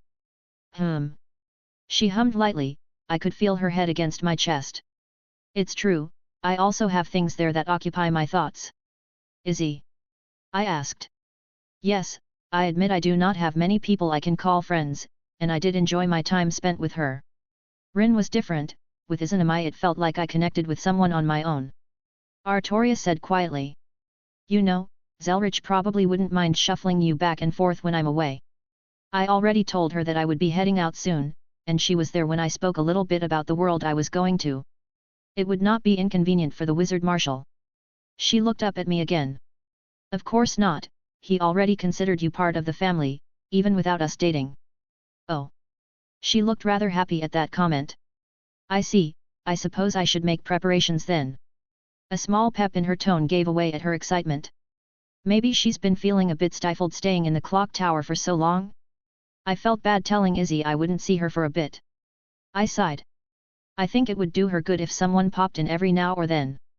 I could tell that Artoria wasn't trying to be overly sexual when she sat on my lap like this, but her shifting her butt over my groin every now and then. Izanami is not the only one either. Artoria spoke. Your bond with Kunu was rather sudden, but it was no less heartwarming to see you so taken with her. I can't help it, she adopted me. I chuckled. And Yasaka? She asked. What about Yasaka? I'm curious on your thoughts of her. She is a good mother, it must be hard to juggle that along with ruling over a large portion of Japan's yokai. I meant as a woman. Oh, really? I have seen the looks you've given her. I was merely curious if there would be another woman in your life or not. I thought about it and I still wasn't quite sure myself. No idea, I doubt I will ever abandon Kunu, so something may happen in the future, but I'm not really on the lookout for more women to add to my growing harem. She finished for me, a slight twitch of amusement on her face. Someone is being bold today. She looked up at me, her face a little flushed as she reached up and pulled my head down into a kiss. It wasn't very deep, but it was much more than a slight peck on the lips. Okay, what's going on with you? I enjoyed the brief moment of intimacy, but she was definitely acting strange. I am perfectly fine. She turned away. Yeah, no. I poked her cheek. As much as I enjoy this closeness, you are acting strange. Spill. It's nothing, just when. Her face turned a much brighter red than before. When we engaged in battle and I fought that Hercules person, I felt some things. Well, I could only imagine what it was like to fight someone calling themselves Hercules after facing the real Thi. From you. She clarified. From me. I looked at her in confusion until realization dawned on me. I think there was some sort of sympathetic link when her dragon's core roared to life and the boosted gear that was inside my soul. Does that mean I basically blasted her with all my lust for those few moments? Welp, time to go kill myself. She tugged on my sleeve to grab my attention. I was surprised, and perhaps a little unsure of how to process those feelings at the time, but I am happy you feel that way about me. She said quietly. Compared to someone like Yasaka, I was worried that you didn't. She trailed off but didn't finish. Oh, that's why she was feeling emboldened. Awkwardness aside, at least she is happy, I guess. On the flip side, if I felt things like that from someone I was attracted to, it would definitely give me a confidence boost. I ran my hand down her arm until her fingers intertwined with me. I had to leave later, but I would just enjoy these few moments for now. I flipped my hat, setting it neatly on my head, looking around the room. I suppose this is goodbye again. Don't forget to bring back souvenirs. Rin barely gave me a look. Love you too, Rin, and yes, I'll be very careful, thank you for your kind words. I ignored her and turned to Artoria. Take care of yourself, make sure Rin eats at least twice a day, also don't forget to change her dia. Fuck you Shwinorg. Rin shouted from the other side of the room. I smirked at her and her lips curled up as well. Try not to be too much of a man whore. A Herculean task, but I shall try. Seems like her and Artoria had a chat. Well, I'm glad she isn't making any false assumptions on our relationship then. Be careful, you do not know what dangers are awaiting you. Artoria stepped forward towards me expectantly. Do you have everything you require?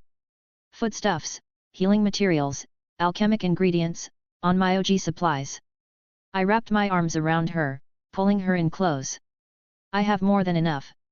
Besides, this world isn't supposed to be very dangerous, all things considered. Do not be overconfident. She lightly chided. She stood up on her tiptoes and placed her lips against mine briefly. Yes ma'am. I shot her a smile, which she reciprocated. Usually, I'm the one having to make sure he's prepared. Zelretch stepped in. It's good to have someone to keep his head on straight. He gave a gentle smile towards both me and Artoria. Her words ring true. I only know some vague outlines of this world line you are going to, having only glimpsed it in the past by mere chance. Yet, I read the notes. There are humans there, so I should be able to wing it. Stood up straight as Artoria removed herself. My acting skills are quite good. Anything you want me to grab while I'm out and about? Oh, now that you mention it, I do have a small list with me. He waved his hand and a piece of paper flew right over to me, bundled up into many pages. I looked it over and gave him glare. You are the worst. I deadpanned. He just cackled. Do what you can. He waved me off. Other mundane things as well, I wouldn't mind some soil samples from various places, perhaps some foliage as well. If they have any interesting foods or varieties, I wouldn't mind expanding the garden. I forgot he had his own garden. If I remembered correctly, he traded favors with the blue to adjust the growth rate there, a mild adjustment to the temporal flow, basically a bounded field that accelerates time. Well, I have the coordinates already, but would you mind giving me a lift, old man? I asked. Sure. He smiled, waving his hand, allowing a new portal to open. This should get you relatively close to civilization, though how accurate it is I don't know. Good enough for me. I gave one last look around the room. Off I go. And I jumped in. The split second between the 2 points had me merely blinking as I started falling through the air, smacking into tree branches before I hit the ground.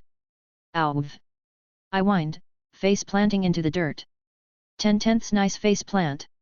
Well, what do the other judges have to say? I rolled over to stare at a young woman looking at me a few feet away. Hello. She blinked at me. Are you okay? Probably.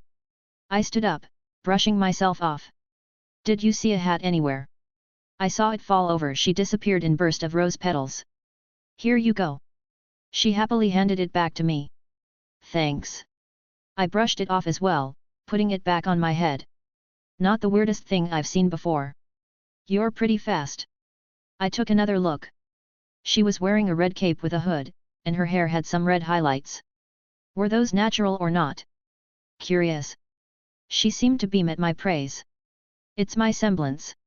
She said excitedly. What about you, what was yours? I saw that bright light suddenly fill the sky. You were like whoa and fell and then smack hit the ground. She started gesturing with her hands. Was that your semblance? Sure, why not? The fuck is a semblance? That must mean you're a huntsman. She practically squealed. What's a huntsman? I asked in confusion. Some kind of hunter? She tilted her head. Someone who fights grim, day. She looked at me weirdly. How do you not know that? I'm from very far away. How far away? Like Mistral? But even Mistral has huntsmen, maybe Atlas, but they're everywhere and there's no way you wouldn't know about them then. I guess you must be from Vacuo, I heard it's all desert over there. Did you come from the desert? Is it really as hot as people say? I heard that there are a lot of grim that hide under the sands and make it hard to travel. Further away. I said without really thinking about it, getting a better look at the broken moon in the sky. She gasped. Are you an alien? Wait, what? Why would she even reach that conclusion? I mean, it isn't technically wrong, just kind of a weird train of thought to randomly reach. Sure, kid. Oh my gosh. She threw her hands up in excitement. I can't wait to tell Yang, and Dad. Uncle Crow too. Rose petals began to fall around her as she practically vibrated in the spot she was standing. Well, some directions to town wouldn't be remiss. She seems fun, probably no older than 15, maybe a little bit younger than that. Awesome. I can show you Patch, and you can meet Dad, he's home right now. I just shrugged. Wasn't like I was going to get a better offer anytime soon. Would give me an opportunity to get some actual information from her about this world. Oh, by the way, I'm Ruby Rose. She turned around waving at me. Oh right, it's Rubyrose, enunciating her name like I couldn't understand her. Ruby, we've been speaking the same language this whole time. I deadpanned. I'm Wilhelm Henry Schweinorg, it's a pleasure.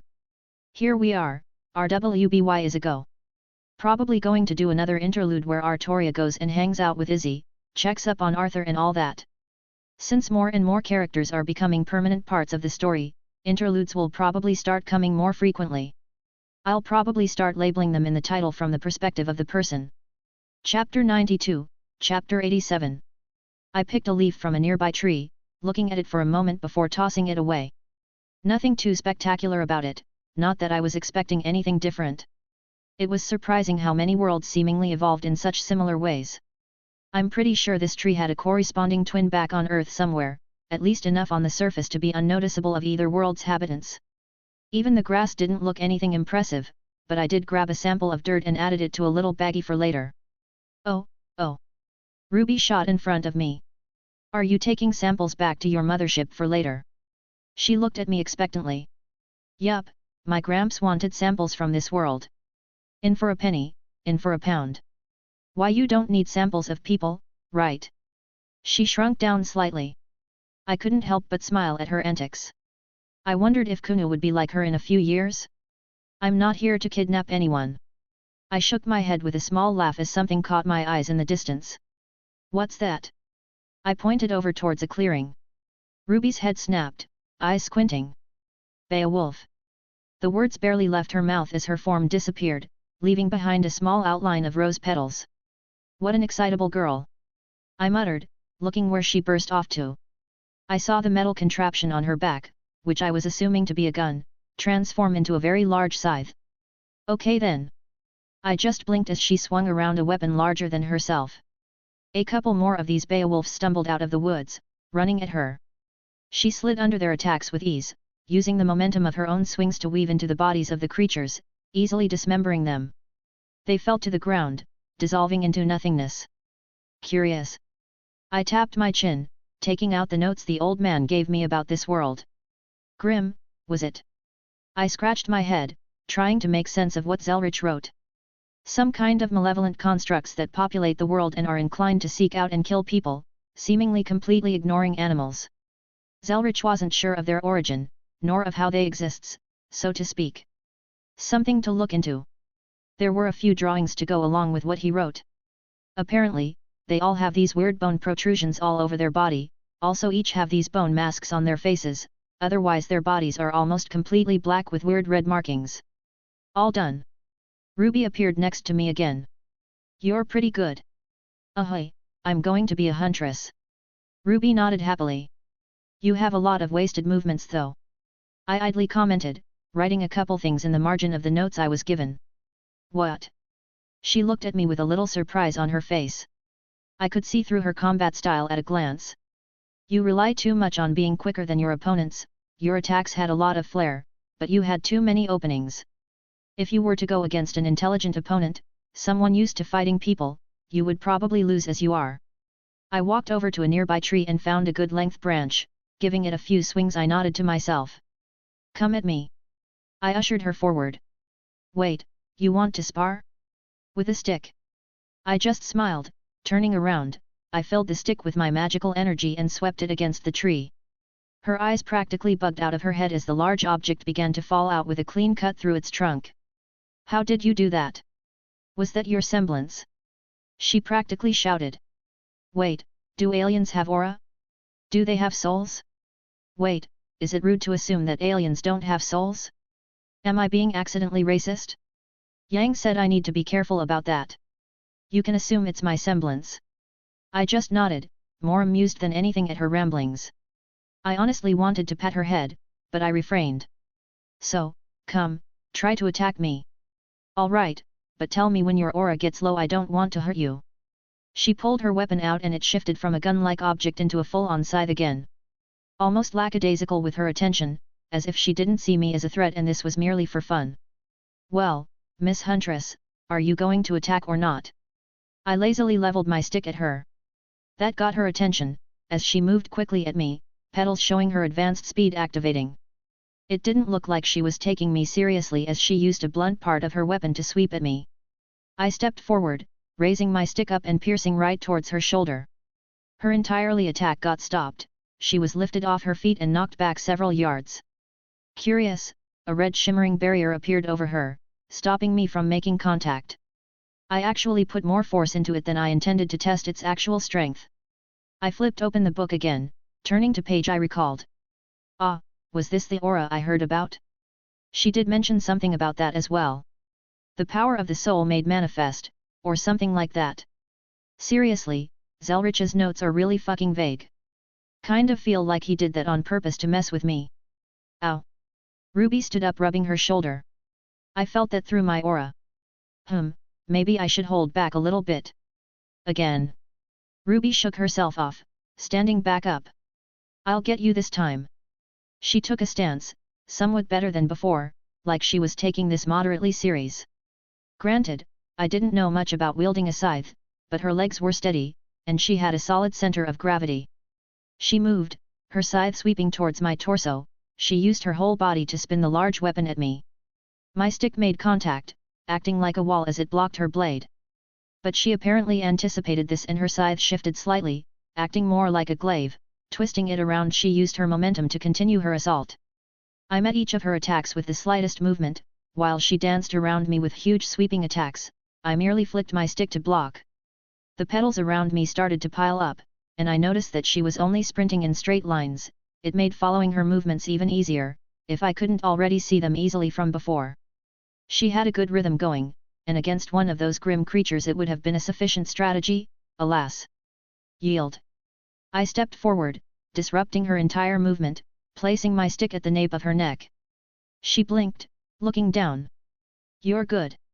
She whispered. Only Uncle Crow is able to beat me that easily.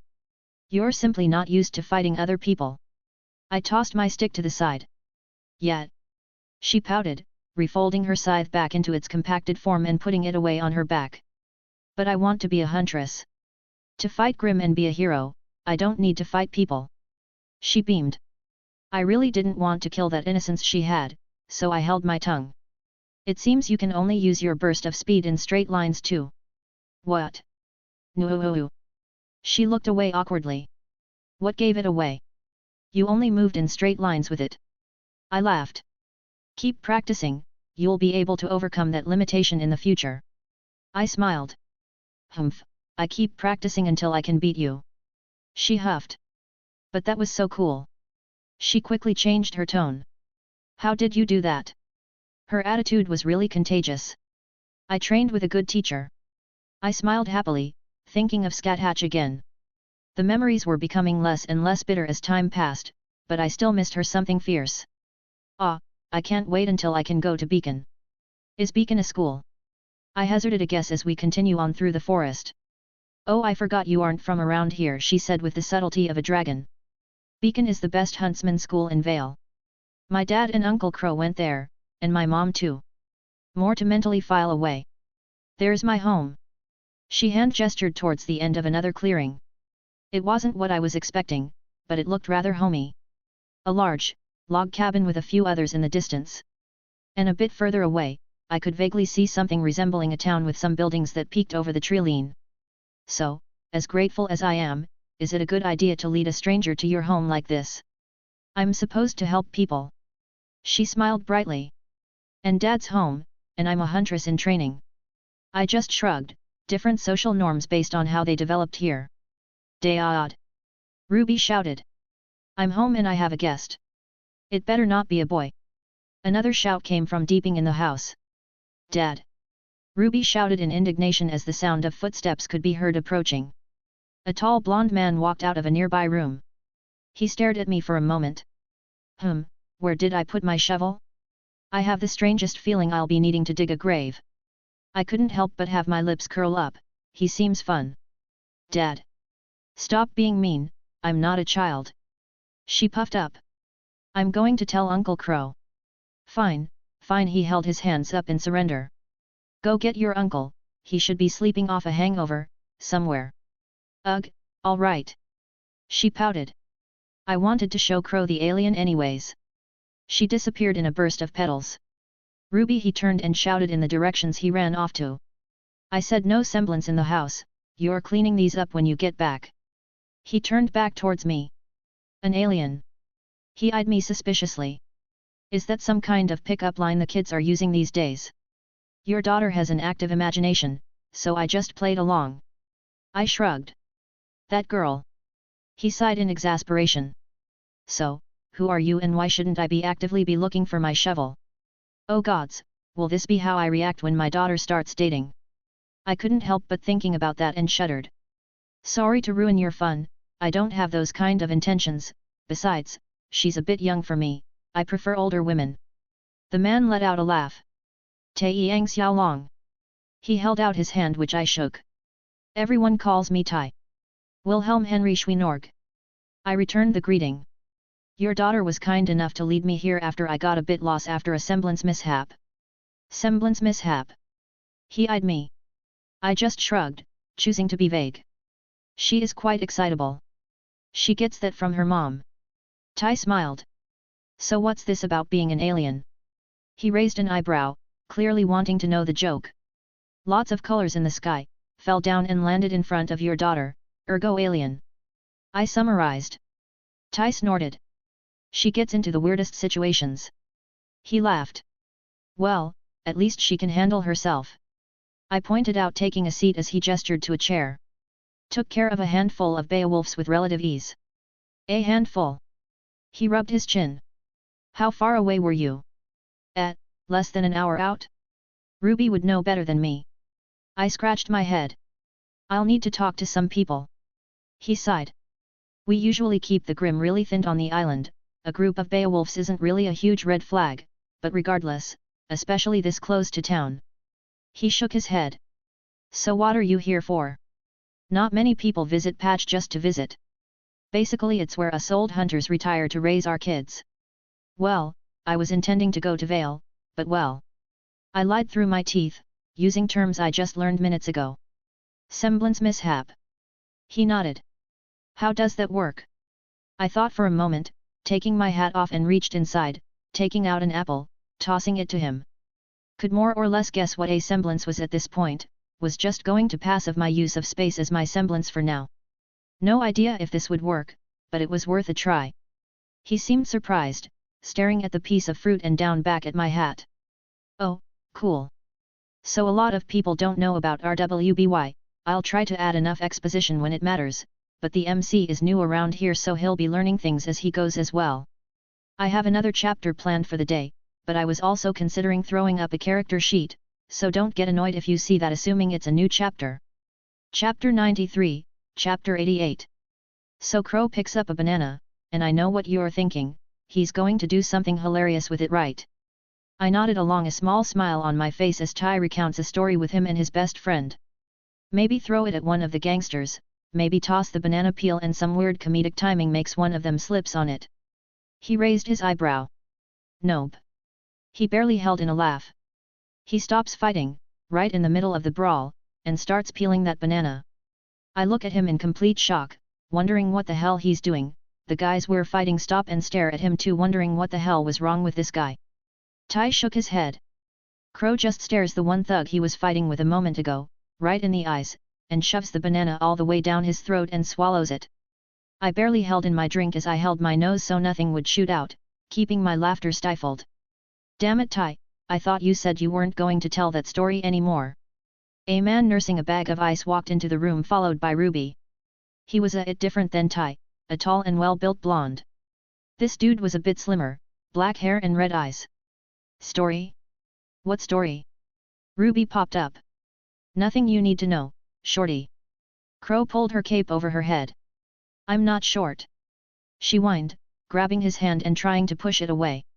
Crow seemed to ignore her as he took a flask out of his pocket, taking a swig then eyeing me.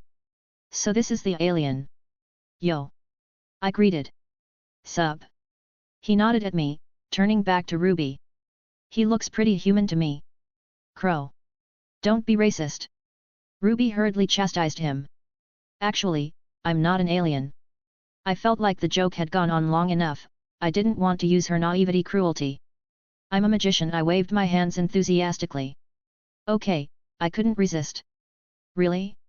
Gonna to pull a rabbit out of your hat? Crow snorted. Maybe I will. Was that a thing here too? Pfft, I'd stop drinking for a month if you could do that. My lips curled up and I flipped my hat upside down. I stared right into his eyes as my arm went into my hat, much further than it should have, pulling out Sir Wiggles in all his glory. Silence filled the room. He's so cute. Ruby gushed as I let the rabbit out of my hands and into hers. Hey. Tai just looked surprised as he reached over and stole Crow's flask. Sober for a month, that's gotta suck. Bite me. Crow groaned. Who are you exactly? He looked at me. Just a lost person, your niece? Found and brought to town. I replied. Was actually on my way to Vale and had a little semblance mishap. What's your semblance? Some kind of space manipulation? Crow raised an eyebrow. Something like that. I smiled. I knew a chick who could do something like that, but create portals. Crow sat down next to Tai. Sound familiar? I was surprised by his question and noticed Tai tense up slightly. Sorry, no idea. I shrugged, some kind of story there I guess. Long shot anyways. He didn't dwell on it. So what brings you to Vale? If you got so long, you're probably not a native. Yeah, bit of an outsider, just want to visit the big city for some personal projects. Wanted to start a research project on the nature of dust and aura. Was there even a need to hide my intents? Sounds boring. Crow clearly looked disinterested. Well, if I remember right, there should be a bullhead heading over to Vale in the next couple hours. Tai seemed unsure, but I guess the time frame was something to look into. I guess I should head over then, don't want to miss my chance. I stood up. Thank you for your hospitality, I know it was a surprise to have a stranger suddenly drop in like this. Tai let out a small laugh. Don't worry about it, you are hardly the weirdest thing Ruby brought home. He looked at his daughter warmly. Besides, I'm proud of her for helping someone like this, she's going to be a great huntress. I couldn't help but admire the little girl too. She was willing to bring me to her home because she thought I was in need of aid. You have a good daughter, I can only hope mine grows up to be like her. Geez, look at me thinking of Kunu's future. How old is yours? 11. Crow spit out the drink he was sneaking. Damn, they start earlier and earlier now. I rolled my eyes. Not by blood, obviously. Adopted? Tai asked. Well, she adopted me.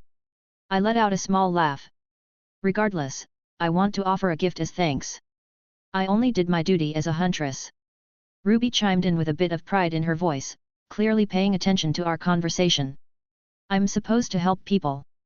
Hey now, short stuff, let's see what he's offering, weren't you eyeing that new upgrade for your weapon? Crow chimed in. Crow, stop being a bad influence. Tai sighed, only to see the sparkles in Ruby's eyes and realize it was futile. I couldn't help but laugh. Your weapon has a lot of moving parts, small ones at that, I can only imagine the maintenance costs and time that go into it. Ugh, I know. Ruby huffed, rubbing her face into Sir Wiggles. But it's fun too, you know? Tinkering with my baby, getting her perfect and upgrading her. Wait, you repair it? I looked surprised. Did you make it too? Yup. Her name is Crescent Rose, she's my baby. Ruby beamed with pride. Wow, I can say without a shadow of a doubt, I could not do that. My specialty is not in mechanical engineering, especially with firearms. I thought for a moment, taking out a couple ingots of orichalcum from my ring. These should be useful to you then, think of it as a thank you. Whoa! What are these? I've never seen metal like this before. Ruby eyes them curiously. It's called orichalcum, a very rare metal, it may take some trial and error to smelt them, but they're much more durable than steel. I dare say they won't suffer any damage in combat even if you use your weapon every day for your entire life. Ruby squealed, opting to hug the metal over Sir Wiggles, the latter of whom seemed upset by this betrayal. Well, she's going to disappear into her workshop for a few days now. Tai shook his head as I scooped up Sir Wiggles and put him back inside my little hat where he was resting. Thank you, she really does love tinkering with her weapon.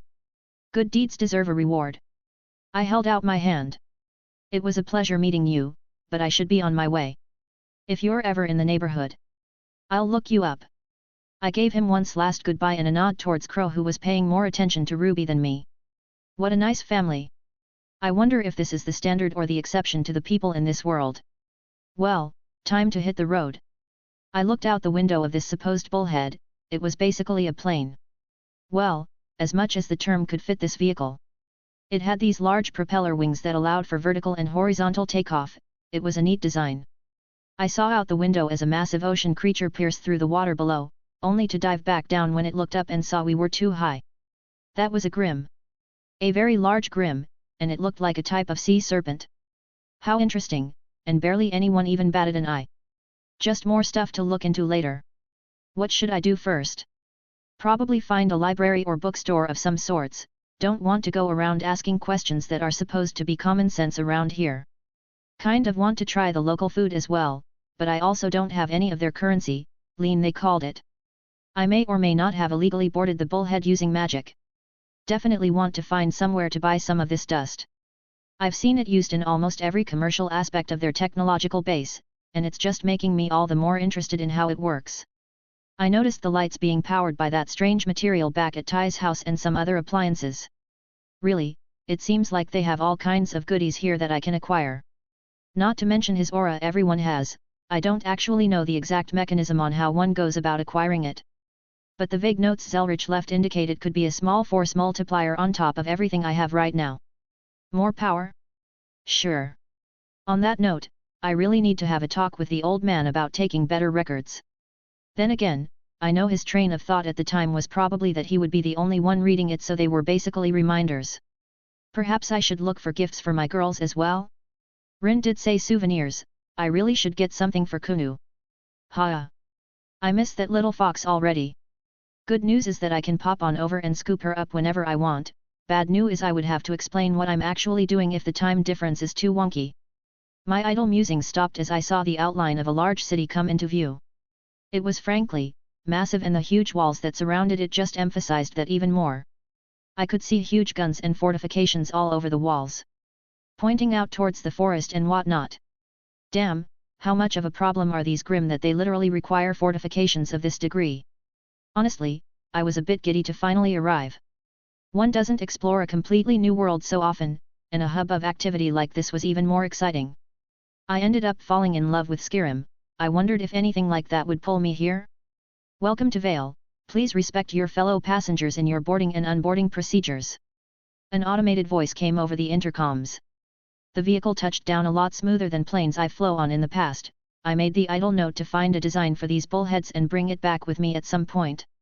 Well, that was my K. With a quick spell, I disillusioned myself to quickly disappear without any fanfare. I had a new city to explore. Alright, second chapter that was supposed to be released Sunday, even if it's like 1 in the morning Monday. I took a nap and set my alarm to AM instead of PM, so I was a little late. And just a heads up, I don't plan on this arc taking like 60 plus chapters or anything. This first round in RWBY is basically him killing time until Rin is ready to go to Skyrim. Acquiring a few materials, getting pod and whatnot. Maybe leaving behind a little chaos in his wake, smiley face, and I'm sure there will be no issue with giving Ruby a magical medal. Chapter 94, Chapter 89.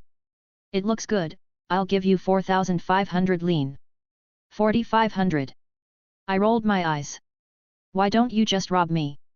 10,000. I countered. I can't make a profit with 10,000, it's gotta be 5,500 at the most.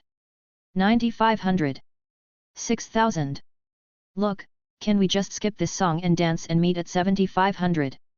I offered. And throw in an old scroll. I thought for a moment, looking around. Also, I'll take a small box of your fire dust. I pointed over to a display with several vials of dust shown off. He mulled that over for a moment. Fine, it's easy lean even if it takes a bit to sell, and you can pick out one of the old scroll models, he grumbled, giving me a stack of money from this world. I pushed a small stack of gold coins his way. Pleasure doing business. I happily accepted the money and walked out of the little pawn shop, new phone in hand. Granted, it wasn't called that here, but that was pretty much what it was. A scroll, I walked past one of those stores that explicitly only sold these items, as well as seeing people walking around with them. It wasn't hard to put two and two together to realize it's their version of phones. Pretty neat, I'm excited to see how it works. Found this place fast after I left the airport or whatever they call that here as well. Unfortunately, gold isn't as valuable here as it is in other worlds. While still a precious metal that most would kill over, I would say it only retains about a third of its value compared to Earth. Maybe I would be better off selling some jewels and jewelry. Regardless, I doubt I can keep going around selling gold without attracting attention, probably going to need to find a secondary source of revenue because there are many things I plan on buying and I have to fully explore this place. Walking out the place, I did remember a bookstore I passed about a block down. Tuckson's book trade, every book under the Sunday. I muttered, staring at the sign outside. Sounds like my kind of place. The little bell on the door signaled me walking inside. The owner behind the counter immediately perked up to look at me. Welcome, feel free to browse or ask if you want anything specific. He gave a smile that I couldn't help but notice the sharper teeth. Interesting. Thanks, just browsing for now, but I'll probably ask for a few things later. I gave a polite reply as I made my way into the rows of bookshelves. Oh man, I love this feeling, so many things I simply don't know, and they're all here, available for me. I pulled a random book off the shelf, Ninjas of Love 3. I'm sure you could learn a lot from that book.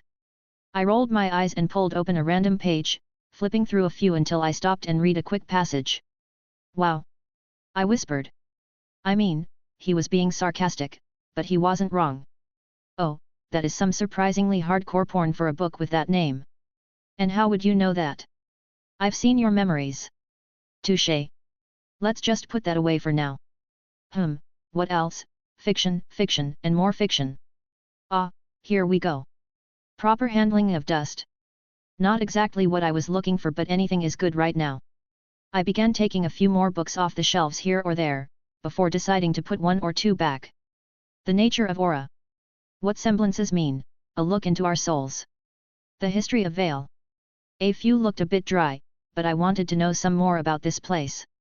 I hefted my stack of books up and brought them up to the counter.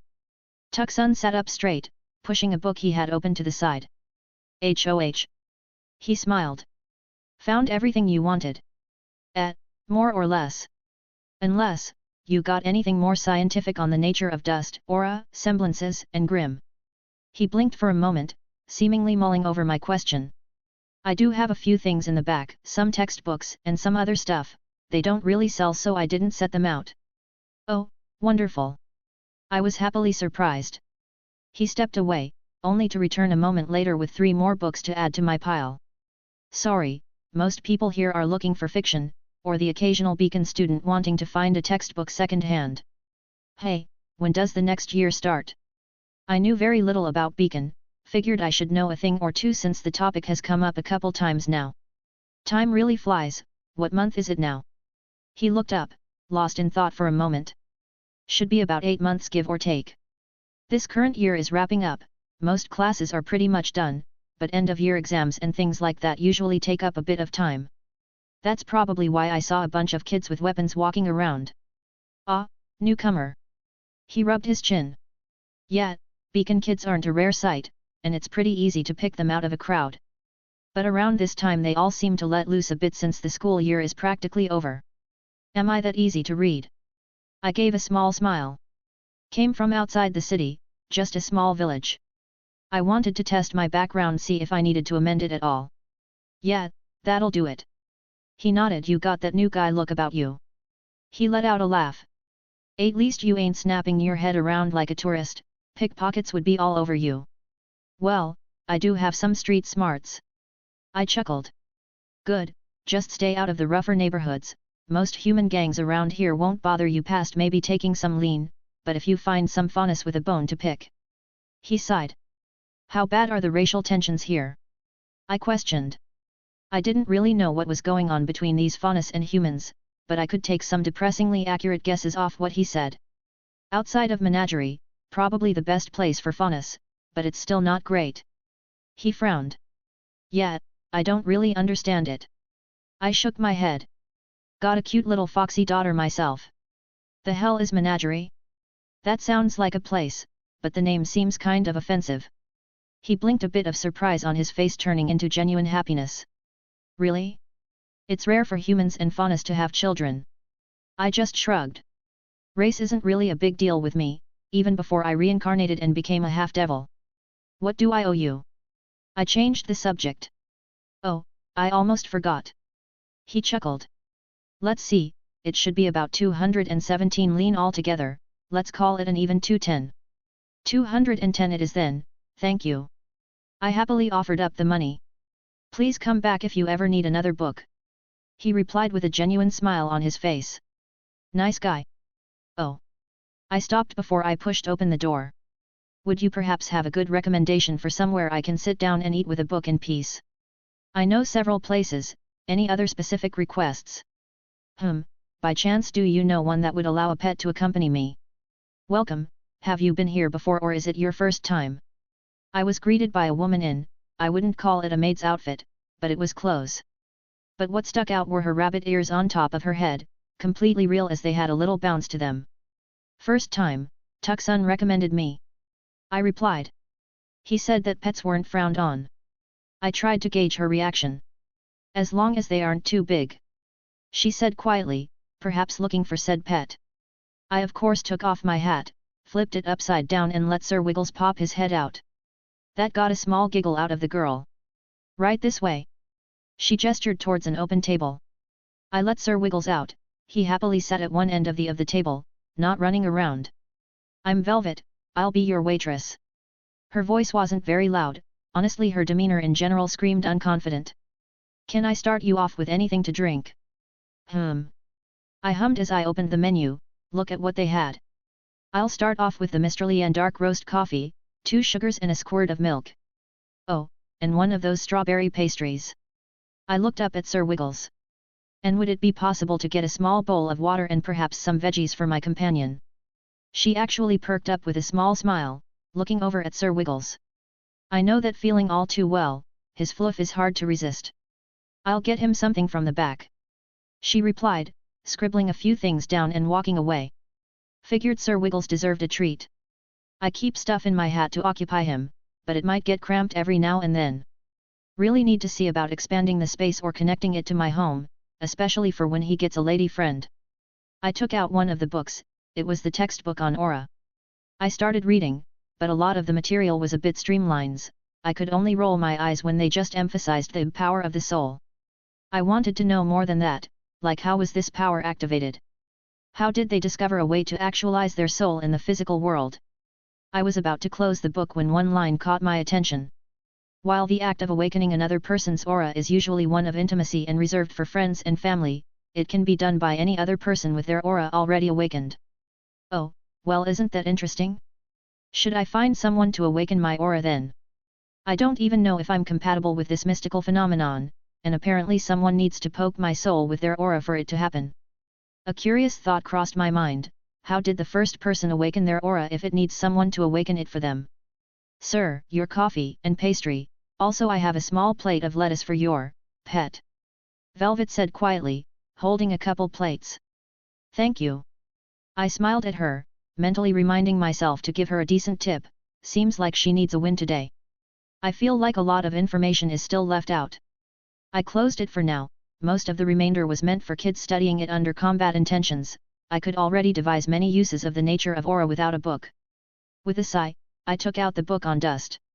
It was perhaps an equally curious avenue of research when compared to aura. What exactly was dust? I could tell immediately it was somewhat magical in nature, but I didn't delve into that yet. Hell, I could feel the magical energy from the few small vials of the dust I had just purchased. Nature's wrath is what the book described it as, but all I could think about was that it basically mimicked elemental magecraft corresponding to the element of the dust. Red fire. Blue ice. Those were obvious for anyone, but the more I read the more I was intrigued. Gravity dust? It seems this dust branched out from just the basic elements. Curiouser and curiouser, I bet Gramps would love to get his hands on some of this in fact. Please don't move those, I looked up to see Velvet trying to rein in a few guys pulling chairs from all over as they put 2 tables together so they could all sit down. Why are we even here? They let animals just walk around. He swept his gaze around, eyes landing on me. The other seemed to notice as well. Sir, the policy. Oh hey, there's a rabbit in here too. He cut her off much to the laughter of his friends. They were calling Velvet an animal. Annoying. I slid my foot across the around, pulsing magical energy all into the floor. I targeted a leg on the idiot's chair and overloaded it. A small crashing sound and he rolled on the ground as the chair fell backwards. I despise baseless hate like this. If you hate someone, why does it have to be because of something beyond their control? It's just, the pointlessness of it all that really drive home the annoyance in me. I think these chairs have an upper weight limit. I said idly, but my voice carried. The gentleman who rolled on his ass was a bit heavy set. I wouldn't call him obese and even say he has quite a bit of muscle, but he definitely spends a lot of his time sitting down with a beer in his hand. Velvet stepped away from the fuming racist. He surprisingly didn't direct his annoyance at the target of his racism, instead looked at me, fuming. You think you're funny? My lips curled up. As funny as you are fat. I wonder if that was a nerve for him. Not particularly witty, but this really didn't deserve my best. You some kind of tourist brat? Don't you know who we are? His other friends stood up, following his lead. We don't like your types around here. Did he really just say that? How cliché. Funny, handsome, fit. I hazarded a guess. By the looks of them pulling weapons out, that is indeed not what they meant. I hope some of them had aura. I wanted to stress test that a bit before getting some of that for myself. Not much to say, just the MC essentially getting his bearings and trying to figure out where to go from there while getting a second-hand dose of that sweet racism so prevalent in RWBY. Mostly to try and find someone to unlock his aura. Chapter 95, Chapter 90. Really, you draw weapons after a little insult. I rolled my eyes. Did I hurt your feelings? I think my sarcasm was obvious enough to even get through to him. You're going to be hurting a lot more in a second. One of his companions sneered, earning an angry look from the apparent leader. I couldn't help but smile at his comment. I eyed their weapons, not so much from a threat analysis standpoint, but just pure curiosity. They did not look like normal weapons, they reminded me of rubies and by extension, quite a few other hunters. Like they can all take on several different forms by shifting mechanisms. I took a sip of my coffee. From laughter? Otherwise I fail to see how I'll be suffering any kind of pain. Tough talk from a brat with a bunny for a pet. Tough talk from an old man that can't see his dick when he looks down. You're dead, he roared, charging at me with his fist reeled back, some kind of sword in his other. The looks around the room told me they expected me to get quite the beating as his fist approached my face. I just shook my head and held out my index finger, stopping the man's fist from moving any further. A small bit of energy shimmered where my finger touched his fist, the signs of this aura surrounding him. He looked at me shocked when his fist wouldn't budge, even his buddies were speechless. There was a moment of hesitation as the hand holding his sword swept up towards me. Getting a better look, I could see a revolving mechanism that held bullets and a barrel on the top side of the blade. So slow, well, he had a decent amount of strength behind his fist, all things considered. He probably wasn't putting everything into it, but it was still beyond a normal human's means. I knocked his hand holding the sword/gun away with my other hand, and put quite a bit of strength in my fist as it made contact with his face. His aura exploded on impact, cascading in all directions from the point where I should have met his skin. It wasn't red like rubies, it was yellowish. Is it different based on the person? The kinetic force seemed to seep through somewhat as he stumbled backwards, clutching his face, weapon falling to the ground. Not a perfect defense, I noted. But still, a shield that will maintain itself permanently without nearly any conscious effort on the user's part? Sign me the hell up. Even if it only blocked 1% of an attack's damage, that was still something I wanted to get my hands on. Not to mention it clearly has an effect on their physical abilities. I grabbed his hand before he could recover, twisting it as he let out a scream. It seems aura doesn't protect from this kind of damage as I got no reaction, another note to file away. Throws, pins, joint locks, that sort of thing is probably able to get around aura. I yanked up his gun sword with a little bit of telekinesis, getting a firm grip on it. I couldn't help but notice how uneven the weight was distributed. It felt cheap. I shook my head again, stabbing towards his torso, watching as his aura didn't quite distort, but it compensated for the sharp edge and reacted accordingly. Fascinating. Was it a mental calculation on the user's part, or did it react to changes on contact? Perhaps even an unconscious mental change? You idiots, what are you doing? The big lug shouted towards his companions who were broken from their stupor and started coming towards me. Well, this has gone on long enough, I got enough answers to some questions for now. I threw the gun sword at the closest goon, the handle smacking him in the head. Ducking down, I dodged a fist as I uppercut a second in the jaw, elbowing a third in the side of the head and kneeing a fourth in the stomach. They all fell to the ground groaning in pain. Surprisingly, they did not have aura, so they got quite the little beating. What? The big guy looked at the scene in shock. I looked up to see Velvet staring at the whole thing with a mix of surprise and uneasiness. The way she stood, I could tell she had some amount of training, though I didn't care enough to pry. Was she going to step in if I got hurt? I twisted the guy's arm just a little bit more as he outlet a pained shout. What do you want?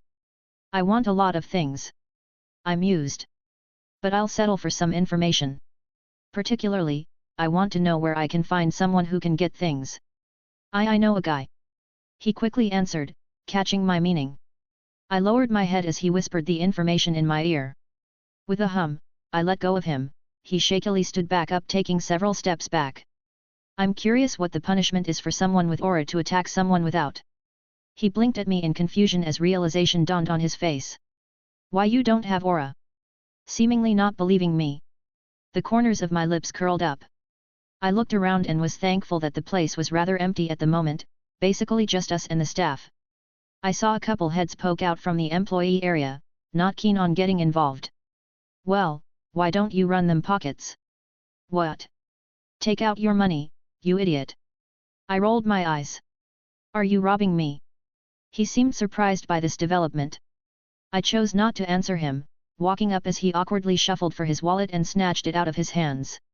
I took out his ID, getting a good look before putting it back and taking out all the lean he had and slamming it on the table. Now, fuck off. Right. He nodded, his goons having recovered at this point. They hastily retreated from the premise. Sir. Velvet quietly tried to grab my attention. Do you want me to call the police? Don't worry about it. I waved her off. It was pretty clearly self-defense, until I robbed him at the end, but whatever. Thank you for the service. I set my own stack of lean on the table, a nice big tip in addition to what the dumbass gave. Take care of yourself, Velvet. I hope she gets some more self-confidence, call it instinct, but she probably could have smacked those idiots around with ease herself. I really dislike that kind of obscene hatred. Grabbing Sir Wiggles, he had finished his plate and was just watching me calmly. Well, I had a lead now. It wasn't that far away, about 7 blocks down, but the area gradually changed to resemble a more nightlife kind of vibe. It was still relatively early in the day, so I didn't see anyone out and about beyond just normal matters. The place was rather spacious, only a few sparse people inside as I pushed open the doors, not even a bouncer outside to stop people from coming in. Then again, I doubt the owners would care at this point. If someone wanted to come drink in the middle of the day, more power to them. Well, eyes were on me as I entered, but they turned away after a few good looks. I approached the bar, giving the bartender a once-over. He looked like the description I was given. What can I get you? He lazily put his arms up, giving me a look. I wouldn't mind someone on the lighter side. Got any unique drinks here? I asked. Strawberry sunrise. He grunted, getting the stuff all prepped. While he looked a bit lethargic, his skill was undeniable as he set the drink in front of me. I took a tip and admired the taste. Not bad. I nodded. But I'm here for something else, if you don't mind. Well, no one's gonna be dancing until later tonight. He eyed me warily. So it's going to be like that? I took out 100 lean and pushed it towards him. We do offer some other services. He perked up, pocketing the money. Name's Junior, what can I do for you? I want information. I decided to delve right into it. New to town, wanted to know the rules on getting my aura unlocked. He blinked for a moment, mulling over my question. Technically, it's illegal to offer your services to unlock someone's aura. Honestly, it's a bit like prostitution, if money is exchanged then it's a no-go, but they can't really moderate consensual acts. Hey, that's a surprising comparison, yet I can believe it. Another question, got anyone who would like to unlock my aura free of charge? I put up air quotes. I do want other things of questionable legality, but this would be a good start. Junior snorted, a small smile tugging on his face. I'd offer to do it, but I don't got much myself. Last time I unlocked someone's, knocked me on my ass all day and I already have a killer headache. I don't really care who does it. I waved my hand dismissively. He rubbed his hand. Well, I do know a guy, he should be around, got a decent chunk of the stuff himself, I doubt he would pass up the easy lean, but the price is up to him. I just shrugged. As long as it's somewhere around reasonable, I don't mind paying a premium. Junior let out a small chuckle. That attitude will get you far around here. He stepped out from behind the bar. Come on, I'll take you to the back. He snapped his fingers, grabbing the attention of what looked one of his employees and gestured for him to take over. He led me to a door to the side, almost unnoticeable. Oh Junior, who's the kid? A man lazing on a couch tilted his head up giving us a look. A client. He grunted. Kid wants his aura unlocked. And you came to me. The man sat up, adjusting a bowler's hat on his head. He had a strikingly orange color of hair, and surprisingly well dressed. I would do it myself, but the last time I passed out the girls drew dicks on my face. Junior deadpanned. The man snorted, a small smile on his face. I'll do it for 400 lean. Done. I didn't even argue. Well, aren't you in a hurry? The man took a cigar out of his pocket, lighting it up and taking a puff. Kid, meet Roman Torchwick, he likes to introduce himself as a gentleman thief. Junior rolled his eyes. Hey, I'll have you know, I am officially not a thief anymore. Roman adjusted his collar, looking rather insulted. Yeah, how long is that going to last this time? Junior sighed. What's this, the third time you had the courts expunge your records? Fourth, actually. Roman smirked. I am officially a free man. Whatever. Junior didn't comment further. Where's your little psycho? Oh, Neo went to go rob an ice cream shop or something. Roman replied, eyes turning back to me. Now, my well-dressed friend, Junior says you want your aura unlocked. Indeed. I admitted, tilting my head as I examined his own clothes. And if it wouldn't be too much trouble, could I get your tailor's name and address? Oh, you can recognize quality. Roman perked up. It's not my particular style, but I can appreciate the high-grade materials and skill that went into its making. The seams of course stick out the most, they are rather elegant in their weave. Roman paused for a moment, a genuine smile on his face. I like you kid. No one ever appreciates the effort I go to look this good. Roman stood up. What's your name? Wilhelm Henry Schweinorg. I introduced myself, maybe with a dash of flair on my end. Wilhelm, I believe this is the beginning of a beautiful relationship. MC meets Roman, truly nothing bad can happen from their interactions. On a side note, probably won't be posting on Friday, going to be super busy at work and might be working a 12-hour shift. Chapter 96, Chapter 91. So, kid, you want your aura unlocked? Roman sat back on the couch, relatively relaxed. That's the plan. I shrugged, sitting opposite of him. Usually, I don't really care why, but color me interested. You don't really look the huntsman type, and you're definitely not one of those thugs. I could give some reasons, but honestly, why not? I replied. Well. Roman mulled over a thought. Realistically sure. But it does come with some downsides, not that I would ever give up my aura to get away from them. He tapped his cigar on an ashtray. Prison sentences are heavier for aura users, certain taxes for aura users, but on the flip side more tax write-offs for weapons and stuff. He idly started to go over some random details. Heavier regulation on moving across kingdoms, certain licenses needed for certain jobs, but there is also the ability to carry weapons openly without much fuss. Hey, that's a little interesting actually. I rubbed my chin. A society with a mythical phenomenon interweaved into its foundation. The closest I could think of was Skyrim, and that was very underdeveloped technologically, so it was hard to compare. Must make being a thief harder then, the government coming down on you harder because your aura. Makes it a bit more fun. He smirked. But I'm pretty low on their priority all things considered, especially with the White Fang doing their usually idiocy. He adjusted his legs. Really, just stay away from the SDC, government property, and huntsmen, and at most the police will be on my ass. Oh, and don't kill. He made sure to exemplify that point. Murder escalates into Beacon taking notice. If the general public start getting upset about aura users running rampant, Beacon has a sudden interest in taking you down. White Fang, SDCD, some more terms I was unfamiliar with. Perhaps I should browse their version of the internet when I have more time. So, what, rob a bank? Insurance covers everything, no one really takes a hit except those companies who the public already hates, and no one high up really cares enough to blow the issues up. Pretty much, but being too heavy-handed also starts drawing too much attention. If the politicians start looking bad, then they'll start doing stuff for publicity and whatnot. It's one of the reasons I keep my public persona so flamboyant. The public loves to cheer on a criminal, if you get what I'm saying. I was honestly surprised by how well he thought this out. I'm impressed. Roman let out a small chuckle. Been in the game a long time, kid.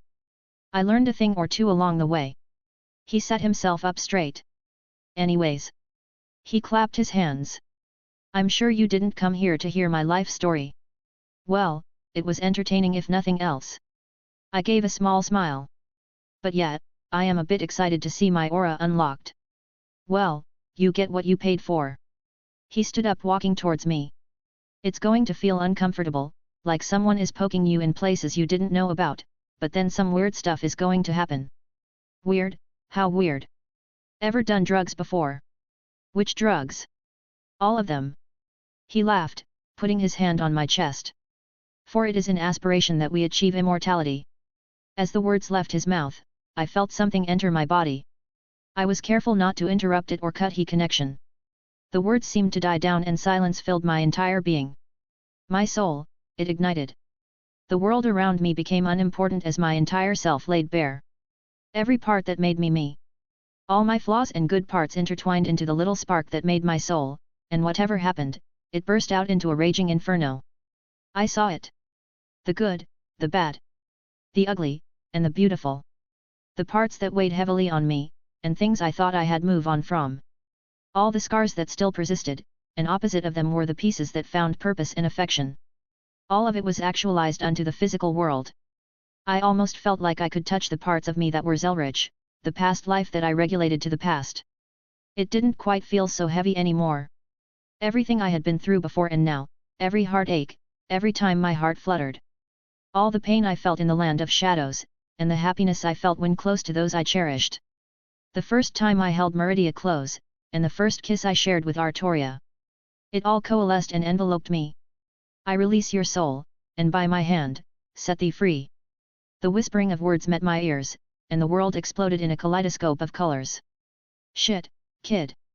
I blinked, regaining my composure as my focus came back on the room I was in. I looked towards Roman who was wobbling back onto his seat. Never seen someone with so much aura before. I stared at my hands, the faintest glimmer of the iridescent colors flowed around them with but thought. That was, wow. Ha ha ha. Roman let out a tired laugh. I heard that adults get hit by it harder than kids, something about seeing yourself as a fully developed person makes it a weird experience, or something, never really cared about the science. I flexed my hands, feeling the newfound power swelling inside me. The comfort and warmness of my actual soul protecting me from harm. What was that chant you used? I regained my thoughts after a moment to ask. Hey? Oh, yeah, I guess you wouldn't know. He rubbed his temples, looking like he had just woken up from drinking all night. It's something kind of personal, I guess, something that needs to resonate with your soul in order to awaken someone else's. Don't really know much about it, but everyone eventually develops their own and they all follow a similar format. Really? Everyone just comes to a similar conclusion on their own. Roman just shrugged. Never cared enough to look into it. More and more stuff to figure out. I feel great. I muttered. What a rush. Ha, I remember my first time. Roman let out another chuckle. The high lasts pretty much all day. But you'll get used to it eventually. He let out a sigh. Shit, kid, you did a number on me. It shouldn't have taken me that much aura to unlock yours, it's not a 1-to-1 ratio, you know? I'm not an amateur that would need to brute force it with my entire reserves. Should have only need a spark to ignite yours. He let out a breath. I wonder what factors play into one having a lot of aura? Actually, what does the color of one's aura mean? Who knows? Roman shrugged. Never seen one with multiple colors though, pretty neat. Thanks. I finally said. For doing this for me, I know it isn't the most clean job. I mean, he basically touched my soul with his own. He just snorted. I'm not one of those who think it's this dash. He held his hands out for emphasis dash sacred mumbo jumbo. Yeah, it's a bit weird, but at the end of a day, it's a job. You paid, I delivered, simple as that. Well, that's an interesting perspective I guess. He stood up, his legs less shaky, but he used a cane leaning against the side of the couch to support himself. I can't say it hasn't been interesting, kid, but I'm going to pass out in my bed. If you ever want a job, or maybe you are interested in the darker parts of the city, look me up. You looking to recruit with a job? I raised an eyebrow. I can't say the prospect didn't sound interesting. Hey now, I'm a law-abiding citizen. He smirked. But, as strange as it is, I like you. Can't say that about many people, you remind me a young me, so maybe I'm feeling nostalgic. He evened out any creases in his clothing. But I'm actually just relaxing for now, got nothing planned for a couple months at least, need to let some heat die down and all that. So, what, want to train me to be the next Roman Torchwick? Sorry to break this to you, kid, but you'll never become me. He turned his head. But maybe, just maybe, you can have a fraction of my style and skill. Yet, get out of here, old man. Youngsters these days, tisk tisk. He smirked again, waving his hand. Hope to see you around, kid. He left, leaving me alone. I realize now that Junior bailed a while ago, not that I cared that much. Sweet Christ, this feeling was euphoria. He said it would only last the day or so, but damn, I wish I could feel this more often. That was an interesting experience. I blinked, realizing that I currently had a dragon inside my soul. So, I may have forgotten about you. I feel all the love. He said dryly. You're lucky I was paying attention. I sort of shifted whatever he was doing away from me, because he almost tried to unlock my aura. Tried being the primary word there. Yet, don't think that would have turned out well for him. No idea if I would even have this aura, as I'm basically only a soul inside this thing. Yet, I don't think any of us wants to figure out what would happen there. I sighed, staring at the ceiling. Anything new you noticed? My senses are expanded, and I feel less confined than before.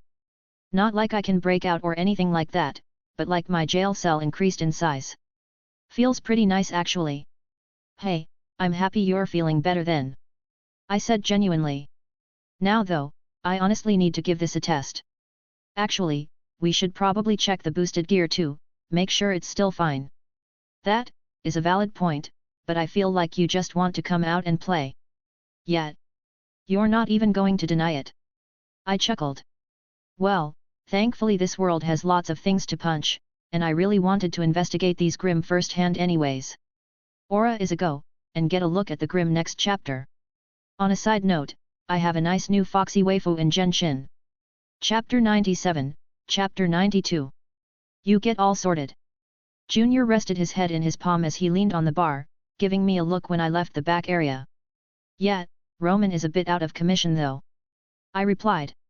Junior let out snort, a small smile on his face. Well, good thing I didn't do it. He sat himself up straighter.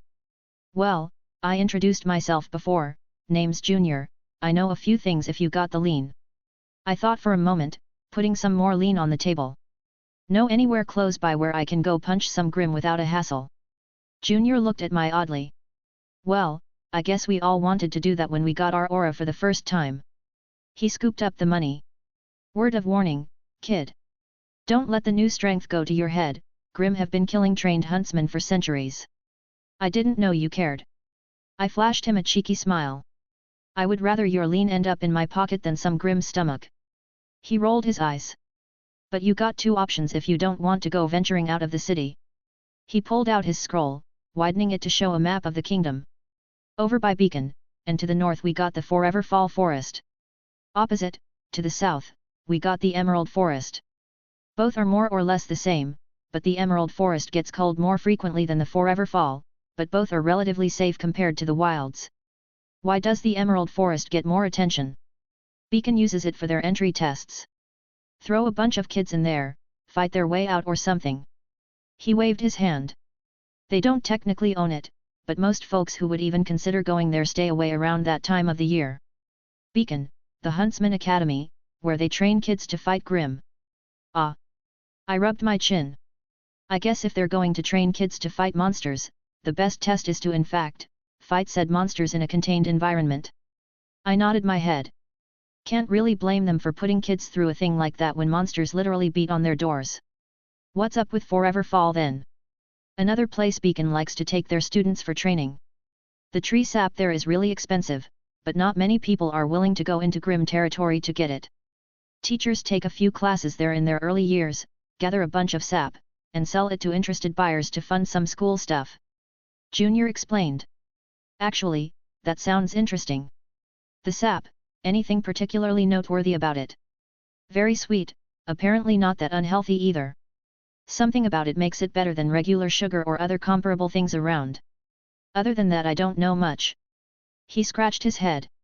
Usually always a market for it if you want to grab some jars.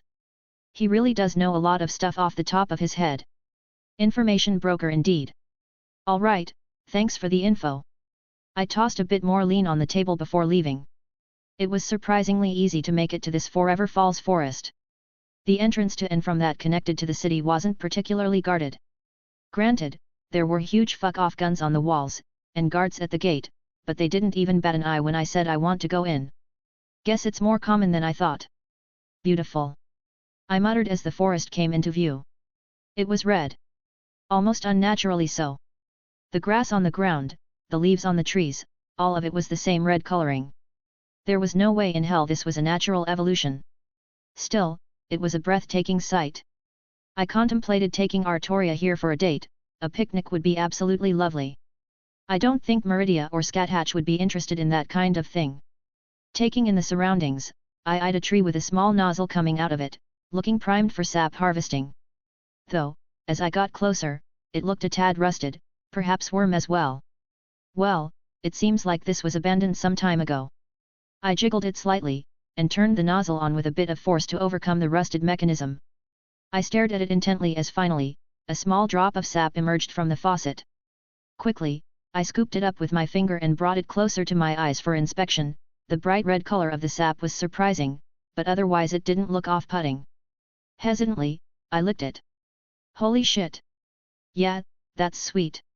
It was like I had eaten an entire candy bar in a single drop, but without that bloated feeling. I took out a small jar, putting it under the faucet and giving it little tap to get the sap flowing a little better. What do you think, waffles or pancakes? Waffles, definitely. Would go better with that little bit of crunch. I can just imagine all the possibilities. I didn't have that much of a sweet tooth, but I definitely enjoyed sweet things. Would go well with some ice cream, maybe even some varieties of cake like cheesecake. Which was odd because sweet on sweet usually detracted from either dish, but this sap was something wonderful. Grab more of it. Don't gotta tell me twice. I took out a few more jars, cutting some small holes into the trees and tried my best to wedge a sort of extractor into it so the sap would drip down into my jars. Basically a piece of metal to direct the flow of the drip. Ooh, need to find some acorns to bring back. In looked around, brushing away the leaves on the ground. Hopefully these trees are something that can be replicated back home. No idea what mechanisms created this kind of tree, but perhaps I can research it when I have more time. I brought out Sir Wiggles, having a bright idea. Think you can grab me more of these? I held out an acorn for him to get a good look. The familiar link between us told me he understood as he bolted off in another direction. I take back what I said about Sir Wiggles. You're such a glutton. Pot, meat kettle. Never said I wasn't. I said with a laugh. Kneeling, I scooped up a soil sample, both around a tree and a bit further away. I labeled them before putting them away in my hat. Look alive, we got company. Yeah, I noticed it too. I grumbled, standing up as a familiar black creature approached me. though only when it got surprisingly close to me. It doesn't possess the normal feelings of a living being. What did the lass call this, a Beowulf? Yeah, and I only schemed the book I got. Supposedly a weakling in the Grimm hierarchy. It kind of looked like a traditional werewolf portrayed in popular media. I watched its lumbering steps as it broke out into a sprint at me. Well, let's test some stuff out. I summoned the boosted gear and immediately noticed a small change. It felt lighter was probably the best word. Not its weight, but its existence wasn't as constrained. It felt like, if I hadn't achieved balance breaker already, it would have been much easier. The thing snarled as it got close, clawed hands swiping at me. I didn't move, my aura flared into a shield as its claw tried to cleave into my flesh. It stopped without any effort on my part, and I just admired the mystical phenomenon up close. With my aura out in full throttle, I flared my circuits. With a nod to myself, I made the mental note that nothing felt out of place there. If anything, they burned less from use than normal. It makes sense, I suppose. Magic circuits are a pseudo-nerve system that extends from the soul. Aura is the manifestation of the soul, and supposedly provides a certain healing factor on activation. It's probably offsetting the pain and burning from using the mystical organ. Was so used to it at this point that this didn't really mean anything. Interesting interaction though. Weird, I kind of felt that. The Grimm attacking or the aura in general. The Grimm, it was like an echo, but yet odd. I grabbed the thing and slammed it to the ground with enough force to indent the hard surface. Decently sturdy, blunt damage probably not the preferred method of dealing with then. I muttered. It struggled, snarled, or otherwise thrashed under my grip. Intelligence seems lacking, perhaps a sort of pre-programmed instinct. I twisted its arm back slowly, watching it still struggle, but it didn't even change its expression as I pulled it back much further than it should have been able to. Doesn't react to pain, or perhaps it cannot feel pain. Pain is an evolutionary trait for living beings to survive. While I can't say that every living thing across the infinite realities feels pain, it is a dominant trait in every world I know about. Boost. I said quietly as my physical abilities doubled and I ripped the arm off its body. An inky black liquid dropped to the ground, seemingly its blood. Thoughts, Drake. Nothing wrong with the boost, nor anything extraordinary. Seems we're good to go there. I nodded along, inspecting the arm. This thing doesn't have proper bone structure, I mean, it has bones, but they look like an afterthought in its whole design. I threw the arm to the side and picked up the Grimm again. It tried to bite at me, but my aura blocked any kind of haphazard attack on its part. Yeah, this thing is definitely not alive. The old man was correct in calling it a construct, but that probably didn't do it justice. It is a facsimile of life. Dawnbreaker flew out of my ring, hovering nearby, not reacting. Yet, no life nor unlife to be found here. Grabbing the sword, I stabbed into its stomach. Magical energy. I muttered. This thing exists from magic. The faint sensation of magical energy wafted from its body. It makes sense, but to have confirmation that magic is prevalent here was something to mull over. The magic's holding it together, they bring together the container to mimic life, organs, bones, that sort of thing. I can only imagine when the corresponding parts like the heart take damage, the magics that make up the creature try to heal or sustain it but are unable and it collapses. It isn't that any of its internals are vital, but it was designed to be a reflection of a true living creature. Fascinating. Who made these things, and for what purpose? I suddenly had the eerie though that whatever created something like this on such a worldwide scale was not a simple being. Yeah, this world isn't as simple as I first thought. Dawnbreaker slammed down into its head, letting it dissipate back into magical energy and drift back to the world. I was lost in thought for a moment before taking out the vial of dust, uncorking it and letting a tiny bit spill out onto my palm. Jesus fucking Christ! I felt a sharp pain in my head at invoking the name of God. The taboo woven into my devil bloodline. What's wrong? You're usually good about not saying his name. I clenched my fist, throwing the bit of dust into the wind. This dust, it's crystallized mana. I fell to the ground, staring up at the sky. I don't understand. Crystallized mana is not a natural phenomenon. Mana, the lifeblood of a world, the most abundant form of magical energy. It pulsates out, spreads and returns to the planet. It is not supposed to clot up and crystallize like this. Something is seriously wrong here. What does it mean? Well, I don't think I've ever walked on a dead planet before. I stared up at the broken moon in the sky, an oddly apt reflection of the world I now found myself on. Just a reminder, I'm not posting tomorrow. MC discovers some stuff about the world which just brings up more questions. Chapter 98, Chapter 93. I looked up at the broken moon, admiring its surprising beauty. I think it was closer to the planet than I was used to, that or much larger than my own back home. You okay? Yet. I ran hand through my wet hair. I'm good. I found a nice little pond to take a dip in. Put up a bounded field and just wanted to relax. Just surprising. Like knowing people die, then see a dead body for the first time in person. Worlds died. Just like every other living thing in existence, they eventually meet their end. Be it the heat death of the universe they exist in, or their natural time is over. Natural causes, or something kills them. Worlds eventually die. I've known about parallel worlds that get pruned every second of the day while new worlds are then created to fill their place. But I've never walked on a planet that was on its last gasping breath. How much longer does this place have? I mulled the question over. I'd be conservative and say a few thousand years. That's not too bad. When a planet looks at billions of years as a blink of an eye, a couple thousand is absolutely minuscule. I shook my head. Shouldn't it be more noticeable? It depends. I pursed my lips. Don't know what happened here, but the dust is basically like clotting blood. There is still enough mana in the air from the dust sprouting out of the ground everywhere that it's nearly impossible to tell on a first look that anything is wrong. Give it a few more centuries, I'm sure people will start to notice that crops are growing less, forests are starting to decline, deserts expanding, that sort of thing. Then again, many people don't venture out of the kingdoms much from what I've seen. Perhaps that's already happening and they're just oblivious. The population here is much lower than my home presumably, so it probably won't even be an issue for a very long time. It's sad, but it doesn't seem like anything worth dwelling on. While blunt, it's true. Yet, I'm just processing is all. Not like I'm going to sit here and mourn a world I never knew. I dipped my head under the water. Very clean and refreshing, I had made sure to check it before getting in. And, well, dust is quite the find. It should be sprouting for a few more centuries before it starts to show signs of diminishing in a noticeable capacity. Going to load up on it to bring back home. That was the thought.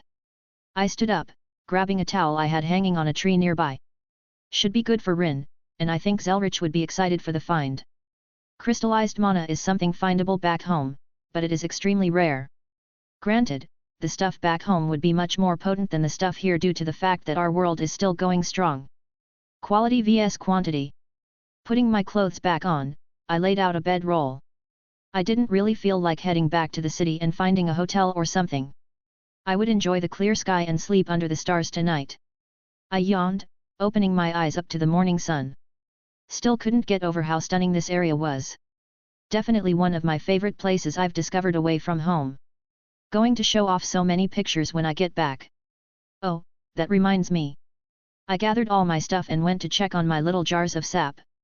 They were practically overflowing as I got to them.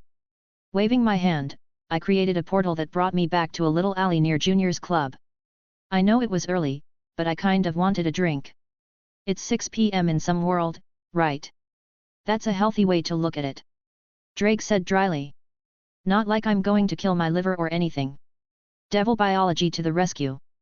Walking in the familiar door, some eyes shot towards me but they seemed slightly less intrusive than before. There were tons of people running around, setting up posters, redecorating, that sort of thing. I sat down at Junior's bar, watching from the corner as he was directing people every which way before coming to me. Didn't think I'd see you for a while, kid. He set his hands on the counter. Whatcha need? Can I get a drink? I asked. Wouldn't mind another of those strawberry sunrises, maybe a hit of something stronger added. Strawberry sunset then? He nodded. Little more oomph in it.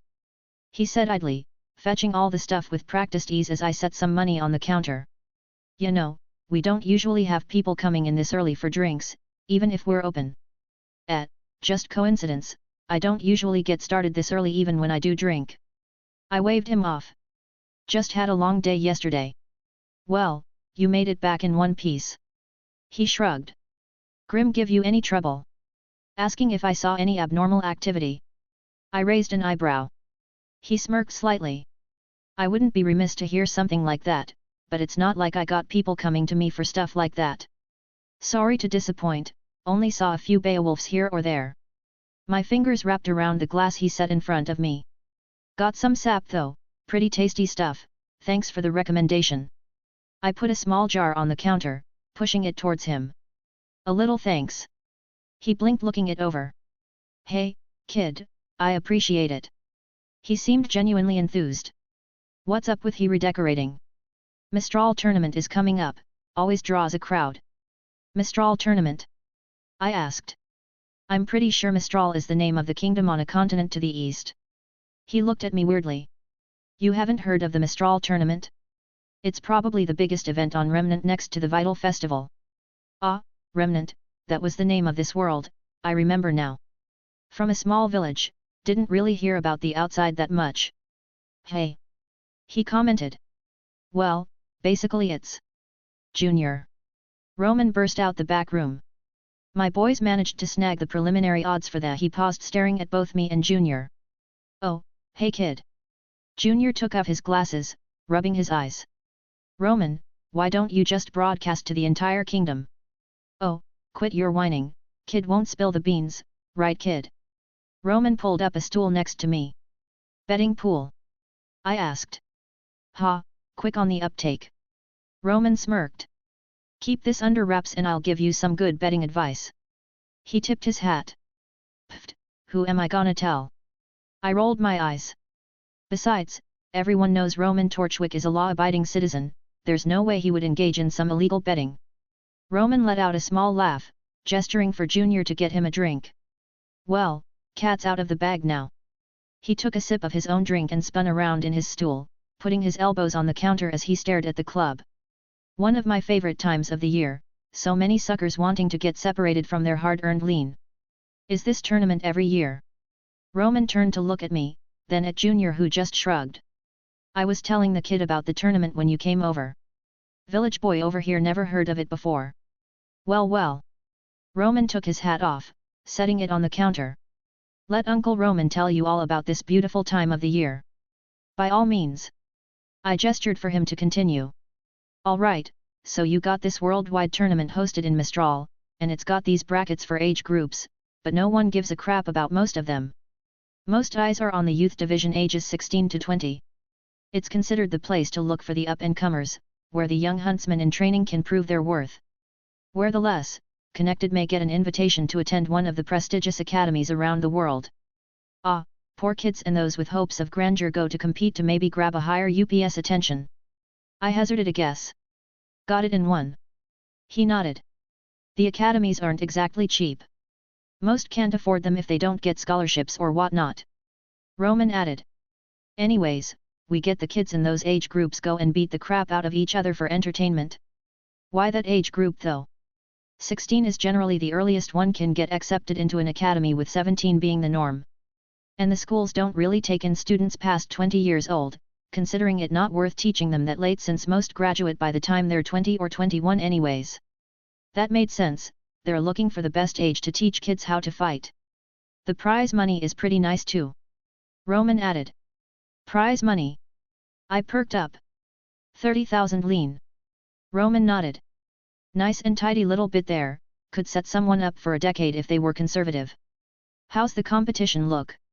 I rubbed my chin. There's a favorite, one Piranikos. He waved his hands flippantly. Invincible girl. With an eye roll he took another drink.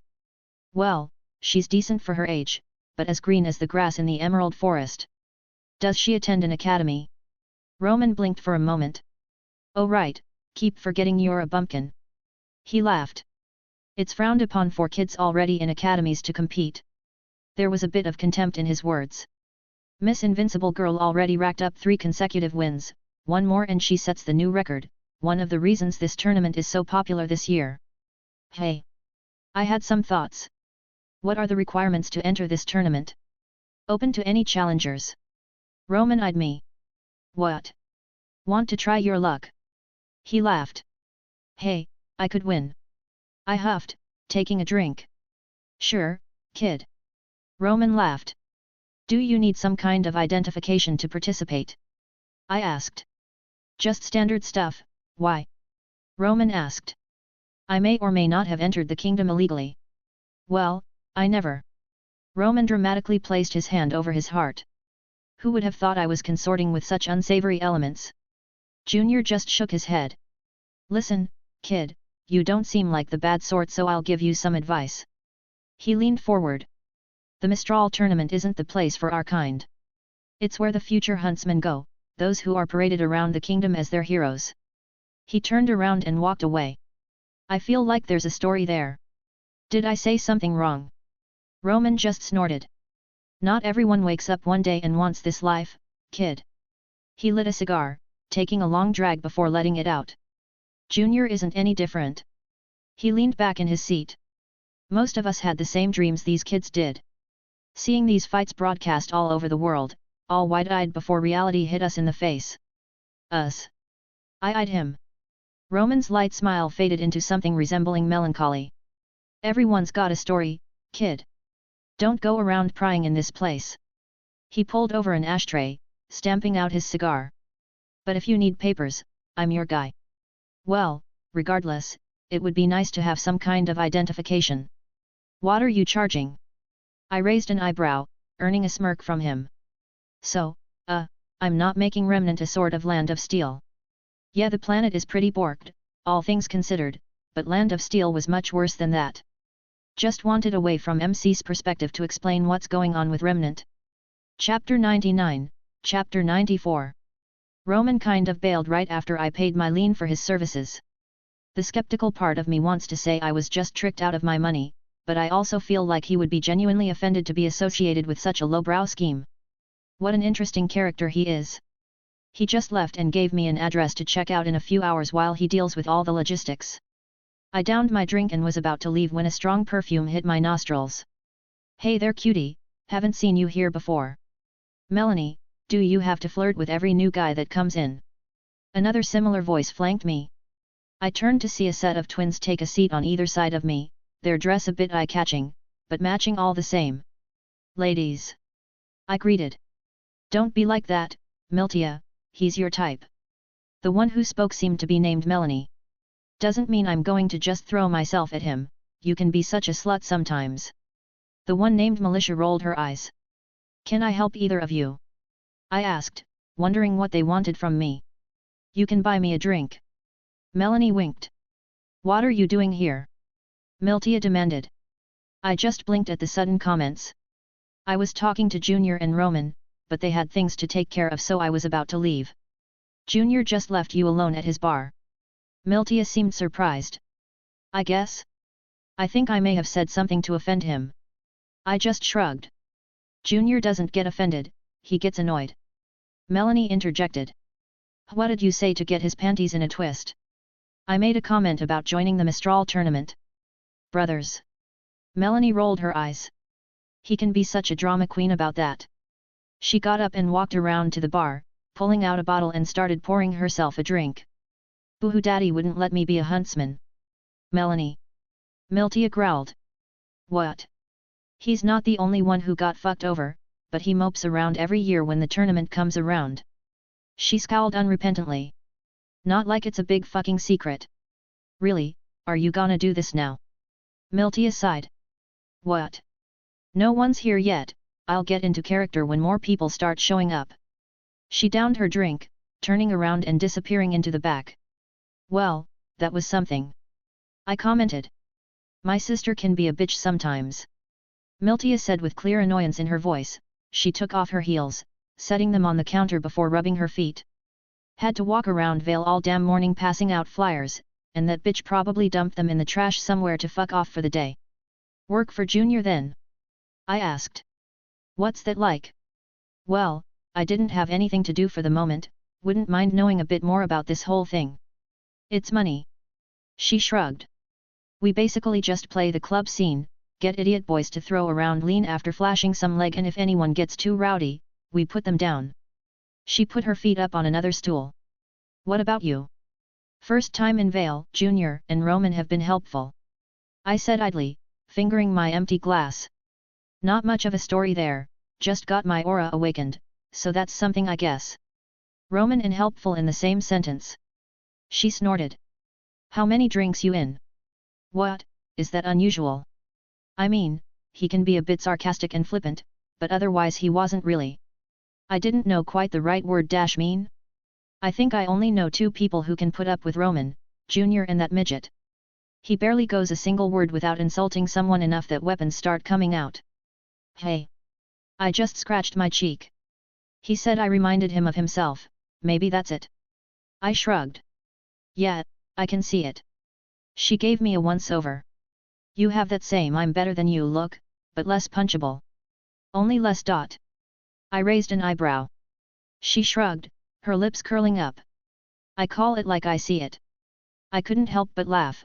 I liked her snark even if that's practically a compliment compared to Skathika's sharp tongue. Well, I like to think I pull of the punchable face look pretty well. I adjusted my hat. 6/10. Well, there goes my self-esteem. You hang around Roman, I doubt you had any to begin with. Ouch, you really just go for the jugular every time. I clutched my heart dramatically. By the way, I'm Wilhelm, don't think I introduced myself. It's part of my charm. She flashed a smile. Miltia. Well, she isn't wrong. I should be heading out, need to find Roman to make my stay here legal. Whatever. She nonchalantly replied. But if you come back later, maybe I'll have time for a dance. Tempting, but I'm spoken for. Ugh, of course you are. She groaned. I wouldn't mind being a friend though. I offered. I did enjoy her personality. Brothers, that's so corny. She rolled her eyes. I just shrugged again, I'm not going to broken up that she didn't want to be friends. Well, see you around. I began to walk away. I didn't say no. She said just loud enough for me to hear. I couldn't help but smile slightly. I had a feeling I would get along with her like a house on fire. I walked a fair distance away towards the industrial district. It was nice to know that each district was so obviously segregated. But the fact that I was only given an address and nothing else made me realize, I had no idea where the fuck I was going. Now that I think about it, he probably did that on purpose. Roman seems like the kind of person who likes to fuck with people. Hands up. I blinked, hearing a shout from behind me. I turned around to see a man holding a gun up towards me. My eyes swept the surroundings and no one else was around. He was a bit scraggly, but his clothes weren't unkempt enough for me to assume he's homeless. Are you robbing me? I couldn't help but ask. No, I want to know what shampoo you use. His sarcasm clear in his voice. Of course I am, now, wallet and scroll. Is this karma? Is it because I robbed that guy the other day? Don't wanna. What do you mean don't wanna? He stared at me incredulously. Empty your pockets or I'll shoot. He shook his gun for emphasis. Nice gun, what kind of bullets it got? Why the hell should I tell you? He seemed more and more confused with my manner of speech. So not dust bullets, and looks like a run-of-the-mill small arm. I nodded. Tell me, why did you think it was a good idea to point a shitty gun like that at someone with aura? He paused, realization dawning on him. Oh. Oh indeed. I deadpanned. Well, this is awkward. He lowered his hand. Can we pretend this didn't happen? You know, I appreciated the balls on this guy. Tell you what, you help me find this address and I'll walk away without you having to swallow each bullet one by one. I held out my piece of paper. He took the piece of paper happily and stared at it. Why do you need to go to Roman's hideout? He looked up at me blinking. I mean, I've never heard of this place. Wait, are you one of Roman's henchmen? No. Sweet merciful gods. I sighed. Just take me there, I have business with him. Yes sir. He saluted, and I followed him down a few alleys. It was surprisingly not very far, I probably could have found it if I searched around a little, but whatever. It was pretty nondescript, a warehouse in a sea of warehouses and similar looking buildings. The idiot led me inside and I was immediately greeted to the familiar sight of an orange-haired thief. Oh, kid, you made it. He was leaning on a table, smoking a cigar. And you found one of my minions. More like he found me. I said dryly. Roman sighed. Red, what did you do? And nothing, Sir. I was just. He tried to rob me at gunpoint. I deadpanned, interrupting the now named Red. Roman face-palmed. Just, go back to work. Yes sir. Red happily took the chance to run away. I hope that isn't the bar for your employees. Roman actually let out a laugh. This is he had the face of someone counting in their head. 12th time, he's done something like this. Really? And you still keep him around? I was a bit flabbergasted. No, you don't understand. He chuckled before continuing. I'm waiting until it blows up in his face, that guy is the luckiest son of a bitch I've ever met in my life. This wasn't even the dumbest stunt he's pulled, and so far, there isn't even a whisper of his face being flashed around any police station. Seriously. Let me put it like this. He cleared his throat.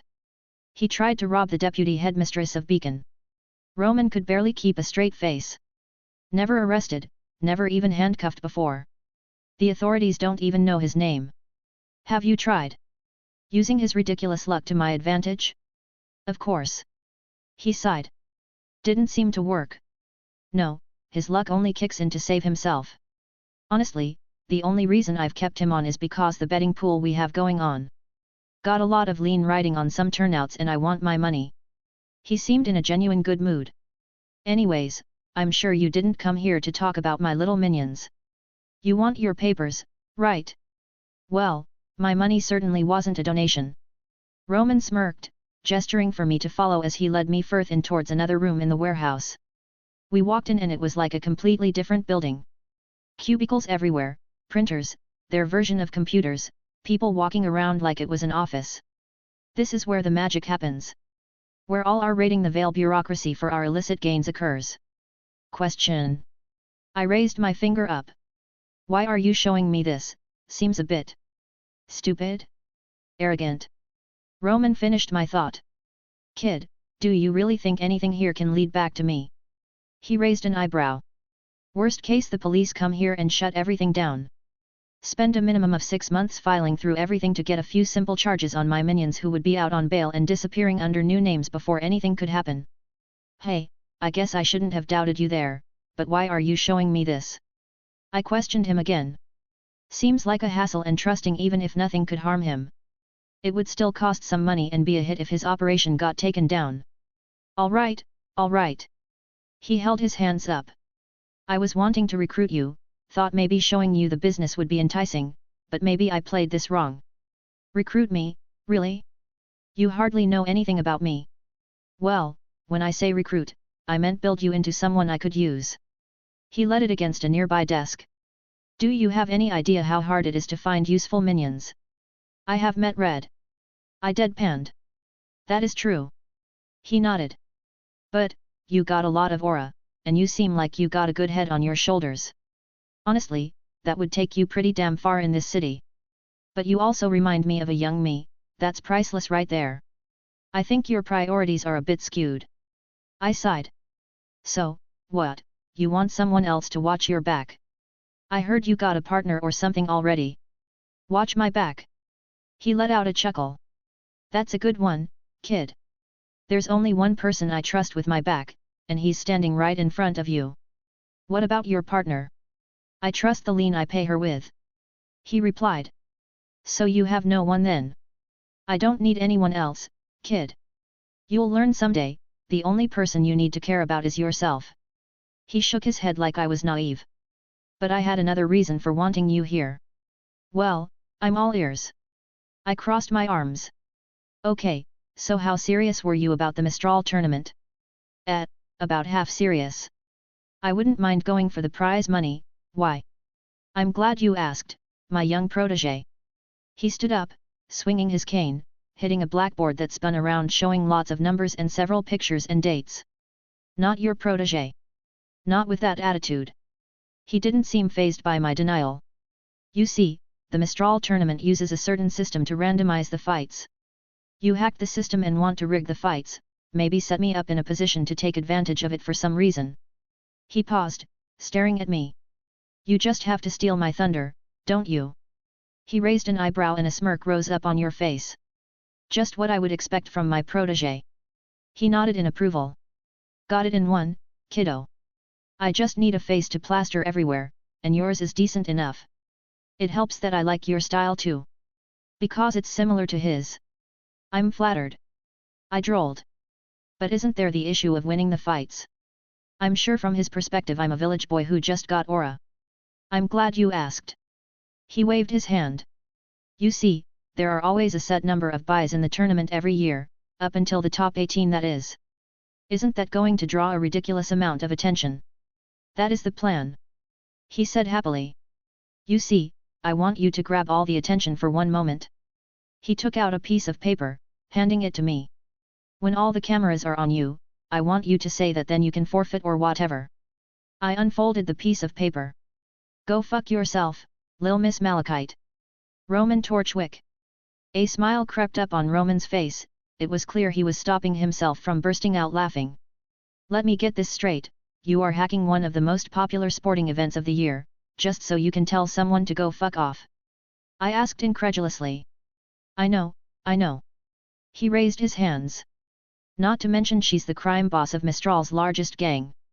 I know the concerns you have, like what happens if you... I'm in. Roman just looked at me in confusion. What? I'm in. I pocketed the piece of paper. She's a very powerful person, someone who would be able to grab you way before you could get out of Mistral, and she isn't someone to be lightly crossed. You are going through so much effort just to tell someone to fuck off, how could I not be a part of this? I said in all honesty. Kid, you really are one of a kind. He let out a deep laugh, more genuine than I've heard before. Seriously, I'll make you my protege, you're perfect. I'd rather be paid. Brothers, damn it, you're perfect. He laughed even harder. All right. I do have plans in place to get you out. I don't leave my people high and dry like some common vagrant. Wait, you only need me to get to the top 16, right? Yeah, literally no work on your part. What if I want to win? Kid, I know you're feeling pumped up from getting your aura. I rolled my eyes. I'll agree to your terms if you don't interfere with my fighting after I say my part for you. He paused, mulling over my words. Whatever, kid. He shook his head.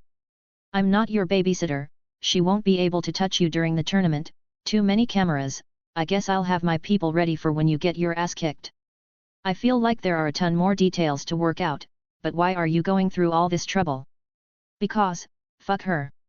He replied. Fair. I nodded. But what's the real reason? I raised an eyebrow. The corners of Roman's lips curled up. Now, why would I go and spoil that? So, I'm basically a distraction. I mused. If it makes you feel better, I will very much look forward to your role in this little job. That does make me feel better. Really?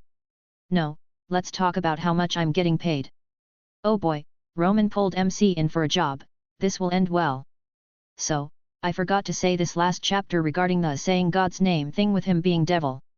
I totally thought it was a taboo woven into the devil bloodline, not something the heaven system in DxD just kind of bopped devils on the head for invoking God's name. Personally, I like the idea of a curse better, and already planned some stuff out because of that, so. Hand-waving that little tidbit. Chapter 100, Chapter 95. I woke up with a yawn, the sun just barely peeking in through the curtains. I felt my arm pop as I stretched my arms. With a thought, I brought down all the bounded fields I set around my room out of habit. I rented just a random hotel room for a few days, it wasn't particularly difficult to find somewhere and my new information came in handy. Apparently, hotels and the like have to verify residence status or the equivalent for visitors, which I didn't have before last night. So, good timing I suppose. Besides my hat and clothes, I didn't have any belongings laying about. Pulling my hair back, I got it how I preferred and wrapped it in the piece of cloth that Scathatch gave me, giving it a little tug to make sure it was nice and snug. I stretched a little bit more. I feel kinda stiff. I rolled my head. Probably because you haven't done your morning exercises in several days. I paused, mulling Drake's words over. That's a distinct possibility. I couldn't help but agree. And I don't really want to get in the habit of foregoing them for long periods of time. Even if it was just swinging my sword a few hundred times, it was good to do something. Not anything I would essentially call training, but it kept my body warmed up. Without much more thought, I walked out the door and headed out the hotel. It was right at the center of a large square. People were setting up with carts and such. Fresh produce, or bread that had come almost right out of the oven. Perhaps they were advertising for shops from other parts of the city? I'm curious, why are you going along with that thief's plans? I walked up to a little food cart, taking out about 20 lean. Half dozen, please. I placed it down, grabbing the bag of bagels I was handed. I bit into one, and it was the perfect amount of crunch and softness. Why not? I mumbled between chews, directed towards Drake. Just seems odd. Well, I have a few reasons, beyond just thinking it'll be a fun experience. I finished off my baked delight. First, I want to see Mistral, while I can go there anymore, this is a good excuse. I waved in and out of the crowd. I stopped for a moment, watching a human hand a little treat down to a girl with cat ears on her head. I couldn't help but smile at the scene. So far, I've seen several instances of overt racism, or rather speciesism, here, but that is definitely a welcomed reprieve. I wonder if they just call it racism, since the term evolved so many times over my own history, it's the first term that comes to my mind anyways. Second, the money would be nice. I admitted. I'm not particularly fond of robbing dust or stuff like that from common folks. Find me a dick and I'll gladly alleviate him of his goods, but I'm not going to hurt a decent person. And selling large quantities of gold just seems like more of a hassle than it's worth. That can't be all, I admit those reasons are probably enough to get you moving since you're not really focusing on anything important right now. I need data. I replied. And it was probably my biggest reason. I could probably go find some scum somewhere, some criminals that even I would find distasteful to poke at, but I don't really care to do that right now. I explained. The nature of aura and semblances is really unrefined in most texts I've read so far. How long would it take for me to find something worth noting if this is the norm? I would rather get a good look at aura and by extension, semblances, being used. Where else would there be an opportunity like this? So, go beat up some kids so you can see how they bleed. I know, it excites me too. I snorted at his sarcasm. We still haven't figured out how aura affects you overall, beyond the physical boosts it gives. That's true too. I agreed, moving towards a familiar gate that led towards the Forever Fall forest. But all impressions so far show no negative effects, which isn't surprising considering it's my soul and all. But you can never be too careful with things like this. I guess seeing how the locals have adapted the use of their aura would be a good learning experience. Could probably shave off months of learning if you can glean something worthwhile. And, honestly, I really want to see how this whole plan of Romans turns out. Really? Seems kind of trite compared to what you normally deal with. Well, not everything can be magical terrorists or legendary figures. Took out my swords, letting them hover in front of my before tapping my hand against my cheek. Which one, HM? You. I gripped Dawnbreaker in my hand and began to swing it in the air. Besides, he interests me. Thought you only like girls. I couldn't help but roll my eyes. He wasn't spouting crap when he said that I reminded him of himself. I do see several similarities between us. It did make me think on several things. A different set of circumstances, a different life led, would I have turned out like him? I took a step forward, swinging my sword overhead, before stepping back. A thief. Alone. I corrected. The way he just dismissed any kind of bond, it really did make me think over some stuff myself. I won't deny that a lot of my actions resulted in those subconscious feelings from when I was still back in my birth world, but to see someone whom I don't quite mirror, but still resemble turned out like that, it just makes me pause and consider my life. You are being surprisingly introspective and mature. I could hear Drake sigh. I remember when you were still a brat running around like nothing could touch you, getting into all kinds of trouble. Well, things happen and... Oh wait, that was last week. Yup, there it is. I deadpanned, mentally commanding one of my swords to fly off and impale a Grim that was getting too close. I shook my head at his antics, a small smile on my face. I also wanted to see the interactions of my aura when in conflict with another aura user, so it just comes back to more data, I guess. This semblance thing sounds interesting. What do you think yours is? From what I understand, it's supposed to be a unique expression of oneself. I put my hand against my chest, letting my aura flow out, appreciating the coloring aurora that spread over me. Honestly, I was wondering if it would awaken my power of destruction. I walked over to a tree, channeling the aura into my hand and striking it within the force of a normal human. The aura sort of vibrated, pulsing out and destroying the trunk, the tree falling over with a loud crack.